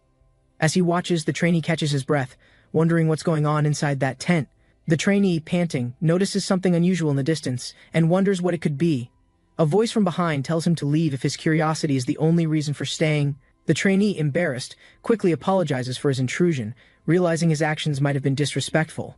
He hesitates, then asks about the large clubs in front of him, curious about their use. The man, seemingly unfazed, responds with a question of his own, asking the trainee his rank. The man notices the trainee's curiosity and, with a smile, asks if he's interested in the large club. The trainee, intrigued, responds with a simple signaling his interest in learning more about the object. The man laughs and offers the trainee a chance to hold the club if he's truly curious. Confused, the trainee asks, "Pardon?" as the man prepares to demonstrate the use of the club. The man explains that the club is called a meal and is used for strength training. The trainee, struggling with the heavy meal, groans loudly, feeling the intense strain on his muscles. Exasperated, he wonders aloud who could have possibly created such a brutal training tool to torture them. Another trainee answers, jokingly suggesting that it must have been created by Grand Prince Su Yang himself. The trainees pause, hearing a voice from behind, wondering if someone is talking about their leader, Su Yang. Su Yang, unfazed, explains that the exercises will differ depending on the weapon they choose, urging them to try everything. The trainee, relieved, asks if that means he won't need to use the heavy meal after all. Su Yang hands him a large plate weighing 24 kilograms, instructing him to use that instead. The trainee, frightened by the heavy weight, screams in shock, apologizing for his previous comments about the meal. He quickly admits he's uneducated and can't use the heavy shield either, ready to retreat. Su Yang, noticing his hesitation, asks where the trainee is going, signaling his intent to avoid the challenge. The trainee, drenched in sweat, smiles weakly after finally finishing his training, feeling relieved. Su Yang, walking past, casually remarks that he will see the trainee again tomorrow, adding to his exhaustion. After an hour, the trainee, still catching his breath, wonders how he will endure this intense training. Exhausted, he mutters to himself, feeling both sore and weary as he slowly moves away. The trainee, still grimacing, considers the long road ahead, unsure how he will keep up tomorrow. The trainee hears someone call his name and turns to see Younghae approaching, looking tired. The trainee asks Younghae where he's been, noticing he seems a bit out of breath. Younghae replies that he got bored of the training with weaker trainees, so he decided to exercise alone. The trainee, concerned, notices something strange and suddenly exclaims, pointing at Younghae's arm with shock. Younghae, unfazed, looks down at his bloodied arm, nonchalantly asking if the trainee noticed the injury. Younghae, with a calm expression, tells the trainee to forget about what he saw outside today. He mentions that it seems Grand Prince Su Yang has been watching his every move carefully. Younghae advises the trainee to just ignore what happened, urging him to go back inside. As he walks away, Younghae turns back, revealing his bloody arm, calmly stating the blood isn't his. The trainee, confused and concerned, watches as Younghae disappears into the shadows, wondering about his cryptic words. The sun shone brightly over the ancient palace, banners fluttering as the day's training began. A determined young man prepared his weights, focusing on his strength with a serious expression. He remembered his promise to surpass his mother's legendary power through relentless effort and discipline. His dedication brought stories of success, inspiring others with his perseverance inside the palace walls. With a deep breath, he lifted the heavy barbell and pushed himself toward his fitness goal. The king admired the young man's strength, recalling his battles and many great physical achievements. Discussions centered on the rare ability to perform such powerful exercises without injury or fatigue. The young challenger expressed his wish to test himself further, eager to prove his true limits. The heavy barbell was set firmly on the ground, anticipation building for the upcoming challenge. With focused determination, he lifted the weight successfully, impressing all witnesses with his endurance. The king reviewed the impressive numbers, analyzing the young man's progress in rigorous weight training. Advisors debated the long path ahead, considering the difficulty of reaching such intense physical goals. Despite doubts, the young man remained committed to mastering his body through continuous, disciplined effort. The king acknowledged the challenge but insisted on the necessity of pushing beyond ordinary limits. Planning their future, the king and his court prepared to support the young man's demanding journey. A strategist observed quietly, recognizing the young man's potential far exceeded the impossible standard set. Confidence grew as his training progressed, and others began to acknowledge the changing tides of power. The title screen marked a new chapter, signaling a significant turning point in the young man's journey. Under the clear sky, he prepared himself, muscles tense and focused on pushing beyond all limits. Observers commended his progress with growing excitement, eagerly anticipating the results of his relentless effort. The young man strained fiercely, pushing his limits as weights clanged under the bright palace sky. His face showed pure effort, muscles trembling with the intensity of the grueling exercise. He successfully squatted with a massive load, shocking onlookers with his incredible physical strength. Breath heavy, he remained focused, refusing to let fatigue diminish his powerful performance. His determination proved unstoppable, inspiring awe, as he continued lifting beyond expectations and limits. The king encouraged the young man to take a brief rest before attempting one final powerful lift. The young man caught his breath quickly, preparing himself for the most demanding exercise yet. Muscles strained intensely as he gripped the bar, focused completely on completing this ultimate challenge. The crowd watched silently, anticipating whether he could achieve his goal with unwavering determination. Faces showed surprise and respect, moved by the young man's persistence and remarkable strength display. The final weight clanged loudly as the young man completed his 430 gyun deadlift, strength undeniable. The king congratulated him, impressed with the power and discipline demonstrated through countless exhausting trials. Advisors discussed the young man's remarkable capacity, suggesting he attempt even greater challenges for glory. Instructions were given, setting the stage for another grueling test with even heavier weights assigned. Calm and focused, the young man prepared to lift once more, ready to push beyond limits. The king questioned the young man's ability to overcome exhaustion and the next difficult challenge ahead. The young man acknowledged the fatigue but resolved to push through, understanding strength grows from struggles. Strategists and guards watched warily, knowing the battles for power required not just might but wisdom. Plans were made quietly in the palace to prepare for both physical and political challenges brewing. The young man's journey continued, driven by ambition and support, forging a new path toward greatness. As the young man questioned his journey, elders reminded him of the hardships endured by all warriors. Memories of past trials and sacrifices inspired him to embrace the pain as part of his path. The weight of responsibility and honor was heavy, But he refused to falter under the pressure. Arrows sailed through the sky, symbolizing incoming challenges that tested both courage and skill. A playful yet sharp reminder followed. Strength required patience, resilience, and most importantly, unwavering will. Soldiers prepared fiercely, receiving orders to face their first training test with both courage and skill. Leaders asked if everyone was ready, reminding them of the importance of full protection in battle. Nervous but determined, most soldiers responded confidently to the challenge ahead, eager to prove themselves. A warrior pledged to stay alert through the brutal training, knowing survival depended on unwavering focus. In the shadows, the king's warning echoed, underestimate no one, power corrupts and dangers lurk unseen.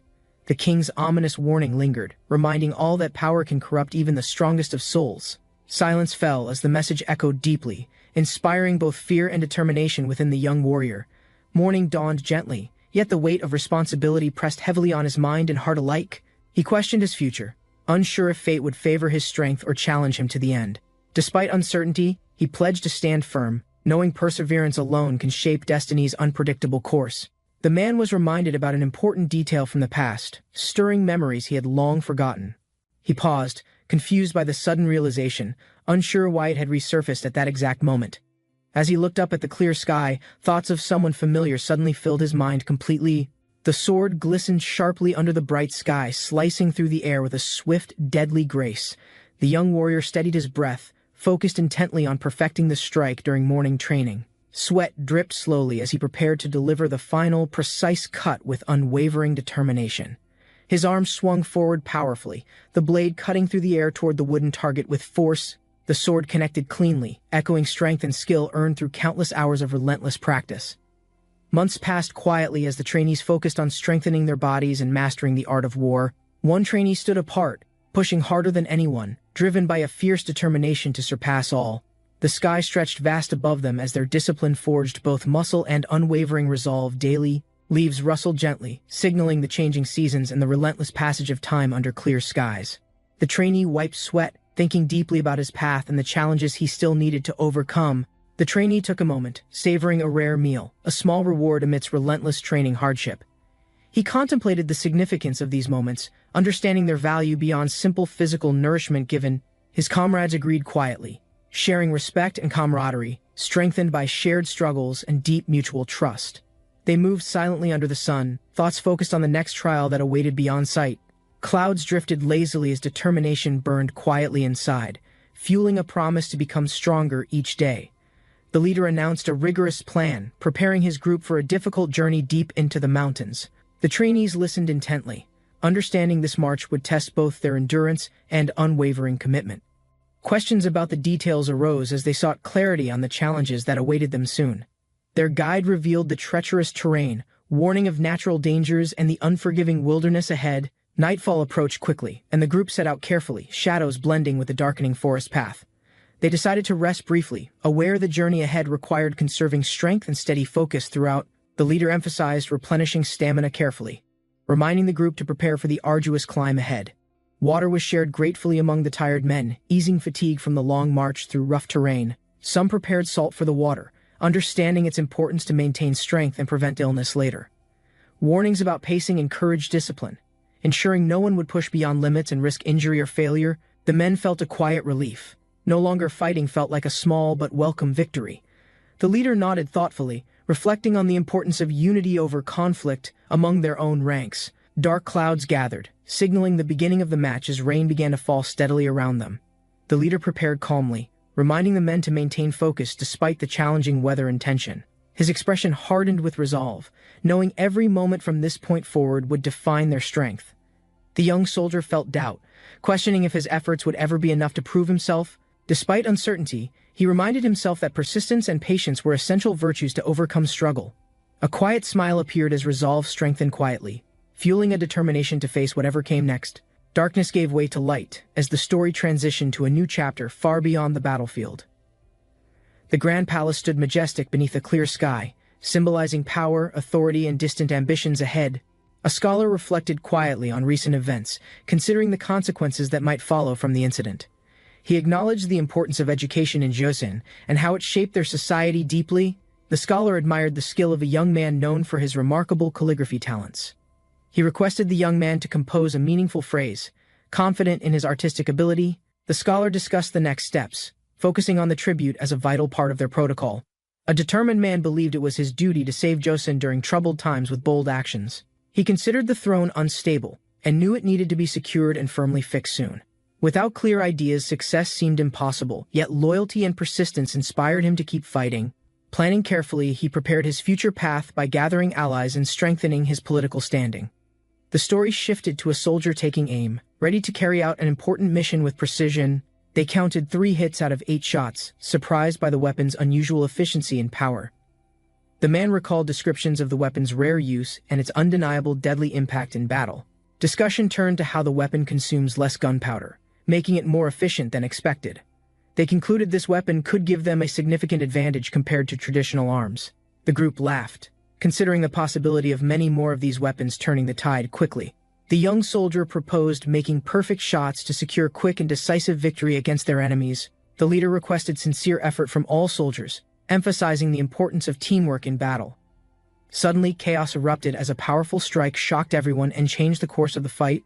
Fighters reacted quickly, defending themselves and advancing with determination despite the unexpected attack. The young soldier watched carefully, his face showing resolve as he prepared for what was coming. In September 1445, a determined man clenched his fist, preparing himself for the challenges looming ahead. The peaceful village sat quietly beneath the towering cliffs, where ancient statues overlooked the landscape. An old, curious man observed the carvings thoughtfully, recalling stories about the cliff dwellers' past. The statues depicted great warriors, their strength immortalized in stone, honoring battles fought long ago. Villagers believed the stone figures were protectors watching over them, guarding against any unseen dangers. The old man suggested that the statues might even be guardians, their presence a silent and powerful legacy. A strong warrior sat carved in stone, remembered for his unmatched power in legendary battles. The old man nodded, understanding the warrior's fame as a grand hero of ancient times. Villagers respected the hero's legacy, believing his spirit still influenced their strength and courage today. The warrior's strength had been so great, it was said no one could match him before. The statue's presence inspired hope, reminding all to train hard and protect their village with honor. The old man smiled, hopeful about the prince's future strength and the legacy he might uphold. He believed the prince could surpass even the most legendary warriors carved in stone long ago. The prince's muscles began to grow stronger, fueled by determination and his ancestors' proud history. People whispered about the prince's power, their admiration mixing with awe at his potential. The old man promised to support the prince, knowing great challenges and glory lay ahead. The villagers approached the massive statue carved into the cliff, amazed by its towering presence. Its fierce expression symbolized the strength and protection that once guarded their ancestors in battle. The mountain's legend lived on, inspiring respect and courage among those who dwelled below. Villagers believed the giant figure watched over them, ensuring peace and safety across the land. The old man reminded them of their heritage, urging pride in their history's powerful legacy.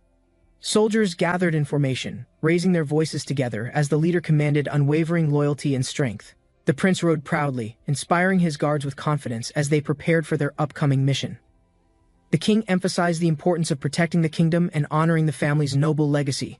The prince respectfully promised to uphold the responsibility, aware of the heavy burden laid upon him. The royal guard moved forward as one, ready to defend their land with courage and discipline. Soldiers rushed into position quickly, preparing their weapons for the battle that was about to begin. The commander ordered all forces to form a tight, disciplined line ready to face the enemy. From the hill, the defenders watched calmly, preparing their strategy against the approaching aggressors. One soldier gripped his bow tightly, focusing his breath on the imminent clash ahead. The shield-bearers readied themselves, bracing for the first wave of the enemy's furious assault. The heavy wooden log crashed down fiercely, breaking apart the enemy's shield with great force. The soldiers pushed forward boldly, urging each other to break through the defense quickly and decisively. They swung their weapons violently, shattering the enemy's front line with coordinated and relentless strikes. Arrows flew as archers shouted commands, encouraging spear units to advance without hesitation or fear. The front lines broke apart as soldiers charged forward, ready to fight fiercely and seize victory soon. The prince's sharp gaze focused intensely as he prepared to strike with precision and determination. His foot planted firmly, ready to charge forward with unyielding speed and unwavering resolve. Spears flew through the air, piercing the enemy's ranks with deadly accuracy and coordinated timing. The commander shouted orders, directing archers to form ranks and unleash a powerful volley of arrows. Arrows rained down fiercely, breaking through enemy shields and scattering their forces in chaos and fear. The commander gave the order to fire, aiming at enemy positions with calculated precision and urgency. Cannons roared loudly, sending massive explosions across the battlefield that shook the ground and enemy morale. Explosions tore through the ranks, creating chaos and confusion, forcing enemies to scatter and regroup quickly. The leader inspected the damage confidently, trusting his forces to maintain pressure and secure victory soon. He declared the plan's success, determined to end the conflict swiftly and protect his kingdom honorably. Honggan was appointed first military strategy officer by King Yeongjong at the age of 24. The king ordered him to restore order and unite the troubled kingdom during a chaotic period. As part of his new role, Honggan was given a special name, Young Ahorus. People doubted the plausibility of achieving such a vast military accomplishment under Honggan's leadership. Regardless, soldiers prepared to capture the palace, aiming to accomplish the king's strategic objectives thoroughly. Despite previous success, concerns arose about facing the enemy forces commanded by the formidable crown prince. The strategists reviewed the enemy's troops, noting their strength, organization, and 20,000 troops under command. Intelligence revealed the enemy had never retreated in battle, always fighting until either side was defeated. The leader considered that the enemy must have strong discipline and a solid front line in war. He concluded that their commander must possess battlefield experience, adding to the severity of the upcoming conflict. The leader reflected on the scarcity of loyal soldiers amid their recent trials and losses in battle. He acknowledged the importance of maintaining trustworthy generals, especially when facing challenging enemy forces. Despite doubts, he committed to preventing the crown prince from exploiting any weaknesses in their ranks. The leader believed the enemy would lose support if they could successfully hold their position long enough. He planned to leverage reinforcements and strategic moves to defeat even the toughest soldiers on the enemy side. The commander prepared his troops, readying their morale and strength for the intense combat approaching soon. Soldiers shouted encouragement, rallying together as they charged forward with fierce determination and unwavering unity. The leader reflected quietly on his mission, planning strategy to ensure victory in the challenging battle ahead. Moments later, a soldier's painful wound reminded everyone of the brutal cost the fight would demand. Despite injuries, the men stayed focused, determined to survive and complete their mission against all odds. The leader's eyes burned with resolve as he vowed to guide his troops through the coming battle. His plan involved sending sharpshooters to the mountain ridge, where advantage would shift significantly. Two soldiers listened carefully, understanding their critical role in turning the tide of the fight. The commander's strict orders left no room for error, demanding absolute precision from his men. Preparation complete, the team awaited the moment to execute, knowing lives depended on swift success. A hesitant soldier stepped forward, uncertain about the daunting task soon to be assigned to him. The commander explained their plan, emphasizing teamwork and the importance of overcoming strong enemy defenses. Soldiers discussed the risks ahead, aware that clever tactics were crucial for survival in harsh conditions. They observed the cold mountain landscape, contemplating the challenges that awaited beyond the fortress walls. The leader questioned readiness, pushing his men to consider strategy carefully before facing the difficult battle. Hands clenched tightly, signaling resolve and determination amid the mounting tension before the impending battle. The commander warned firmly, demanding absolute obedience and focus from his soldiers to survive the coming trial. A soldier recalled teachings from their experienced instructor, whose wisdom served as valuable guidance for the mission. Memories of past lessons encouraged the troops, reminding them that knowledge could turn the tide in conflict. As they prepared to advance, leaders emphasized the urgency of moving swiftly before the enemy could react. The troops gathered and prepared to march, each soldier focused on the challenging journey ahead. Commanders delegated tasks precisely, ensuring every move aligned with their carefully crafted battle plan. One soldier doubted their strength but kept silent, determined to prove his worth through action. The leader's sharp gaze cut through doubt, inspiring confidence and resolve among his weary men. As they advanced, every step brought them closer to the unknown dangers lurking beyond the horizon. Soldiers sprinted toward their destination, urgency driving each step against the backdrop of a fading sky. A calm, confident leader waited silently, analyzing their approach with practiced eyes and steady breath. His expression revealed readiness, knowing that success depended on timing and flawless coordination tonight. Quiet excitement spread among the troops as they prepared to execute the plan under cover of darkness. The night embraced them, providing shelter for the mission that could change the course of the war. The soldiers gathered around the fire, warming their hands while recalling their grueling training on the mountain. The Grand Prince motivated them, explaining the harsh mountain camp was a crucial part of their preparation. Two commandants shared their own mountain battle training stories, inspiring hope and determination among the younger soldiers. A soldier cautiously tasted the rice, unsure if it would offer enough strength for the coming days. Grateful for the simple meal, they found brief comfort in shared food amidst the uncertainty of war. The soldier tasted the rice and described its flavor, curious to see how others would respond. Another soldier offered his opinion, comparing it to different fruits and encouraging honest feedback.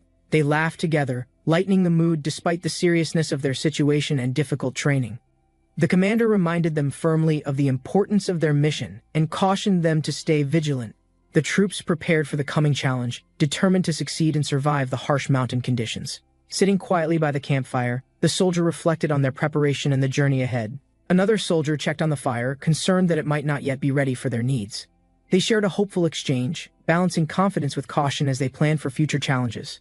The commander reminded them that humans create their own chances, emphasizing self-reliance amid uncertainty. With resolve, they accepted the responsibility to seize every opportunity and survive the unfolding trials. The young soldier questioned his readiness, and whether he could meet the high expectations placed upon him. An internal doubt surfaced had he truly completed his training properly. Or was something missing? The commander challenged him directly, reminding him that success meant mastering every skill, not just basics. The soldier's uncertainty grew as the reality of his responsibilities and the challenge ahead became clear. Resolute, the commander urged him to stop doubting and focus on pushing forward with cautious determination. The commander's fierce determination ignited. He declared his unwavering resolve to face challenges head-on.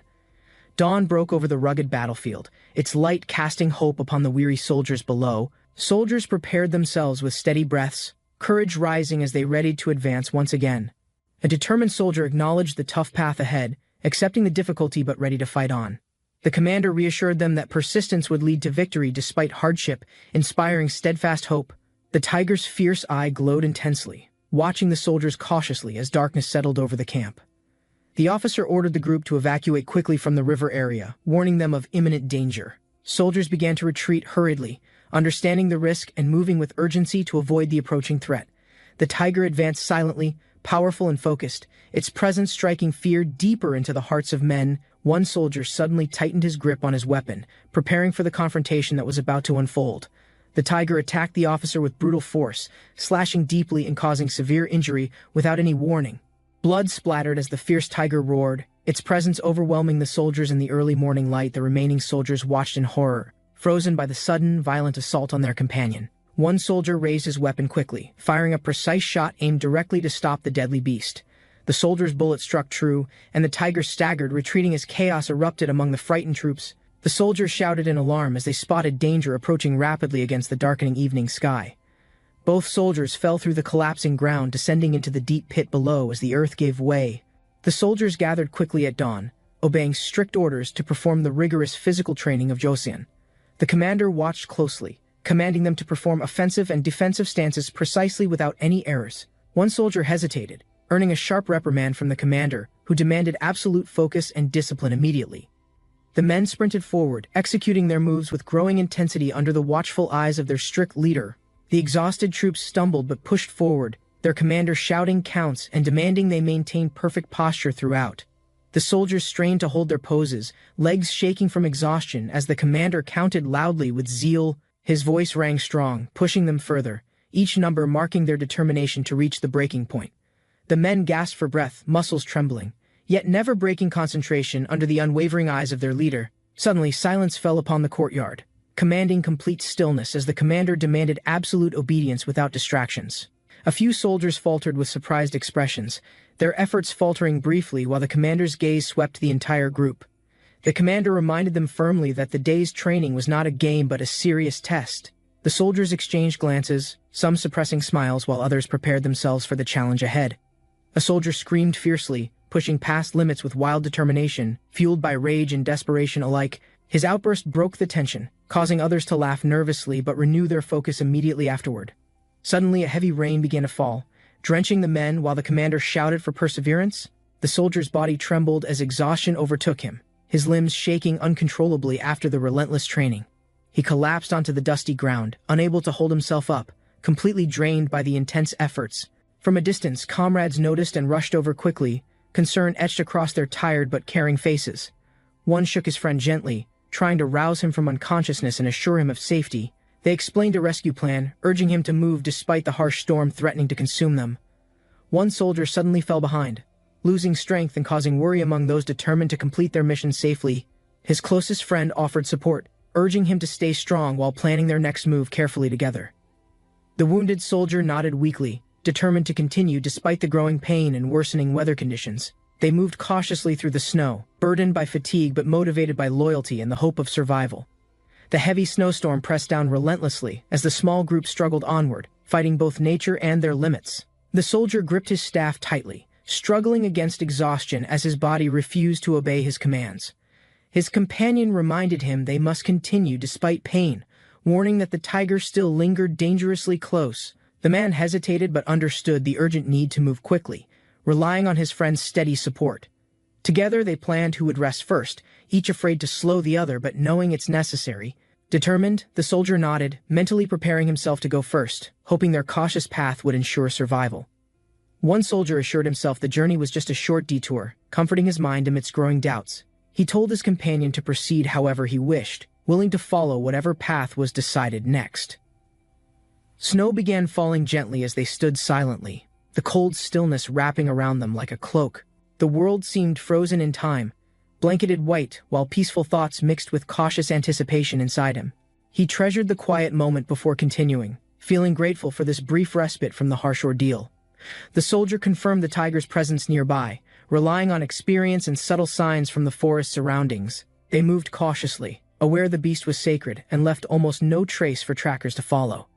Despite the danger, one man remained focused on tracking. Knowing hesitation might mean missing their target completely, the other soldier doubted the mission's purpose, hesitant but trusting his companion's determination and knowledge of the wild. Suddenly the tiger appeared, fierce and commanding attention by growling loudly, daring them to come closer without fear. The tiger lunged forward, powerful and fast, closing the distance between itself and the soldiers without hesitation. Its paws shattered the snow as it gained ground rapidly, driven by hunger and survival instincts. One soldier raised his weapon, aiming carefully through the tiger's open jaws, steady despite the danger. The soldier's wide eyes reflected the fury of the beast just moments before the attack was unleashed, the air filled with the sounds of struggle as the soldier fought to survive the deadly encounter. The soldier cautiously approached, feeling the weight of recent events hanging heavily over their tense conversation. He assured his companion he did not return solely for him, but for reasons he kept private. Doubts lingered as they debated whether the tiger had really moved on or remained hidden nearby. Tracking fresh footprints and blood, they confirmed the hunt was far from over in the quiet forest. Despite the difficulty and danger, the soldier acknowledged his resolve, and the burden of forgiveness still awaited. One soldier woke suddenly in the night, concerned about their safety and the strange sounds outside. The injured man remained quiet but alert, listening carefully to the voices and footsteps in the hallway. A guard questioned the man cautiously, unsure if he posed any threat or was simply a patient. The injured soldier insisted he had no plans to escape and waited patiently for further instructions. A commander quietly announced the next mission, discussing strategy while keeping the wounded soldier under watchful eyes. The soldier wiped sweat from his brow, preparing himself mentally for a difficult and important confrontation ahead. His companion appeared determined, clenching his fists tightly, ready to speak honestly about the situation and consequences. They discussed the reality of their mission, questioning the true cost and potential for unexpected outcomes. One man warned that their actions could provoke harsher responses, making patience a valuable and difficult virtue. Despite risks, the other soldier resolved to see the mission through, accepting personal sacrifice for a greater cause. The soldiers planned their next move carefully, understanding the risks but believing their strategy might succeed this time. One soldier hesitated, confused about their orders and questioning whether the plan would actually work in practice. He never expected the mission to be so complicated, or the consequences to affect him so deeply. Despite his doubts, he resolved to finish what he started, hoping this would end without tragedy. Suddenly, reinforcements arrived, shaking the quiet air and signaling that their situation was about to change drastically. The man suddenly sensed danger nearby, his eyes widening as he realized something urgent was happening close. Two soldiers stood over the fallen tiger, a tense silence filling the forest as they awaited orders. The fortress stood tall under the roaring storm, as soldiers prepared urgently for the impending daily ritual. Heavy snow fell fiercely today, but the urgency of training pushed everyone to ignore the bitter cold outside. The instructor's sharp commands echoed across the dusty courtyard, signaling the start of a grueling physical challenge. Weighing down some soldiers, heavy armor made movement difficult, but discipline forced them onward despite the hardship. One man clenched his fist in determination, unwilling to remain passive when strength was demanded by duty.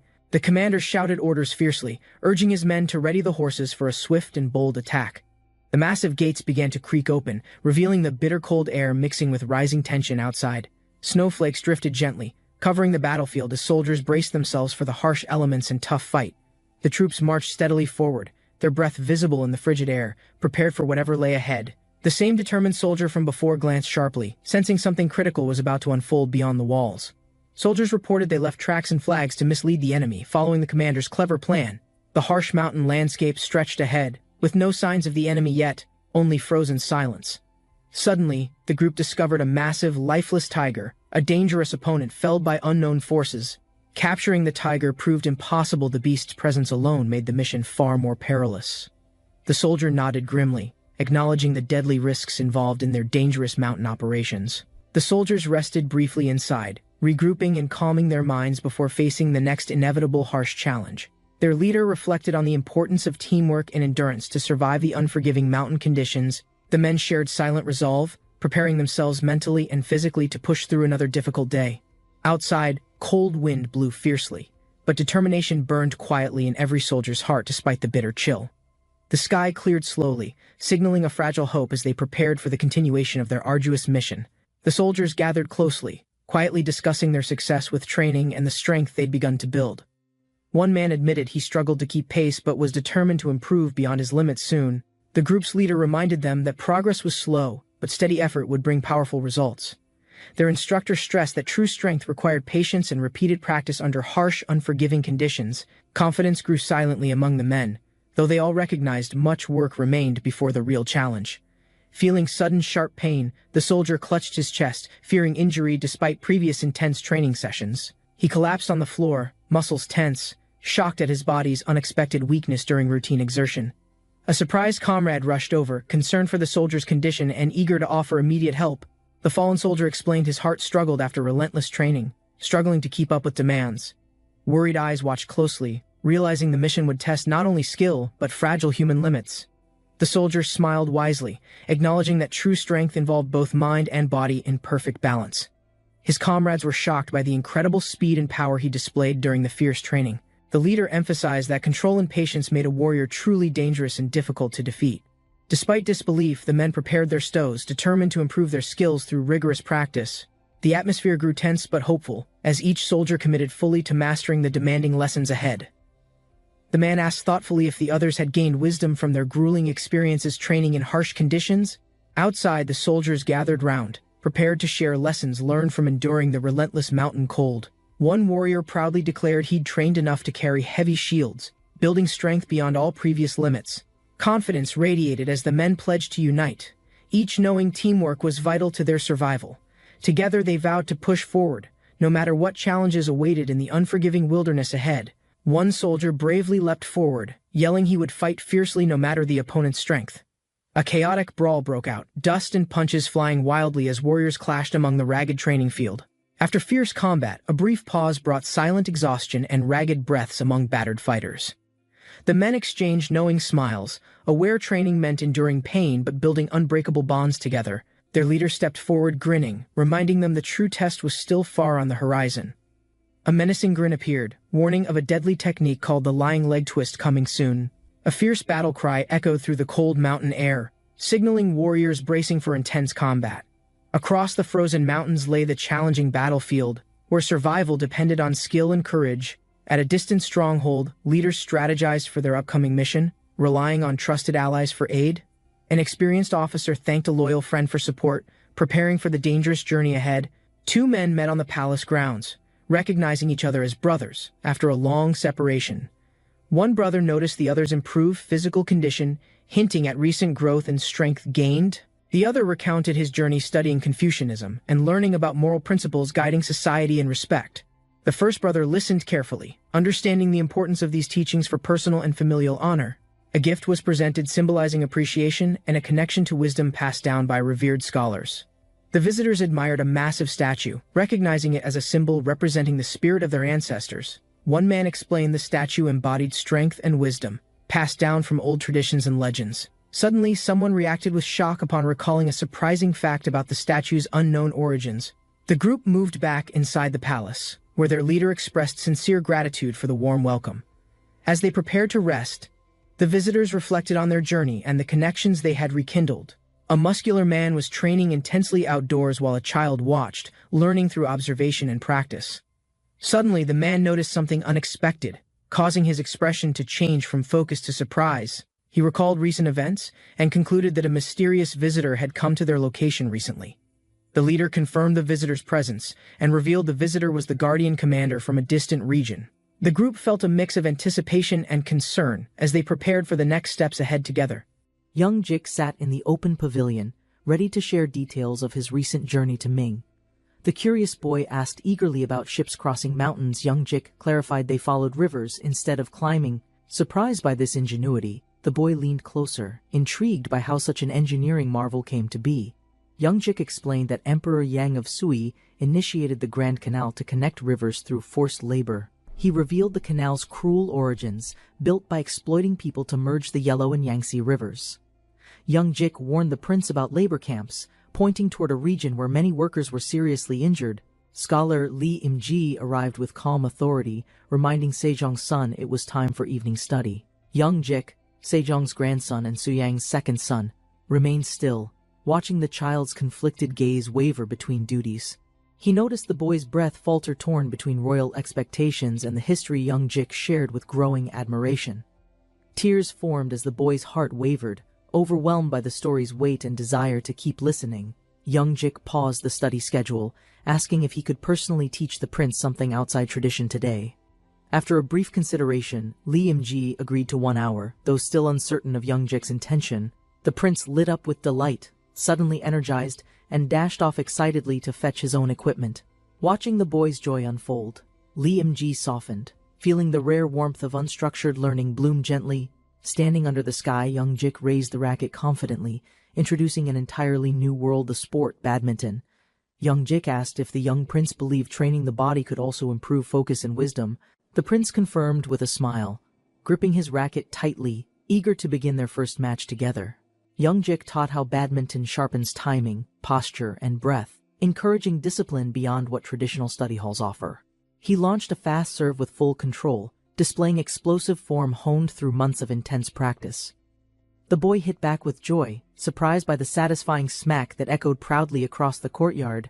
The prince watched, stunned, as Young Jik's powerful smash cracked a wooden beam with precise impact. Worried, the boy doubted himself, fearing he could never match such strength or master the game properly. Young Jik scratched his head and admitted he overdid it after training with Shaolin monks in Ming. To reassure him, Young Jik joked about his own clumsiness and encouraged another round with lighter effort. He served again, calm and confident, determined to guide the boy through badminton without pressure or fear. The young prince moved swiftly, returning the serve with a clean strike that bounced sharply across court. Young Jik responded smoothly, his movements calm and measured, gently testing the boy's timing without overwhelming his pace. Eyes wide, the prince admired the birdie's speed, surprised by how fast something so feathery could move. Li Imji watched in silence, increasingly unsure whether to be impressed or concerned by the unusual lesson.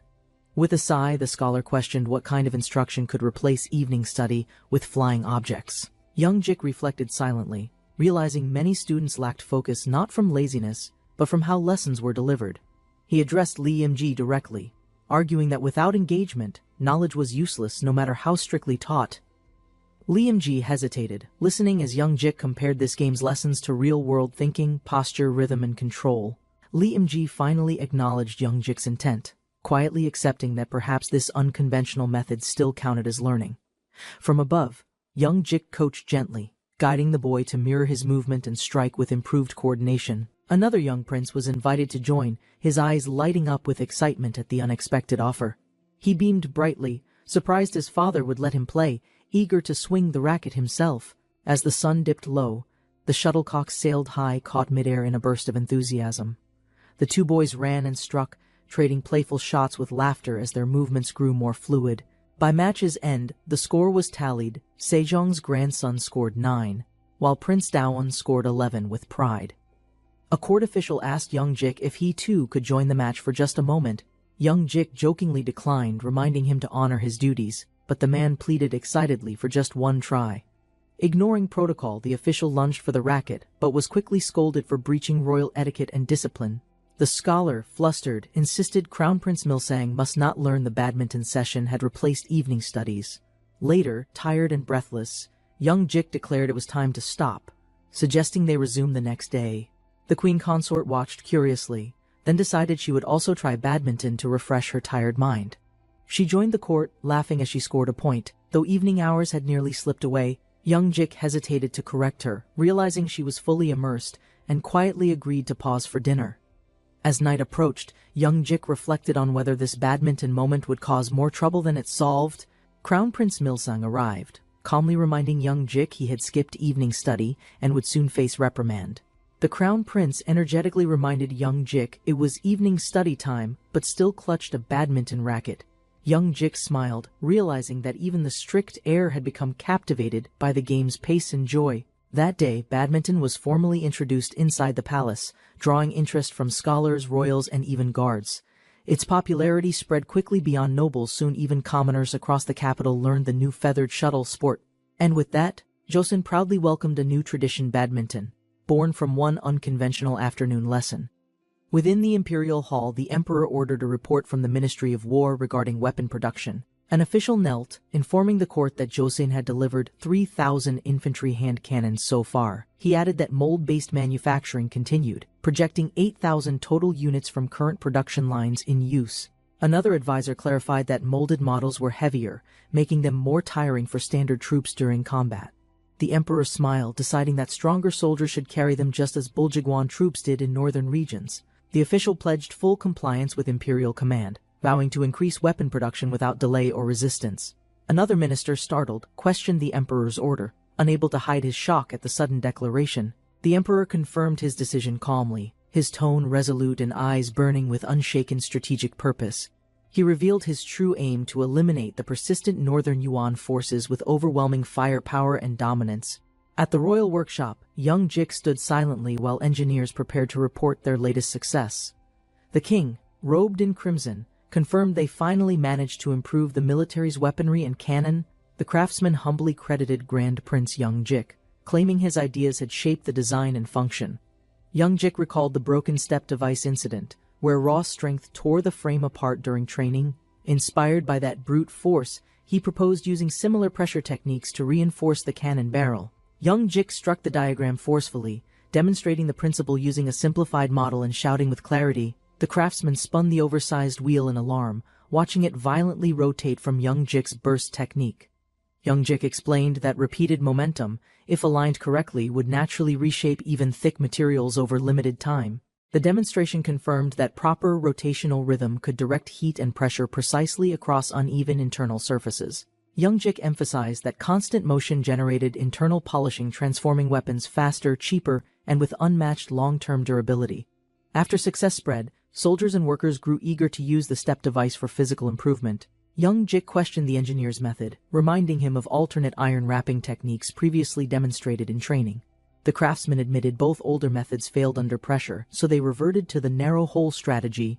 Acknowledging his contribution, another official noted Grand Prince Gyeomsong's many inventive concepts had influenced recent workshop changes. Young Jik confirmed Gyeomsong's barrel design used layered steel plates, reshaping artillery with fewer resources but higher durability. While Old Guard opposed changes, Young Jik used layered soft iron and reinforced grip designs to stabilize cannons. Instead of forcing raw pressure, he rotated layers inward using threading to naturally align each fitted plate. Once friction bonded the shape, military smiths realized it could outperform traditional wrapping and forging methods easily. The king listened patiently but reminded Young Jik that power alone wouldn't earn loyalty without shared effort. He warned that arrogance divides great nations and only humble leadership and trust could preserve Joseon's strength forever. Young Jik inquired if allied forces had demanded Joseon's reinforcements to support their large-scale military campaign abroad. The king confirmed it, prompting Young Jik to realize the scale of hidden forces already stationed nearby. The 20,000 request excluded logistical staff, meaning Joseon risked exposure to a massive flanking army's pressure. To avoid misjudgment, the king ordered a discussion with knowledgeable officials to assess the frontier situation wisely. Accepting the responsibility, Young Jik bowed, prepared to participate in shaping a critical decision for the nation's future. A court official erupted in disbelief, arguing that 500,000 troops was an impossible exaggeration. He challenged the feasibility, questioning how even the Ming Empire could sustain forces of that scale. Complaints followed about unrealistic demands, cavalry shortages, limited weaponry, and lacking horses for sustained military operations. The court debated loudly, some insisting mobilization would drain every soldier not stationed across key southern provinces. Amidst tension, the king appointed Kim Jong-seo as frontier affairs minister to manage the rising conflict. Another minister reminded the court of their difficult terrain, saying northern lands were hard to defend swiftly. The king addressed Kim Jong-seo directly, asking for an informed assessment of the northern military situation. Kim explained recent raids by Tujan Huang and rebel clans, causing chaos in the Seokom path. He added that Juksan province remained calm, but troop presence was limited across the unstable frontier. In the Four Counties area, fierce barbarians and thieves joined forces, threatening Joseon's outermost northern border. The king admitted they couldn't defend every frontier, and pressed his ministers to determine feasible troop strength. Minister Kim estimated 80,000 troops could be deployed, but warned of northern defenses becoming severely exposed.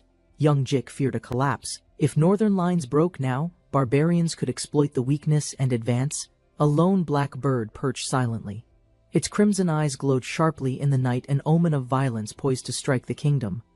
In a formal gesture, young Jik approached the court and requested permission to share a strategic proposal. He humbly announced that he, as the king's son, had devised a possible solution to crisis. Meanwhile, in the Ming court, Emperor Zhu Qizhen reviewed urgent correspondence from the Joseon royal house. The emperor acknowledged Joseon's loyalty, noting they had benefited often from Ming's long-standing support and wisdom. Despite troop limitations, the emperor ordered military support and asked which Joseon minister would oversee frontline coordination. A Ming official clarified Joseon's response was indeed a full commitment. Despite limited manpower and resources, the emperor accepted the explanation and asked for details on trouble caused by roaming barbarian forces. Due to unrest near Manhwa, Ming ministers proposed quelling barbarians before proceeding with the emperor's campaign. Li Manzu, a newly assigned chieftain, had been tasked with managing regional security during northern operations. Another advisor confirmed Li Manzu's background, noting he once served Joseon in a lesser commissioner's post. The emperor, enraged, rejected the idea of honoring a bandit like Li Manzu with authority. He immediately demanded the removal of Li Manzu, considering his past crimes unforgivable and unredeemable. A courtier intervened respectfully, warning that removing him could provoke rebellion among Jurchen tribes aligned with Ming. The emperor grimaced, realizing sudden retaliation might escalate into unwanted domestic conflict on the northeastern frontier. Minister Wang Zhen slyly suggested Ming could claim ignorance if Jurchens revolted after being attacked by Joseon.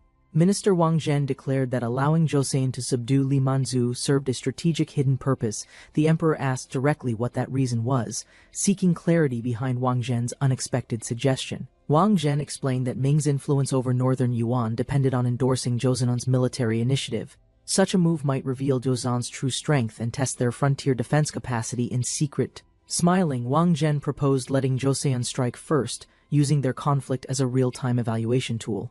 Wang Zhen proposed using Joseon to engage northern Yuan first, minimizing Ming's risks and direct involvement. The emperor allowed trade with northern Yuan, enabling young Jik to observe changes in power and strategy. Horse markets expanded rapidly, where merchants and soldiers exchanged steeds under heavy supervision and careful government control. The Ming dynasty hoarded horses to weaken northern strength, gradually shifting the region's economic balance and mobility. Young Jik noticed odd pricing patterns, as buyers reacted nervously to rising costs and inconsistent horse conditions. Curious, he approached a merchant counting wool, realizing supply scams had quietly infected the royal trade. Young Jik's sudden outburst shocked everyone as he refused the bribe, accusing the merchant of treasonous behavior. The merchant scowled, stunned by the accusation, confused by the change in behavior from previous dealings. Realization struck young Jik he'd exposed the man's habit without meaning to, attracting dangerous attention from the gathered crowd. The guards reacted swiftly, surrounding the merchant, warning him against resistance, as tension escalated near the horse pen. Another noble panicked, fearing repercussions if Isin Taishi learned one of their spies had been publicly caught. Young Jik stood quietly as the merchant demanded repayment, blaming broken goods on market pressure and prior purchases.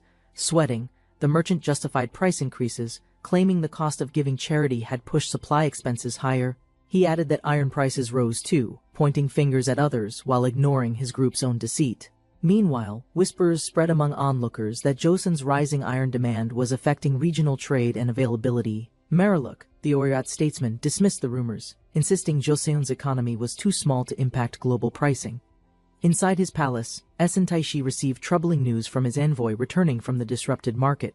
The envoy bowed low, reporting Ming's violation of trade customs and the mistreatment faced during negotiations.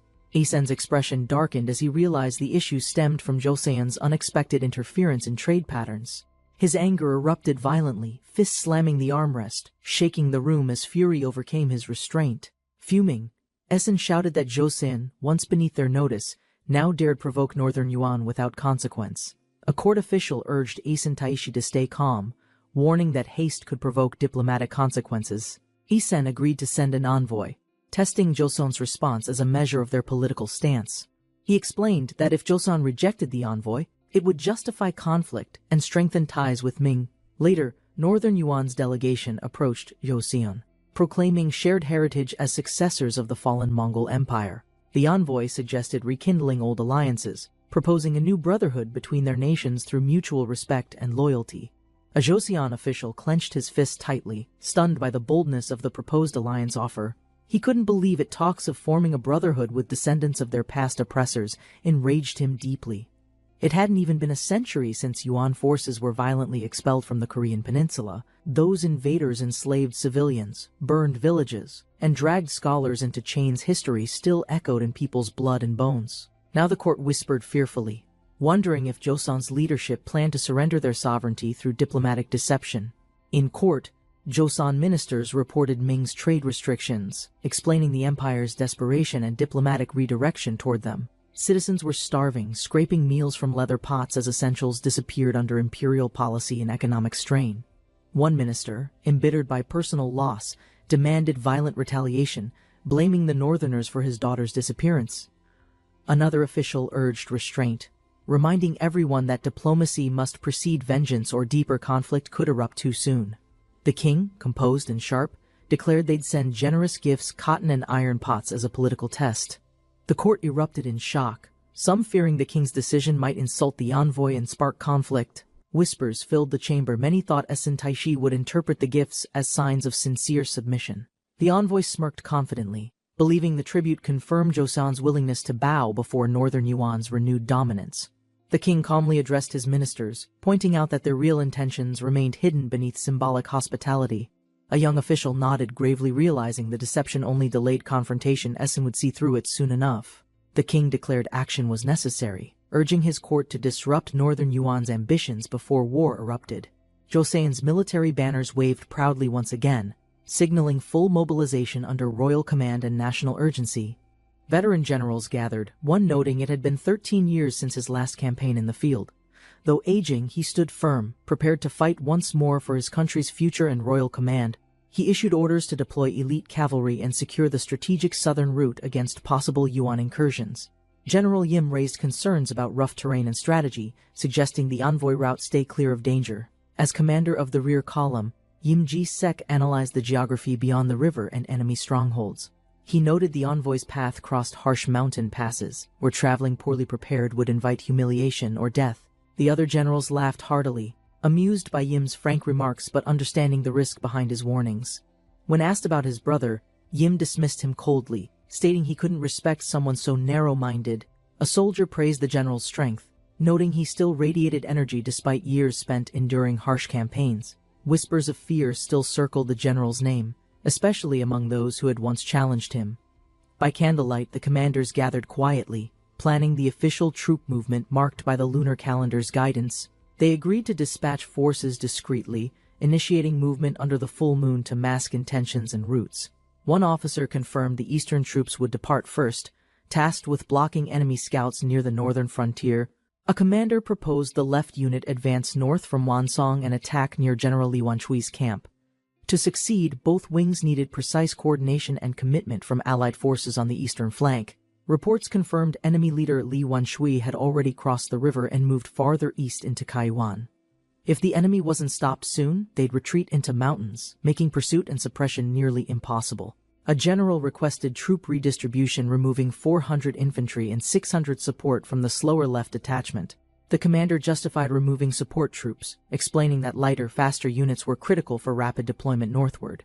He had already hand-picked soldiers known for endurance and familiarity with traversing harsh, mountainous terrain under pressure. As sunset neared, He questioned whether his men could reach the rendezvous before the enemy secured ground.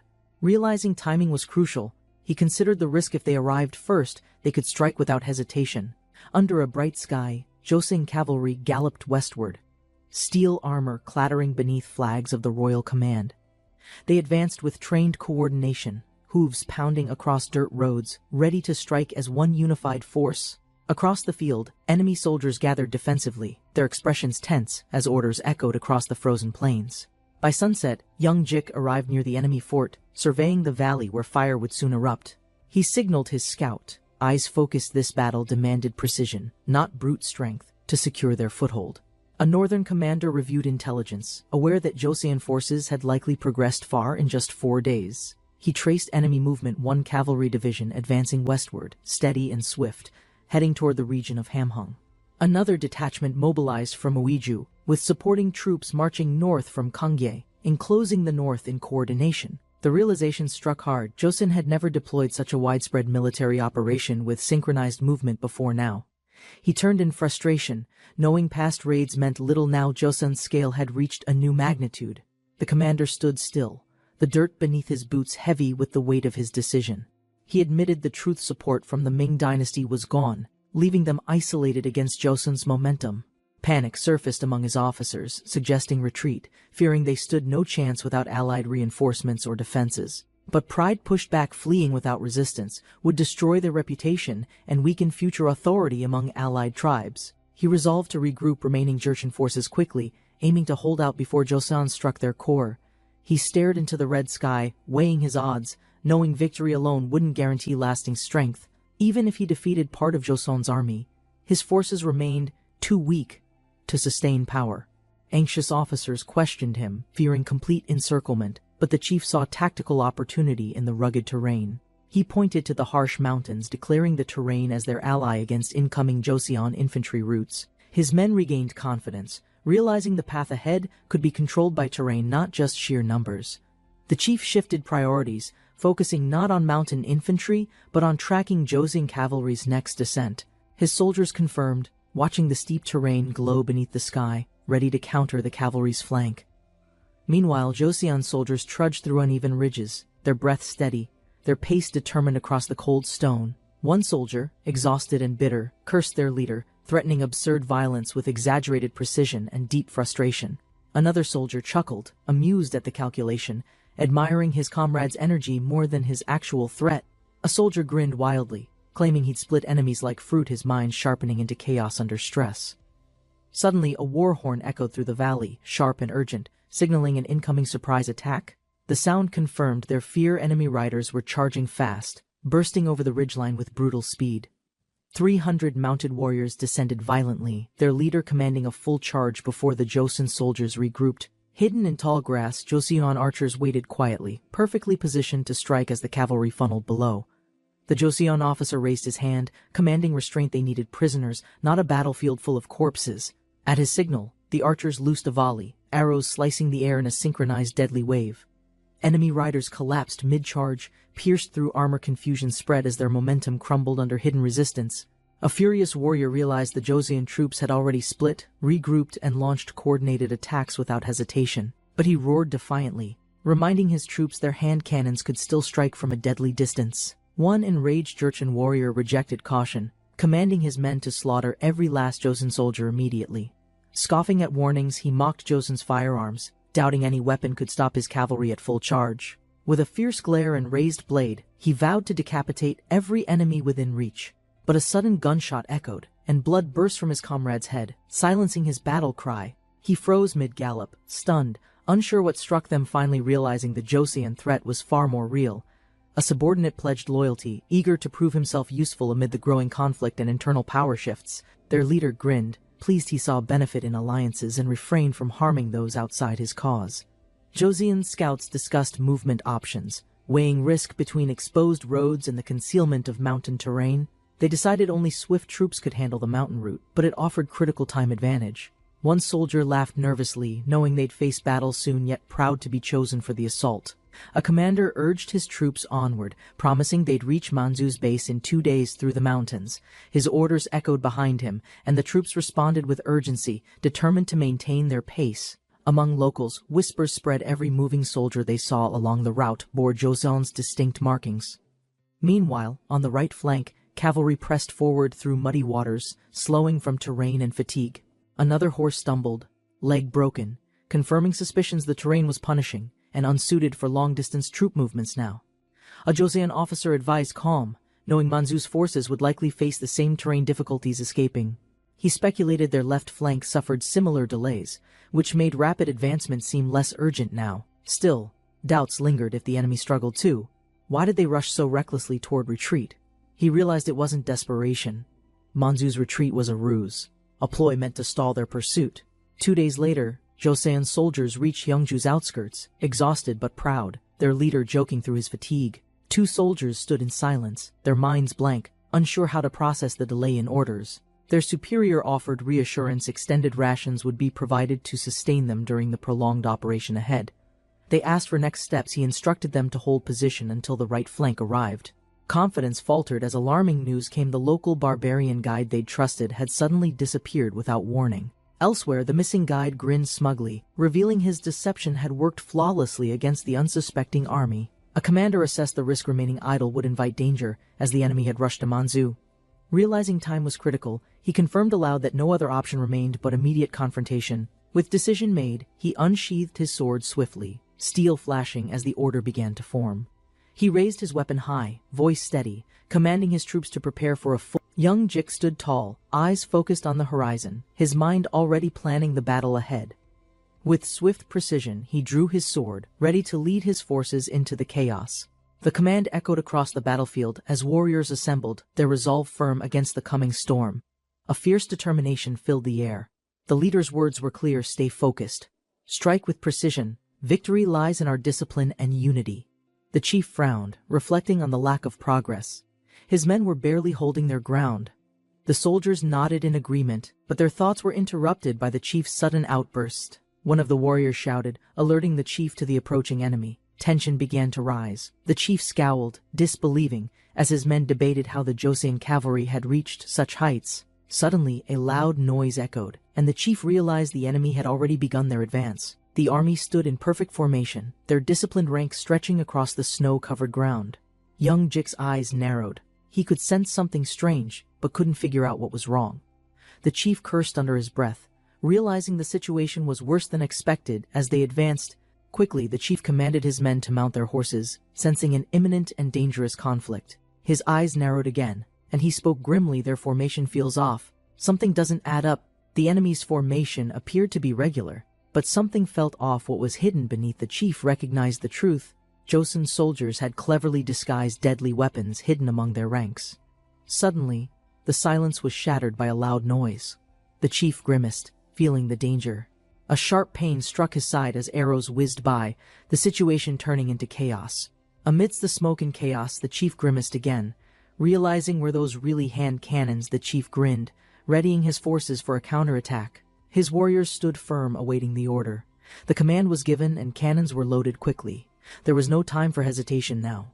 Tension filled the air as soldiers scrambled, rushing to load the weapons in time for the charge. With every second ticking away, the chief shouted for action, knowing their survival depended on swift movement. The moment arrived. The chief's eyes burned with focus, and he screamed for the cannons to fire. A deafening noise echoed as the enemy's cavalry charged. The charging enemy's formation was relentless, creating chaos. A terrifying sight unfolded. The battlefield was now littered with fallen bodies. Fear gripped the chief's heart, but he steadied himself, knowing panic would only make matters worse. He barked orders, his mind racing, trying to remain calm despite the horrifying turn of events. The chief raised his hand, signaling his men to charge. The battlefield erupted into chaos. A soldier questioned the command, unsure of charging into the chaos, but the chief gave no answer. The soldiers braced themselves, preparing to break through the enemy lines, as doubt lingered in their minds. With the charge underway, one soldier expressed disbelief, realizing how reckless their assault had become. The chief gritted his teeth, knowing it was too late to back down. The battle had begun. The command was given, and the first row of soldiers launched a fierce volley toward the enemy. A second volley followed, sending arrows and weapons into the fray. The enemy surged forward, but the soldiers stood their ground, their discipline unwavering amidst the chaos. "Hold your positions," the commander shouted, signaling his men to brace for the enemy's next assault. With determination in their eyes, the soldiers steadied themselves. Now it's our battlefield, they thought. The soldier's eyes burned with rage as he charged forward, determined to strike down his opponent. The punch landed with a force that made the air crackle, sending shockwaves through the battlefield. A sharp sound echoed as the blow landed. Blood sprayed as the enemy crumpled to the ground, the battlefield now filled with shouts and chaos. Victory was momentarily celebrated, as comrades cheered, proud of their teamwork and their hard-fought success. A soldier stood, scanning the horizon, his sharp eyes catching movement in the distance. The enemy cavalry appeared, charging forward with incredible speed. The soldier quickly signaled the others. The commander confirmed the enemy's movements, and his troops prepared for the oncoming assault. A confident warrior stepped forward, determined to face the charge, ready to block the cavalry. Laughing, the warrior gripped his shield tightly, believing his strength could stop the force of the charge. The soldier, brimming with confidence, faced the charging cavalry, daring them to stop his advance. The horse thundered forward, but the soldier stood resolute. With a massive crash, the soldier braced himself against the force, feeling the earth shake beneath. Exhausted but unwavering, the soldier let out a strained grunt, struggling to stand against the pressure. Despite the collision, the soldier smirked, impressed by the strength, but questioning the source of their resolve. A sudden ambush shredded the air. Blood splashed violently. His lifeless, muscled body crashed to the snow, arm limp, armor torn. The commander barked sharp orders. Cannoneers regrouped, leaving mounts behind, preparing to target the enemy lines directly. Tension rose among troops. Whispers spread quickly. None had seen young Jik, their strongest warrior, since the clash. A seasoned officer confirmed it grimly. Young Jik had vanished. No corpse, no trail. He must have escaped alive. As the sun set, exhausted warriors dismounted. Their horses had collapsed from prolonged retreat through harsh terrain. The raiders questioned their leader. Frustration grew. Tribesmen were scattered, discipline crumbling under the weight of fatigue. The strategist calmly observed. He reminded them poor leadership, not conditions, caused most battlefield failures and losses. His words struck hard. One furious warrior clenched his jaw, realizing the accusation was aimed directly at him. Enraged, the brute stepped forward with a blade. Pride wounded, he prepared to silence the strategist violently. Young Jik stepped forward calmly, addressing the brute, his voice firm, reminding him of dying comrades' suffering. Soldiers rushed through the bloodied battlefield, stepping over corpses, pushing forward under orders to keep moving. Commanders barked urgent warnings, fearing another ambush if they didn't secure the path to Li Manzu. One officer panicked, desperate to reach first, driven by pride and fear of losing his dignity. Crashing through trees, a mysterious figure appeared, drawing shocked reactions from the approaching soldiers. Amid the tension, young Jik calmly emerged from the foliage, unfazed, silently observing the chaos unfolding below. Young Jik appeared beside two soldiers, his calm presence commanding attention despite the raging chaos behind him. With confident clarity, he evaluated the battle, considering which flank he should personally reinforce for impact. The commander, stunned by young Jik's decisiveness, momentarily froze, struggling to process the boldness of his statement. Word quickly spread through camp. Soldiers stood frozen, unsure how young Jik reached Li Manzu so swiftly. Inside the tent, a surprised official greeted young Jik, grateful yet confused by his sudden and silent arrival. The officer realized he'd wasted effort while young Jik's infantry achieved total victory against Li Manzu. A stunned commander questioned how infantry succeeded alone, as young Jik stood silently, offering a faint smile. Young Jik explained their tactic: target enemy horses first, crippling mobility before the fight even fully began. The aftermath was brutal: slain horses scattered everywhere, their loss marking the turning point of battle. Surviving horses were slaughtered for meat, soldiers feasting, marveling at the rare taste after their gritty victory. One officer exploded in rage, furious that most enemies had been slain instead of taken alive. Young Jik calmly explained their strategy, noting the captives had been stripped of value before surrendering. The officer screamed in disbelief, unable to accept losing resources, both men and horses, to such tactics. Young Jik's confident arrival diffused the tension. His composed tone challenged the officer's authority without open defiance. Cornered by pressure and pride, the officer forced a smile, pretending agreement while frustration burned inside. The king smiled, pleased by the victory. He prepared to reward those who led the charge. Officials reported the flank's achievements, highlighting their coordinated strikes that overwhelmed the enemy's main forces. Each contribution was recited with precision, noting the left flank's fierce advance despite difficult weather and terrain. In recognition, noble titles were bestowed. The court honored each warrior's bravery with new ranks and praise. The court announced Yi Jing-ok's rise in status, honoring him with the title of Grand Chancellor. Officials noted he would also receive a new administrative appointment, expanding his influence beyond the battlefield. Grateful and emotional, the man bowed deeply, overwhelmed by the royal favor bestowed upon him. Nearby, another court official watched carefully, analyzing the king's choices and the shifting court dynamics unfolding. A knowing smile crept across his face, revealing hidden ambitions as new political tides began turning. General Hong An, who battled through harsh mountains, stood proudly. As spring touched Namhansan-seong, military officers arrived. One officer reflected on early doubts. Once unsure if their troops could endure actual battlefield conditions, he now marveled at their strength, recognizing the transformation into a unified, capable military force. Approaching with purpose, a noble addressed the prince directly, acknowledging his hand in training the soldiers. He confessed realization the army's past failures stemmed not from cowardice, but simply poor preparation and training. Young Jik immediately sensed where the conversation was heading. Realizing the implied burden, he internally resisted, not wanting additional responsibility for cavalry training duties. The official explained the crisis cavalry numbers were declining, and armored units faced neglect and disbandment. He bowed deeply, expressing heartfelt urgency, appealing to young Jik's influence to reverse the worsening situation. Accepting the reality, young Jik understood the geopolitical shift. Fewer tribute horses meant more reliance on trained soldiers. Ming cavalry evolved through centuries using advanced armor, elite horses, and tactical expertise to dominate their enemies. But fewer horses meant fewer warriors, weakening Ming power and causing unrest within their imperial ranks. In the Forbidden Palace, imperial advisors warned of growing vulnerability along the outer military provinces. An order was issued to terminate the plan to send cavalry aid, prioritizing internal court stability instead. The emperor lamented, aware that Korea's independence had grown stronger while Ming influence quietly began to shrink. Ming archers demonstrated lethal precision, their arrows destroying cavalry formations from over 100 meters away. The emperor praised this advantage, envisioning its psychological effect on enemies facing death before direct engagement. He emphasized universal training. Every conscript must learn archery, expanding the military's lethality with minimal resources. The emperor's plan aimed to provoke opposition subtly, letting others strike first and justify retaliation. His advisor, Tu Qian, supported the vision, insisting even common soldiers must now train with deadly weapons. The emperor grew impatient, demanding to know why progress on the cavalry reforms had been delayed. His minister hesitated, explaining that internal resistance and regional commanders slowed the training expansion without consent. The emperor's gaze darkened as doubts about his authority and future strategy began to surface. One official questioned quietly, could Korea's military really grow so powerful that Ming influence would disappear?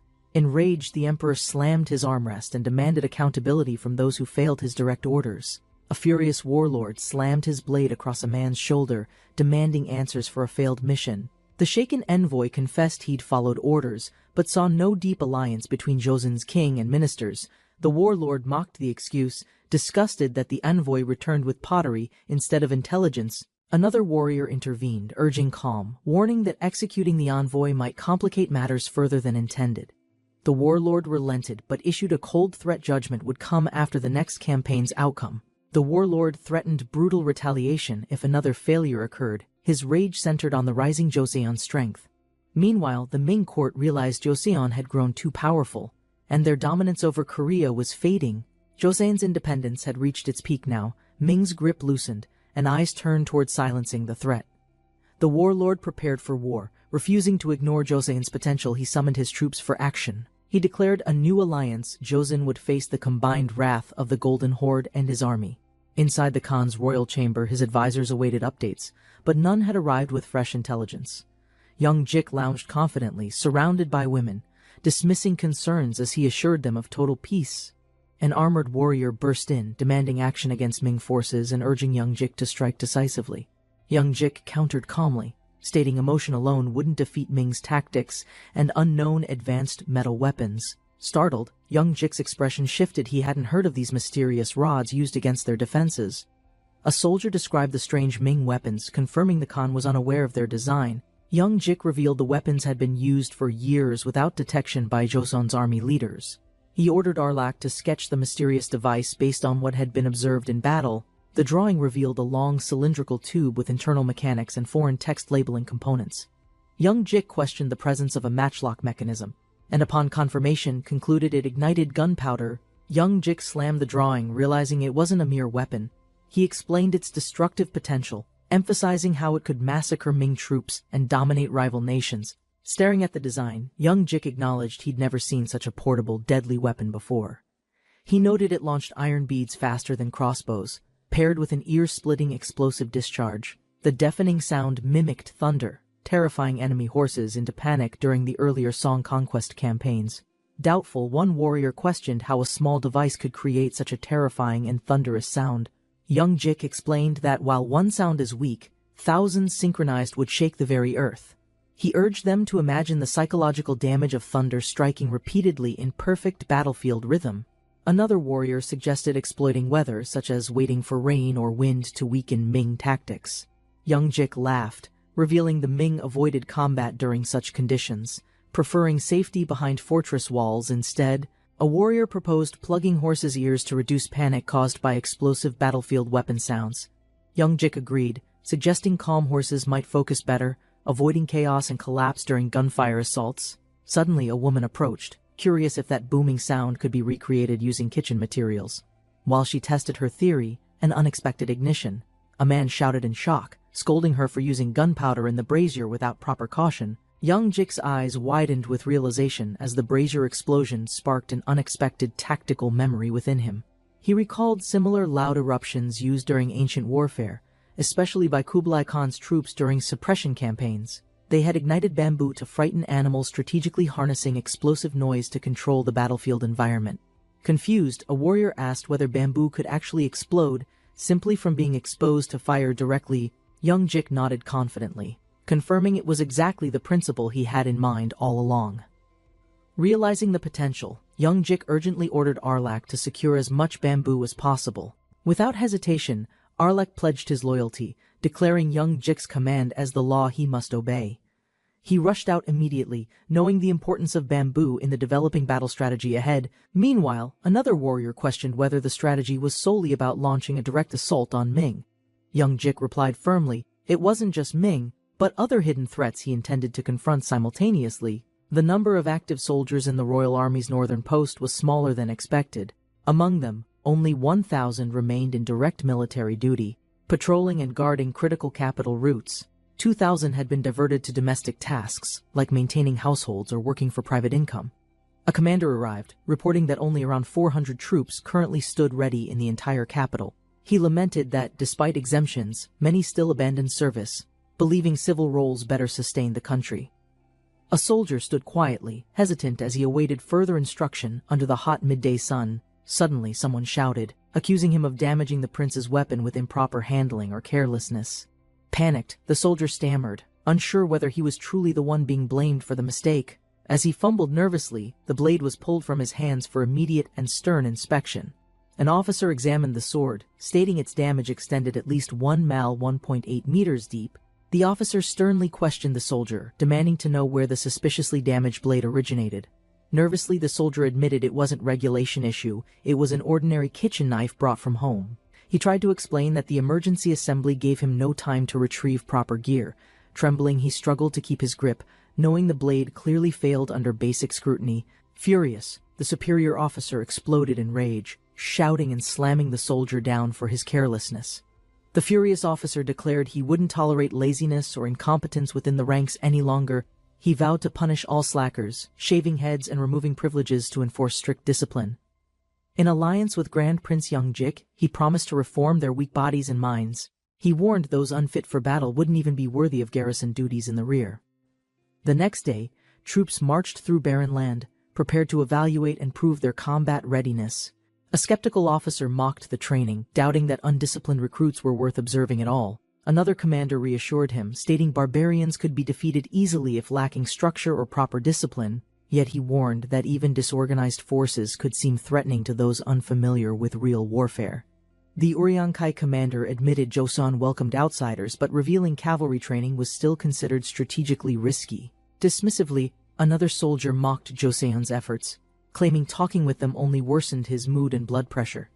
One soldier cautiously praised the general's presence, noting he looked persuasive and carried authority like a chief. Another recalled King Yi Song-ye, a skilled archer and Joseon's founder, wondering if there was resemblance.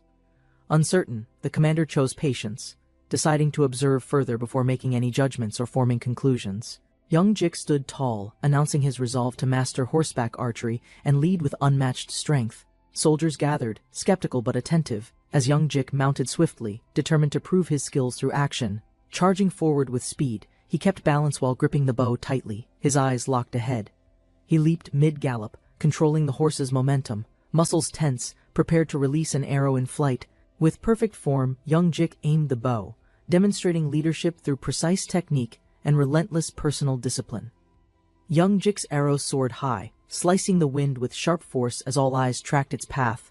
The arrow struck dead center, splitting the wooden target with such power it stunned the onlookers. Two soldiers exchanged nervous glances, realizing young Jik's demonstration wasn't just flashy. It demanded true physical mastery. Smirking confidently, young Jik dismissed excuses, urging the others to perform without leniency or special treatment. As the first soldier attempted the feat, he immediately fell hard. The fallen soldier groaned in pain, struggling to rise as embarrassment settled heavier than the dust.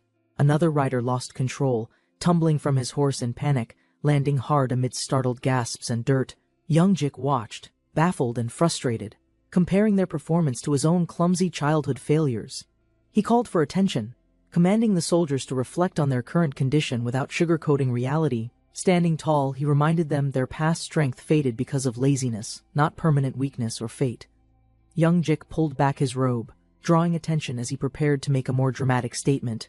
He revealed his muscular physique, veins bulging, shocking everyone with the power he'd earned through discipline. The soldiers stared in disbelief, overwhelmed by the raw strength radiating from his sculpted body. Young Jik declared his physique unbeatable, urging others to unlock even half that potential through serious effort. Inspired and cheering wildly, the soldiers now viewed him as a symbol of achievable strength and discipline. From a distance, mysterious observers watched young Jik's group, unimpressed by the muscular display they just witnessed. They dismissed the soldiers, claiming their presence wasn't threatening compared to real military-trained warriors. However, one of them looked again, pausing. Later that night, in a hidden chamber, elders discussed. They warned that such a person, if left unchecked, could become a dangerous force on future battlefields. In the council's memory, young Jik's imposing form reappeared vividly, his physique both impressive and potentially dangerous. One elder admitted that such strength reminded him of legendary warriors once feared across Joseon. Another considered the implications if young Jik could wield Songye's bow. A third elder asked about Gabiolcho, recalling the elite warriors who once shook the kingdom. The group remembered how those fierce fighters under Yi Songye had gathered loyal allies and conquered together. The elder warned that soldiers like Gabiolcho could return, threatening their power with overwhelming force. He suspected the training display was intentional, meant to provoke or send a calculated message. A guard interrupted, announcing the arrival of a guest bearing orders from the northern Yuan Khan. A powerful bodyguard entered, expressing surprise and honor that the Khan would consult such a distant camp. As he began speaking, the elders prepared to hear critical news that might shift their strategy entirely. The bodyguard calmly revealed their plan: an impending invasion targeting Joseon directly and without warning. One elder was stunned, unable to understand the sudden aggression or its immediate necessity. The envoy explained Joseon's alliance with the Ming dynasty had betrayed Mongol interests, requiring swift retaliation. To raise a proper army, they would contribute 5,000 troops and use inside knowledge of Joseon. Accepting the command, the elder acknowledged Joseon's prior move, sending troops to invade Manga, igniting wider conflict. An elder explained Joseon's current army lacked cohesion, struggling internally without a firm command structure. He claimed Joseon's king had invited them to help resolve these weaknesses with foreign experience. Skeptical, the envoy questioned how Joseon captured Manga, despite such a disorganized military structure.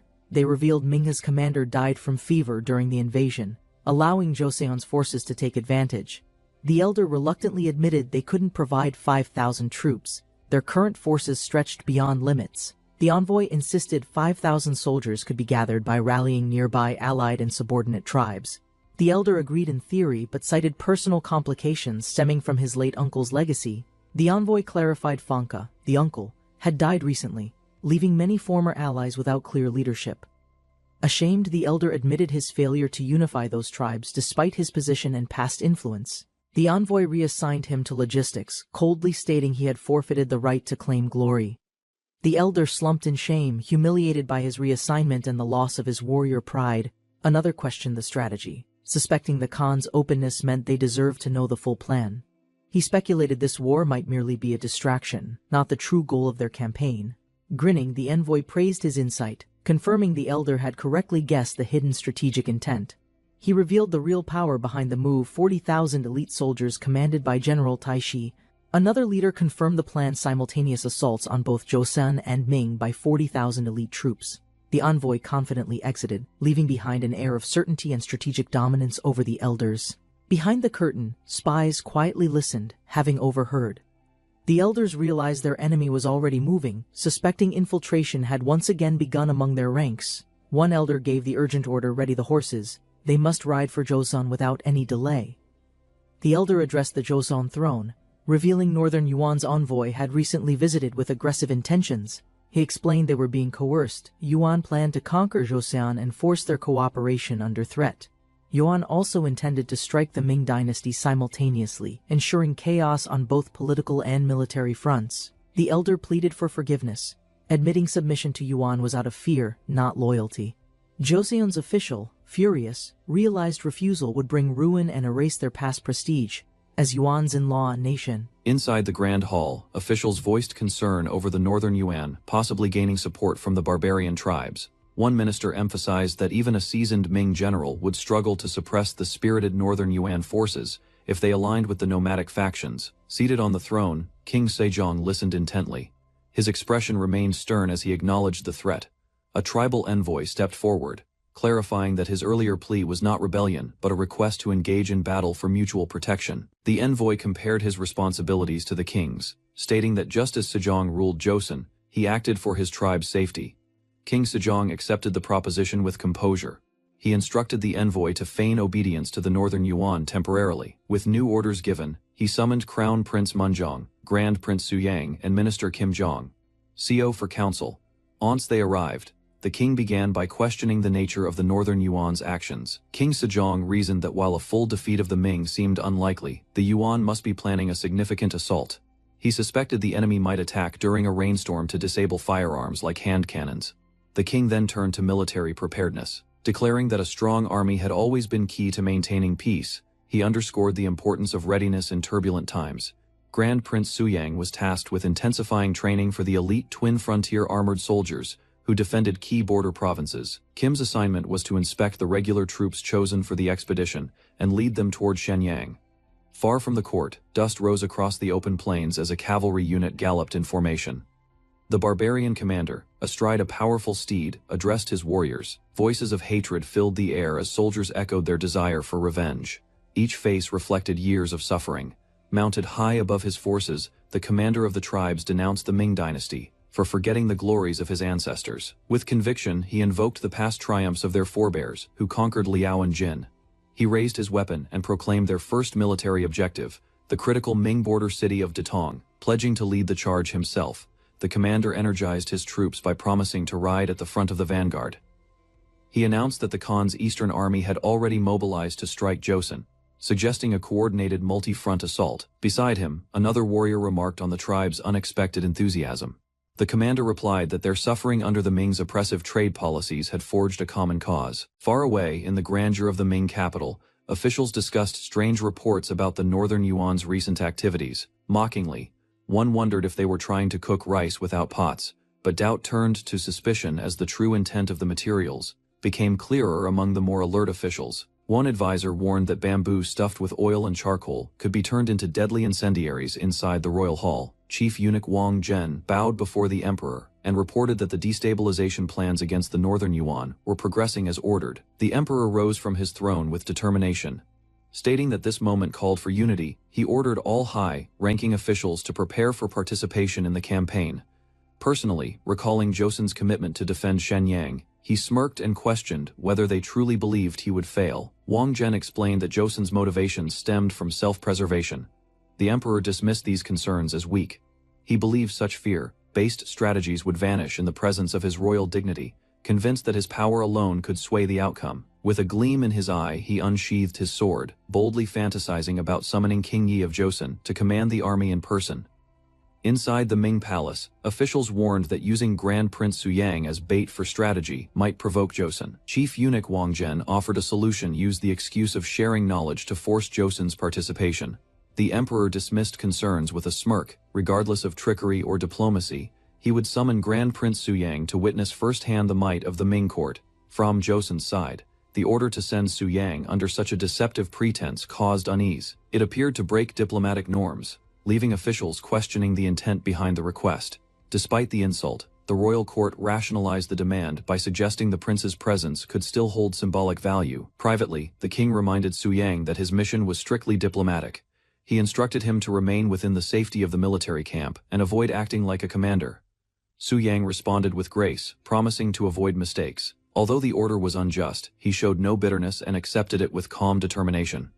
As he turned to depart, the king grasped his hand tightly. The gesture carried silent weight, expressing both unspoken concern and reluctant acceptance of the prince's role. The king's final words were firm. He commanded his brother to survive, reinforcing that returning alive mattered more than pride or politics. Training continued within the military camp, where soldiers practiced climbing strength drills. With a leap, he landed powerfully on the ground, impressing the gathered troops. His display underscored the value of practical strength over mere status. The general praised the equipment, noting that if commanders trained alongside regular troops, they'd better understand the hardships of soldiers.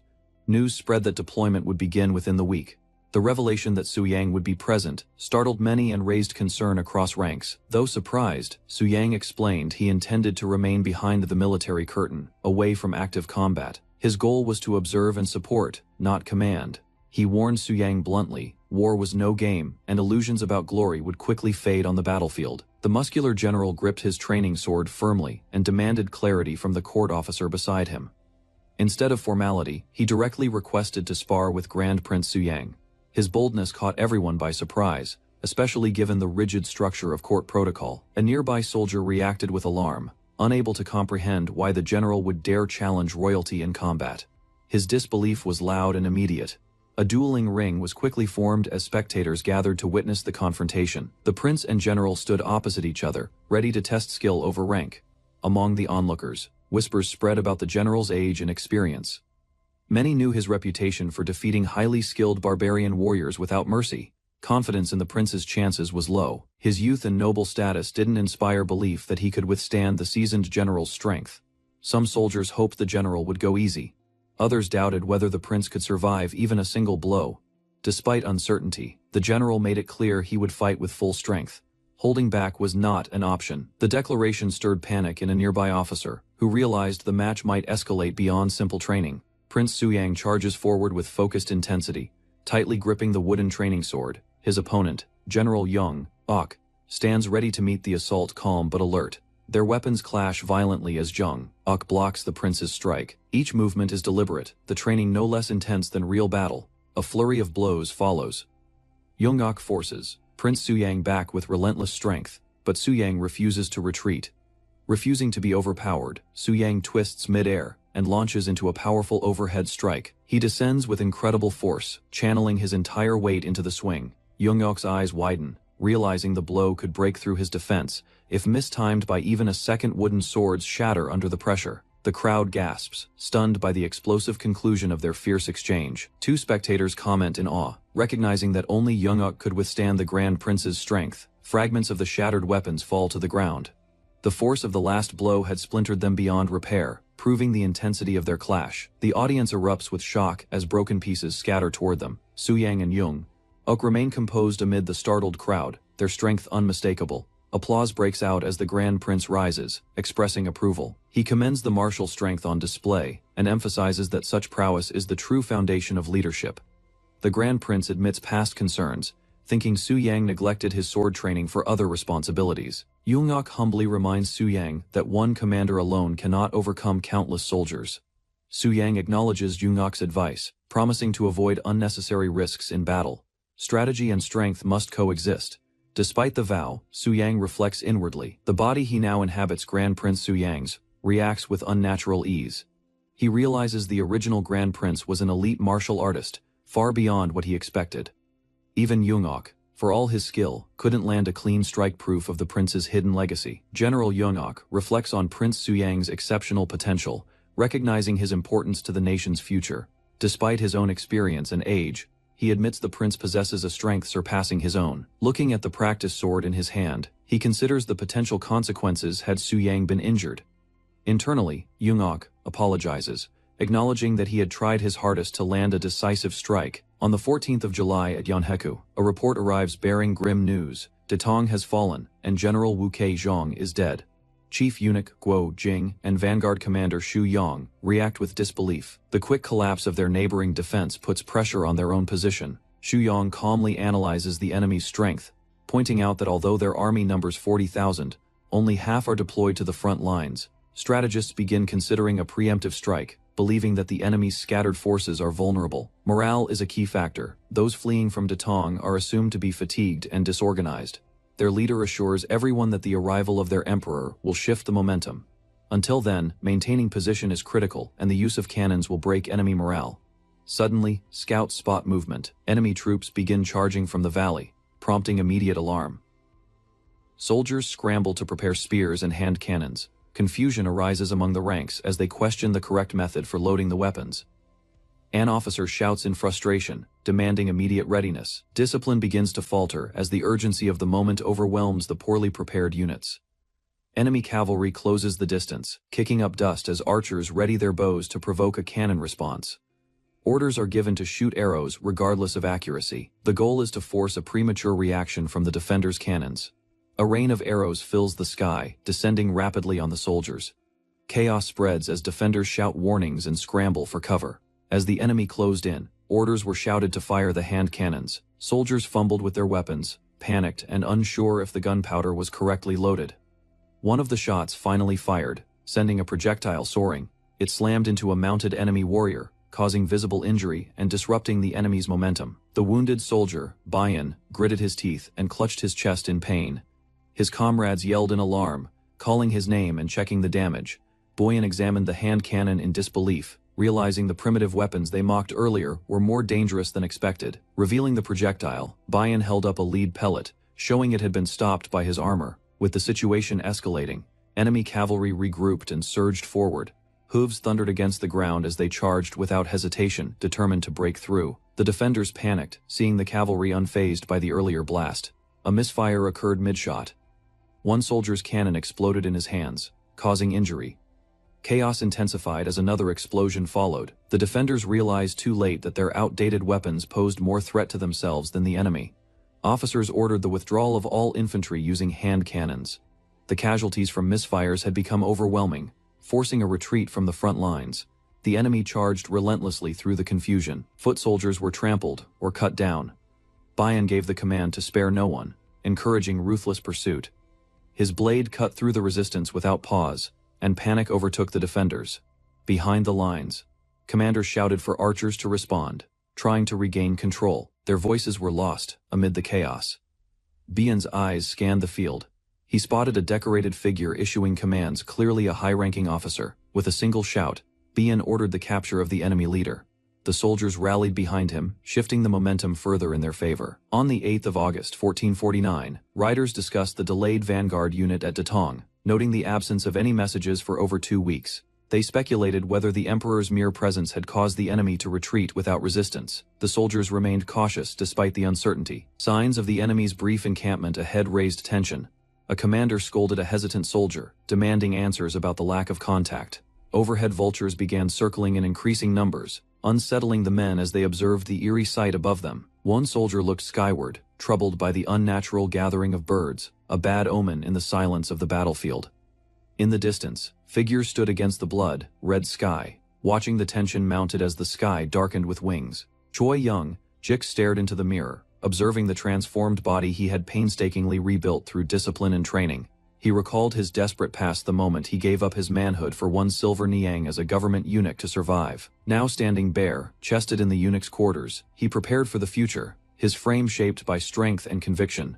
Though born the son of a nameless peasant, young Jik had never allowed poverty to determine his value or destiny. He had clawed his way up the ranks, reaching a position envied by nobles and officials alike, gripping a calligraphy brush. He vowed to surpass the emperor himself, seizing power through a war that would shake the nation. General Namgung, leading the front lines, questioned the strange route the enemy had taken, concerned about the unexpected movements from the Tatars. Strategist Bayek, sharp and perceptive, raised doubts about the commander's conclusions, pointing out irregularities in the enemy's tactics and locations. Minister Hong appeared behind them, her cold presence silencing all arguments. Her dark aura unsettled even the most hardened soldiers. As dusk approached, scout units under General Namgung's command returned with evidence bird patterns and noise hinted at a recent enemy presence. A soldier examined the battlefield remains, confirming fresh droppings and limp corpses. The Tatars had passed through less than 12 hours earlier. Despite warnings, King Munjong refused to retreat. Shocked by the threat's closeness, he clung to royal pride over strategy. The revelation that Yu County had fallen days ago shattered the assumption that it was a safe zone at the rear. Shouting from horseback, General Namgung ordered a renewed effort, intercept the Tatars at Juyong Pass, and reclaim lost ground. But the exhausted army couldn't respond with speed. Their forced withdrawal dragged slower than the original march, exposing them to pursuit. Inside the war tent, Tatar commander Altan scolded his officers, frustrated at the slow return of their raiders. Another warrior reported that Ming soldiers had exhausted themselves after 15 days, giving the Tatars an advantage. Altan grinned at the suggestion to capture the emperor alive. He ordered his tribal chiefs to commence nightly raids to wear down the enemy forces. As darkness fell, Tatar archers took position outside the enemy fort and prepared their first wave of attacks. Their aim was precise. Arrows flew toward the embers the Ming soldiers used to light their hand cannons. A soldier of Joseon fell with a cry, pierced before he could fire. The Tatars had disrupted their setup instantly. Joseon soldiers scrambled to return fire. Under pressure, they shouted for a coordinated volley attack.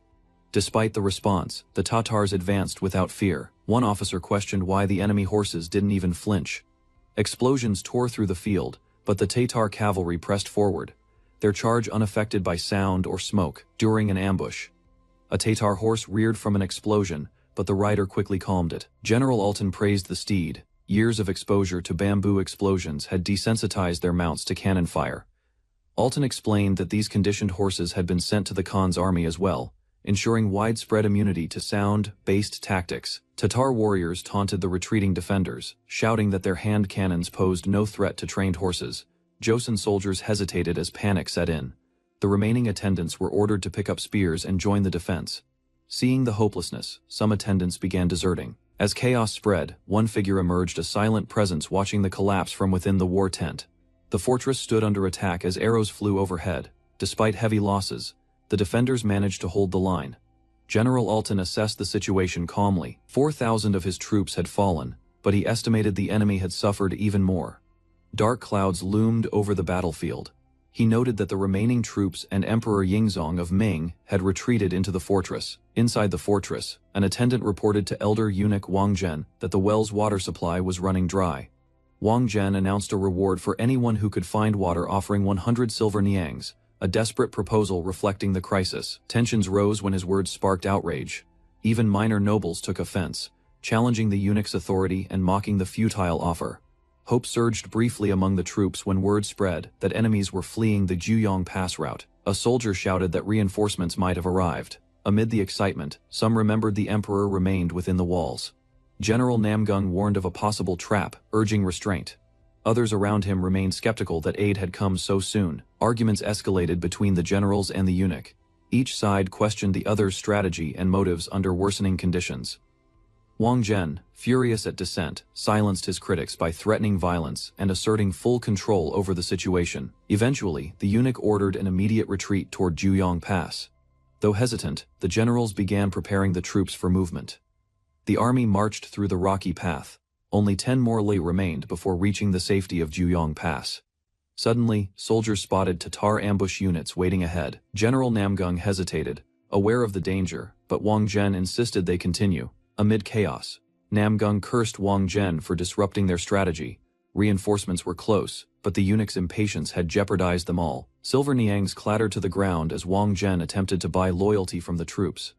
In a panicked offer, he promised even greater riches if the emperor reached Juyong Pass safely. Across the battlefield, General Namgung watched with disgust, unmoved by wealth in the face of collapse.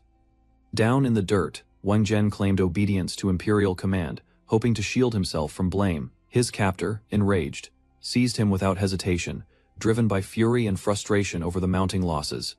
Without ceremony, Namgung raised his fist skyward and called upon the heavens before striking with resolve. Blood stained the ground as anger erupted, each blow a response to betrayal and failure. With silence settling in, Namgung stood over Wang Zhen, whose defeat was now absolute. While the coins remained untouched, the tide of war shifted toward Sangwon Pass, drawing all eyes forward. On the 24th of August in Shenyang, tension gripped the military command center. The looming threat of the Tatars weighed heavily on all strategic discussions. Regional commander, Seo Yi, erupted in frustration upon hearing unauthorized military decisions. His subordinate reported Beijing's unstable condition. While chaos unfolded in the capital, War Minister Yu Qian scrambled to fortify defenses, prompting urgent decisions from Cao Yi. Inside the council chamber, Cao Yi informed others of the emperor's urgent message. Although the Tatars' advance had been checked, the damage to allied forces was severe. Injured soldiers required immediate reinforcements, and Seo Yi asserted that the Joseon army should fill the gap left by his retreating troops. But he declined responsibility for their provisioning. Suspicion surfaced. When the royal envoy questioned his evasiveness, Seo Yi denied wrongdoing, affirming Joseon's loyalty and rejecting the idea that he concealed anything. The envoy pressed further, hinting that something grave had prompted the troops' retreat. After a pause, Ko Yi gave in. The emperor's forces, 200,000 strong, had been obliterated by the Tatars. Despite being under imperial command, the devastation was total. All high-ranking officials perished, and the remnants stood shocked in the storm of defeat. Worse yet, the emperor himself had fallen into enemy hands. Panic spread as word of his capture reached those in power. Though reinforcements from southern regions were en route, they were days away. The envoy outlined the dire risk if the enemy repeated their prior tactics. Beijing would surely fall. Seo Yi was challenged to confirm his ability to defend Shenyang. Calculations suggested the Tatars could reach Liaodong within 10 days. Ordinary soldiers were now the last line of defense. Cao Yi voiced his doubts. Engaging in full war against the enemy that shattered the emperor's army was risky, yet withdrawal meant abandoning the north to chaos. Reflecting on historical records, the Joseon prince recalled that during the Tumu crisis, the Liaodong army had held its ground, sparing Joseon from direct assault.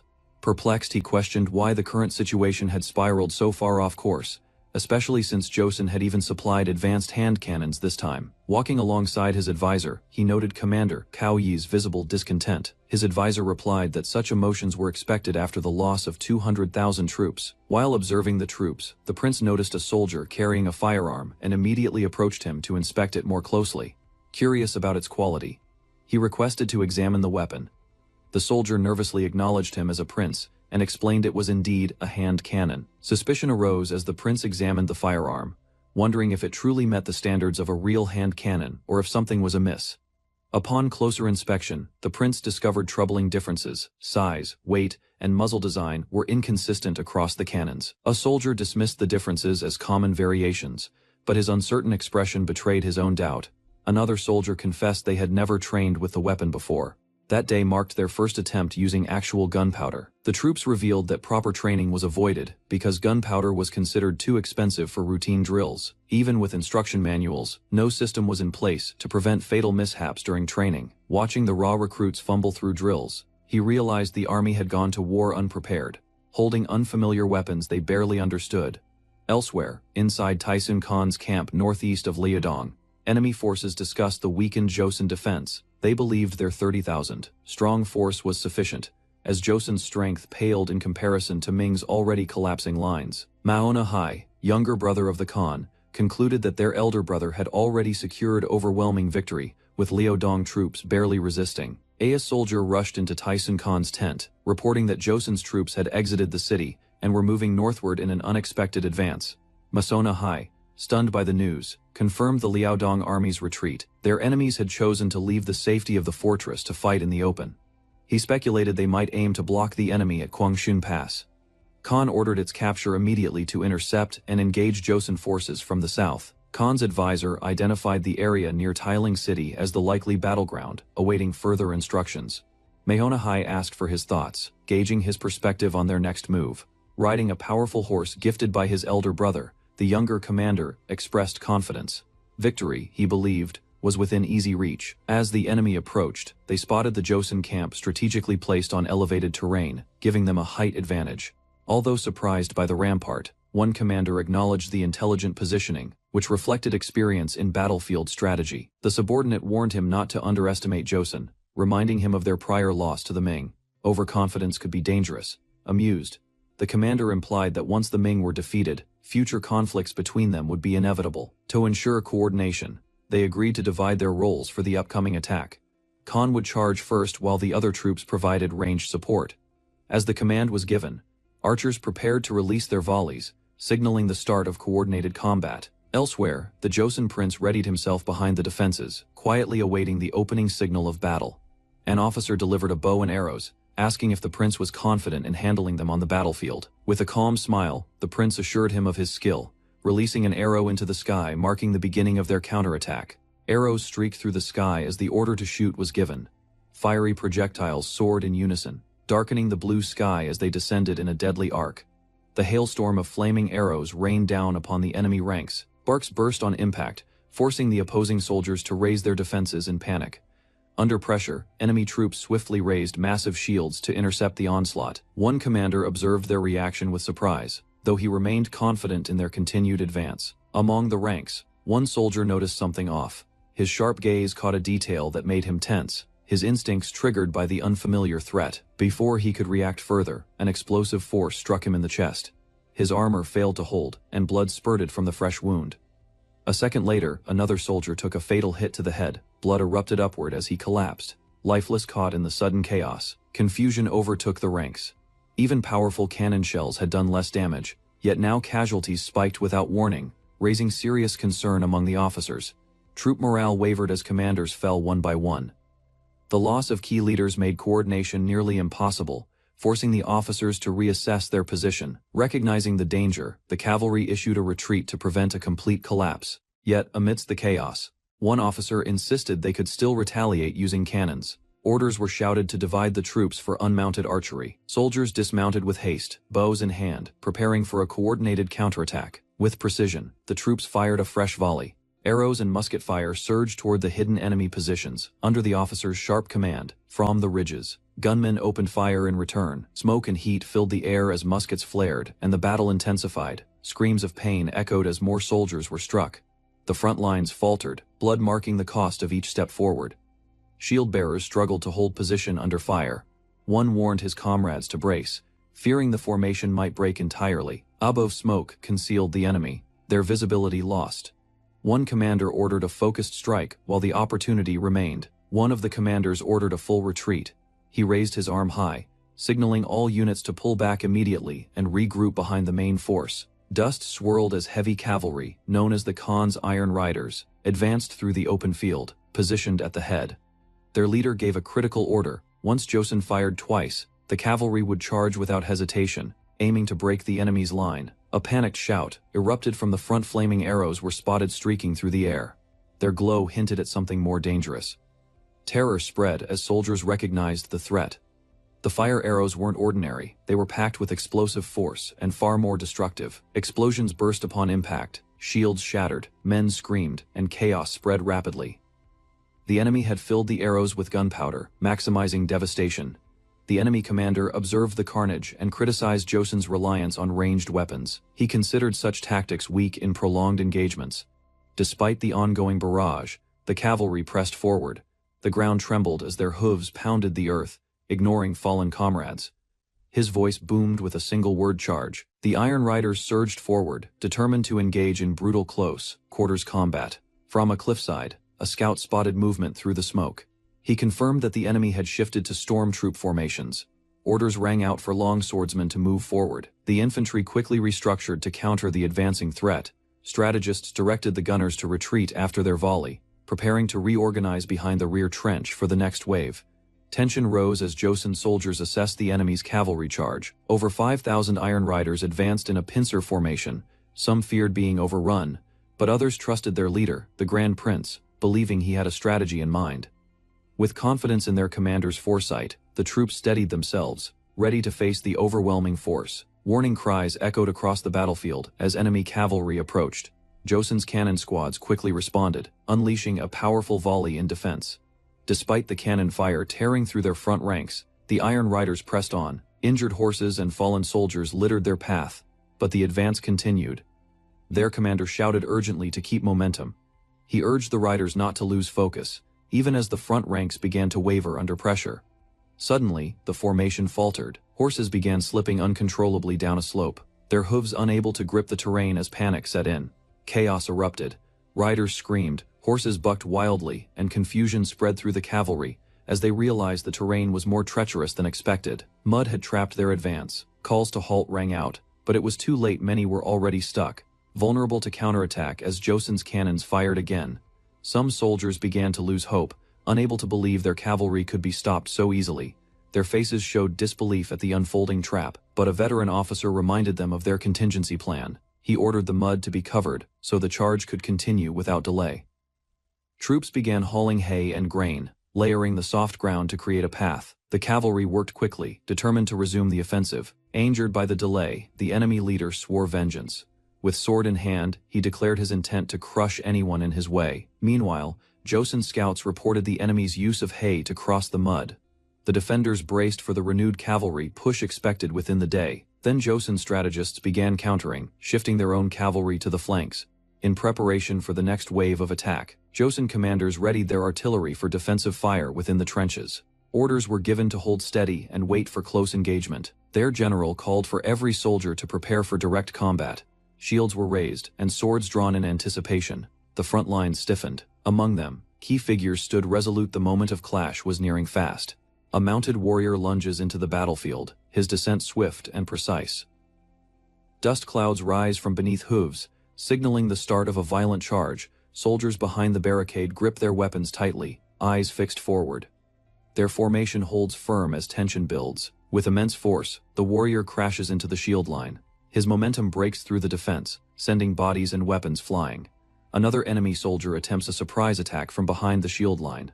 Weapon raised high. His blade descends rapidly, aiming to reclaim the front. The ground shudders as a massive figure on horseback emerges. The startled defenders shout, scrambling for position. From horseback, the muscular commander mocks their passive tactics. His confident posture dwarfs the chaos around him. With fire in his eyes, the commander lifts his weapon and initiates a direct assault. His movements are swift despite his size. One of the defending soldiers takes a blow to the face, collapsing on the spot. The surprise attack overwhelms their defense. Steel clashes as the commander leads the charge deeper into enemy lines. His presence inspires fear while his blade cuts through resistance.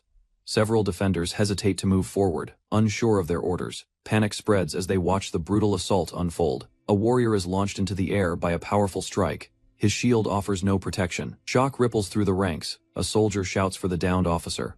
Blood pools beneath the collapsed figure, unmoving amidst cries for him to awaken. Darkness blurs the officer's vision as consciousness slips. Distant voices plead for his return. Eyes flutter open briefly, pain and confusion flash across his face. A soldier calls his name urgently, desperation rising. The enemy commander bursts forth once more, descending from above. His war cry echoes as he prepares for the final blow. A soldier raises his sword, only for it to be knocked away by a powerful strike. The blade spins through the air, disarmed in a flash. Young Beomsu rises from the ground, face bruised but determined. Despite pain radiating through his body, he pushes himself upright. Standing firmly, another soldier urges Beomsu to focus. The battle isn't over, and there is no time for hesitation. Two comrades exchange tense words, knowing reinforcements are needed. There is no other option left for survival. They agree to alert the hilltop archers. If they're to hold the line, they must strike from higher ground. Orders are sent swiftly. An enemy commander in red armor appears near the cliff. Calm but watchful, he surveys the battlefield below. His presence alone silences the noise. The red-armored general vows retribution. His calm expression fades into cold intent. War has become personal. On horseback, enemy riders voice their frustrations. They underestimate the defenders and mock their tactics. Complacency clouds their focus. Suddenly, a heavy impact strikes one of them. The unexpected blow cuts through armor. Shock floods the ranks as the weapon drops to the dirt. One rider spots movement on the hill. A lone figure is hurling spears with unnatural strength. Alarm spreads among the enemy ranks. As three cavalrymen rush uphill, urgency grips the enemy commander. recognition of the attacker's status sets in, greed and ambition spark in their eyes. Taking the head of a high-ranking enemy could change their fate.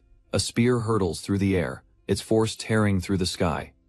It targets a specific rider among the enemy's lead. The red commander jerks back, nearly thrown from his mount. He realizes it's not a spear, but something far faster, an arrow, like projectile. He snarls with fury, glaring at the attacker. Rage boils over as he grips his weapon, vowing to retaliate. A fierce swing lands against an enemy officer, forcing him to cry out in pain. The mounted attacker drives his weapon with precision, breaking through the defense. Another soldier charges in from the side, striking swiftly. His blade cleaves through the air as he targets the opposing rider. Two warriors lock eyes, their expressions hardening. Both recognize each other's resolve as the standoff intensifies under the chaos around them. Thick smoke rises into the sky, signaling disaster. Black clouds swirl above the battlefield, indicating internal damage within their own ranks. A soldier shouts about fire breaking out behind the lines. Urgency spreads as officers instruct everyone to retreat to the trenches. Panic ripples through the troops. The men scramble down into the dugouts, shielding themselves from further harm. On the ridge, officers prepare the fire carts. A rider informs the general that they're ready to deploy. The timing is critical. Enemies observe from a distance, mocking the defenders. They laugh as the soldiers retreat, dismissing their tactics as cowardly. Yet among the enemy ranks, suspicion grows. One rider senses something unusual. This retreat appears too organized. The cavalry begins their descent toward the enemy lines. Dust and thunder trail behind as hooves pound against the dry earth.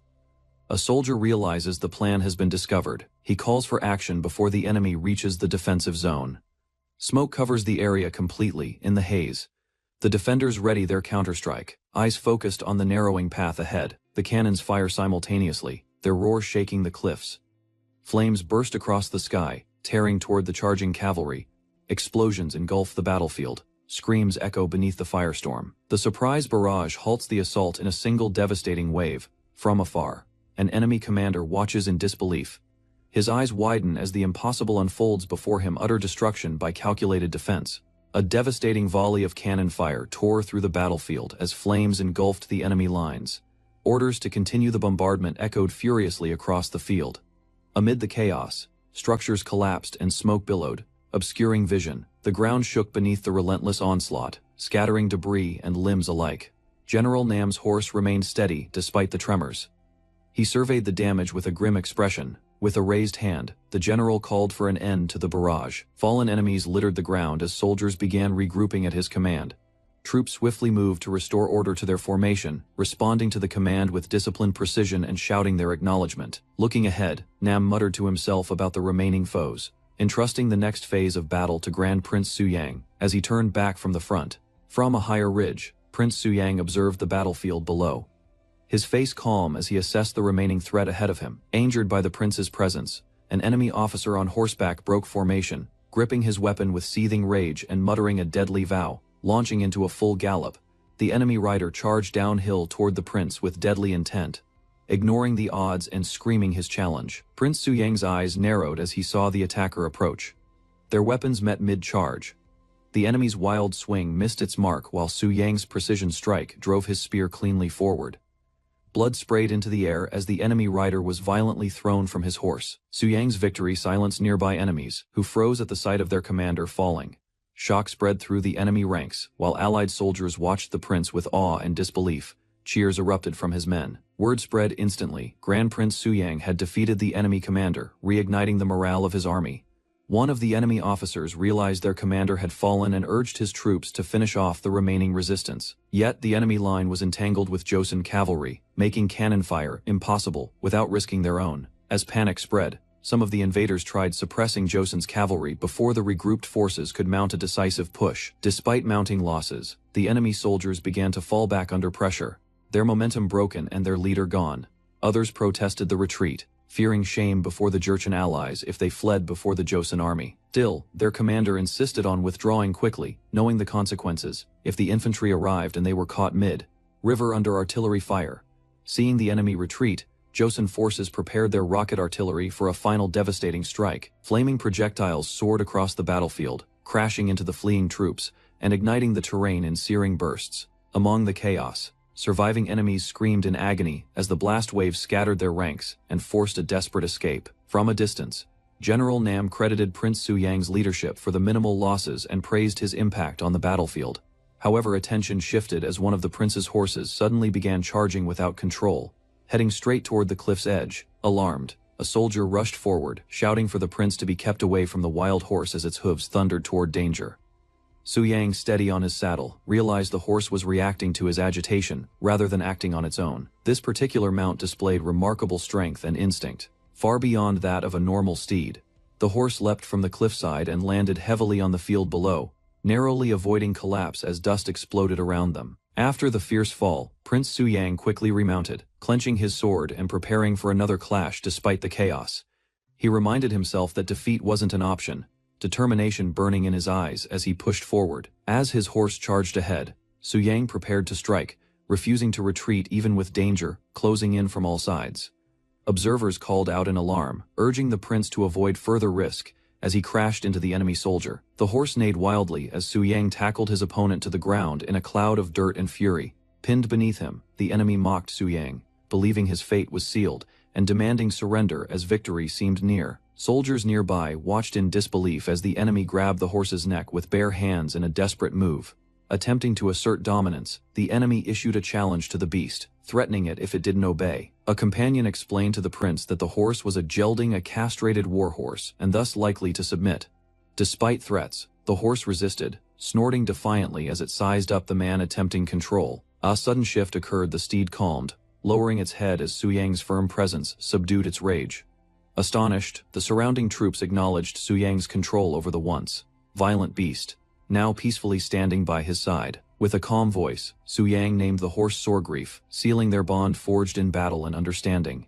He quietly apologized for touching enemy supplies, but refocused, determined to bring the war to its conclusion. The aftermath revealed the cost. The Joseon army had crushed the larger northern Yuan force, claiming a decisive and overwhelming victory. As the Battle of Tiling approached its conclusion, the Jurchen troops observed the sudden retreat of the northern Yuan army, casting uncertainty over the battlefield's balance.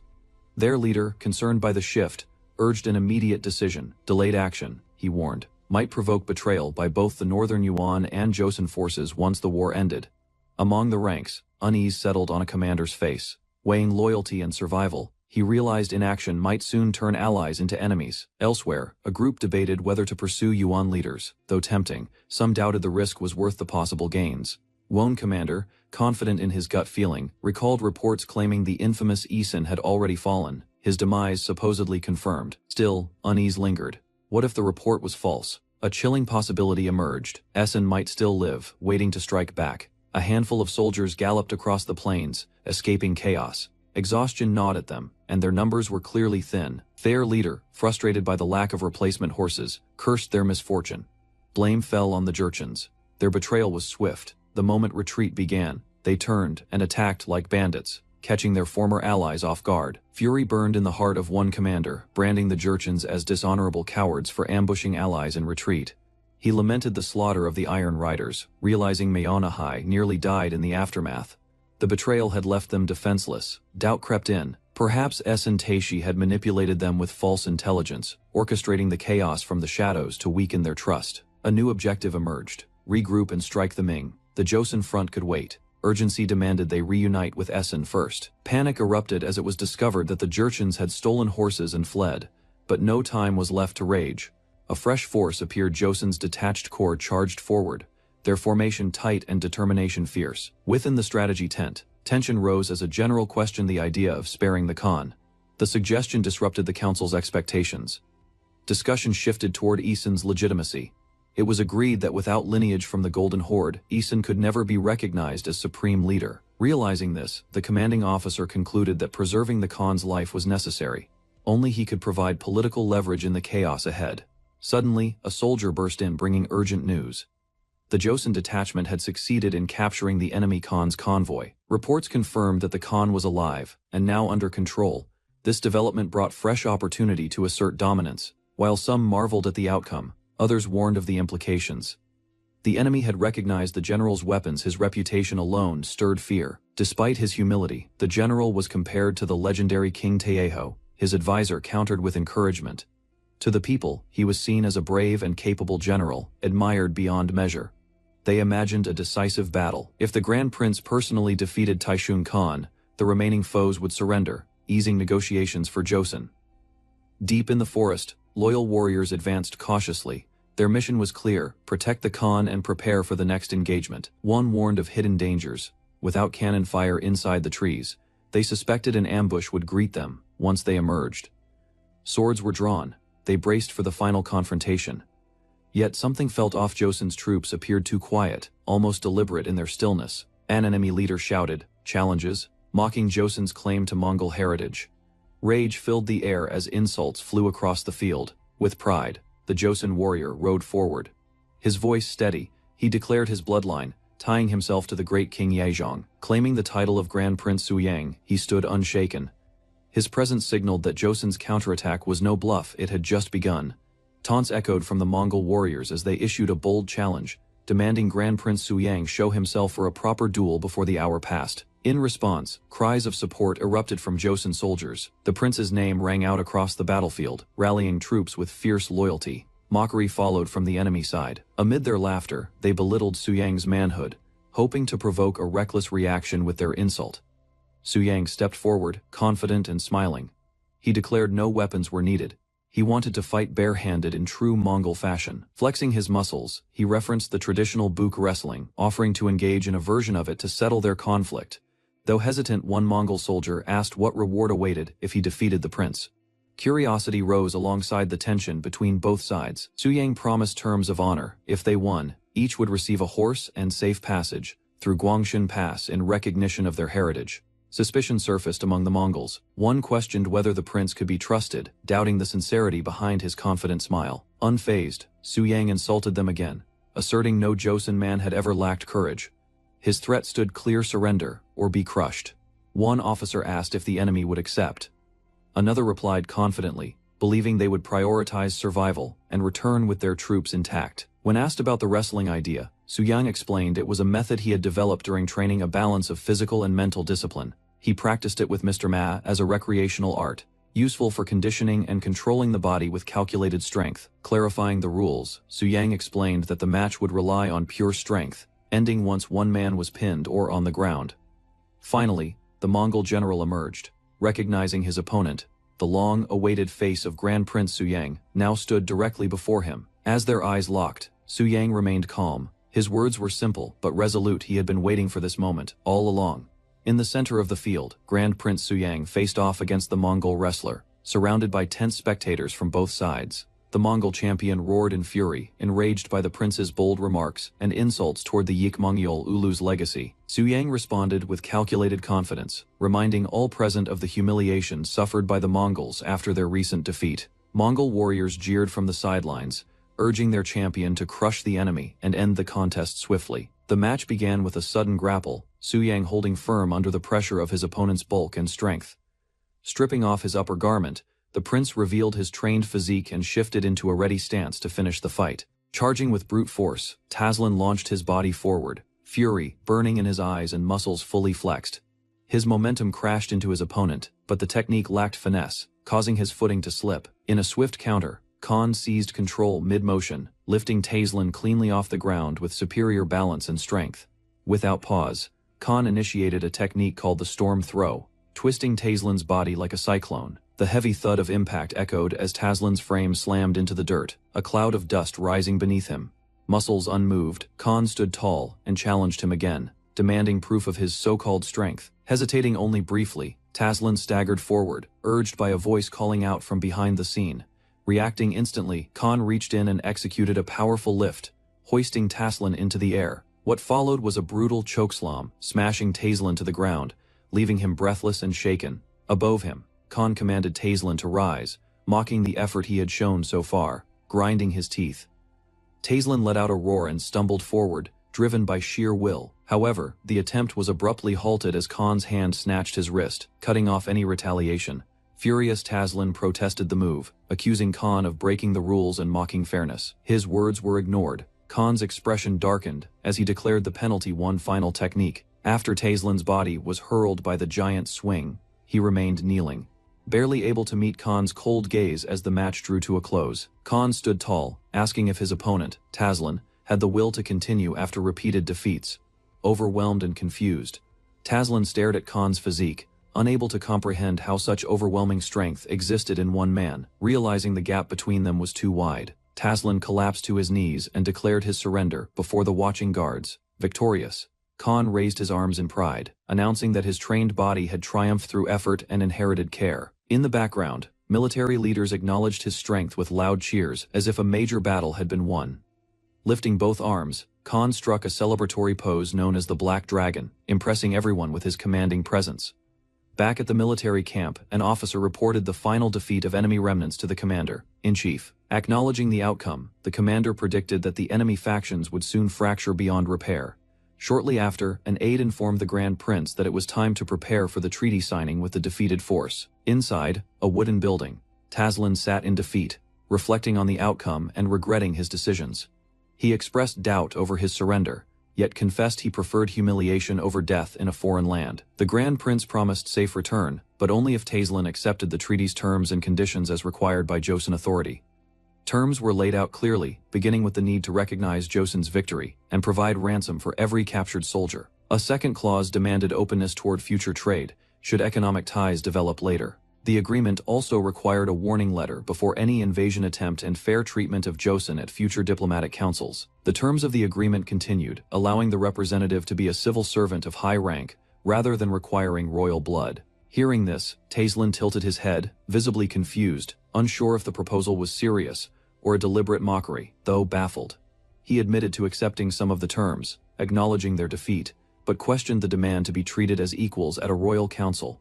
Khan firmly stated that King Sim held a legitimate position, unlike Taslim, whose power remained unstable. While Khan explained the rationale, Taslim objected, reminding him that succession among the steppe was still undecided. His concerns intensified as he imagined the political fallout, fearing that accepting the terms might risk retaliation from Isen, the rising threat in the capital. Taslim's face hardened when he heard Esen's name mentioned, the realization of the shifting power hitting him instantly. Khan clarified that had the battle occurred just a few days later, the entire Jurchen force might have backed Taslim. Yet, he also explained that Isen had hesitated too long, allowing the Ming reinforcements to arrive in overwhelming numbers. Despite revealing Ming's growing advantage, Khan proposed another condition to strengthen the agreement's enforcement. He offered a clause allowing Taslim's release, under the agreement that he wouldn't resist Joseon until the treaty expired. Taslim reluctantly agreed, then asked when he would be set free, only to learn it would be after a calculated delay of 15 days. As part of the strategy, Khan explained that on the 14th of September, news of Taslim's death would be spread across the land. On the 30th of September, however, Taslim would return alive, giving Isen the impression he had secretly negotiated with Joseon. That misperception would ignite internal distrust, and despite Isen's bloodline, Khan predicted it would spark a brutal Mongolian civil war.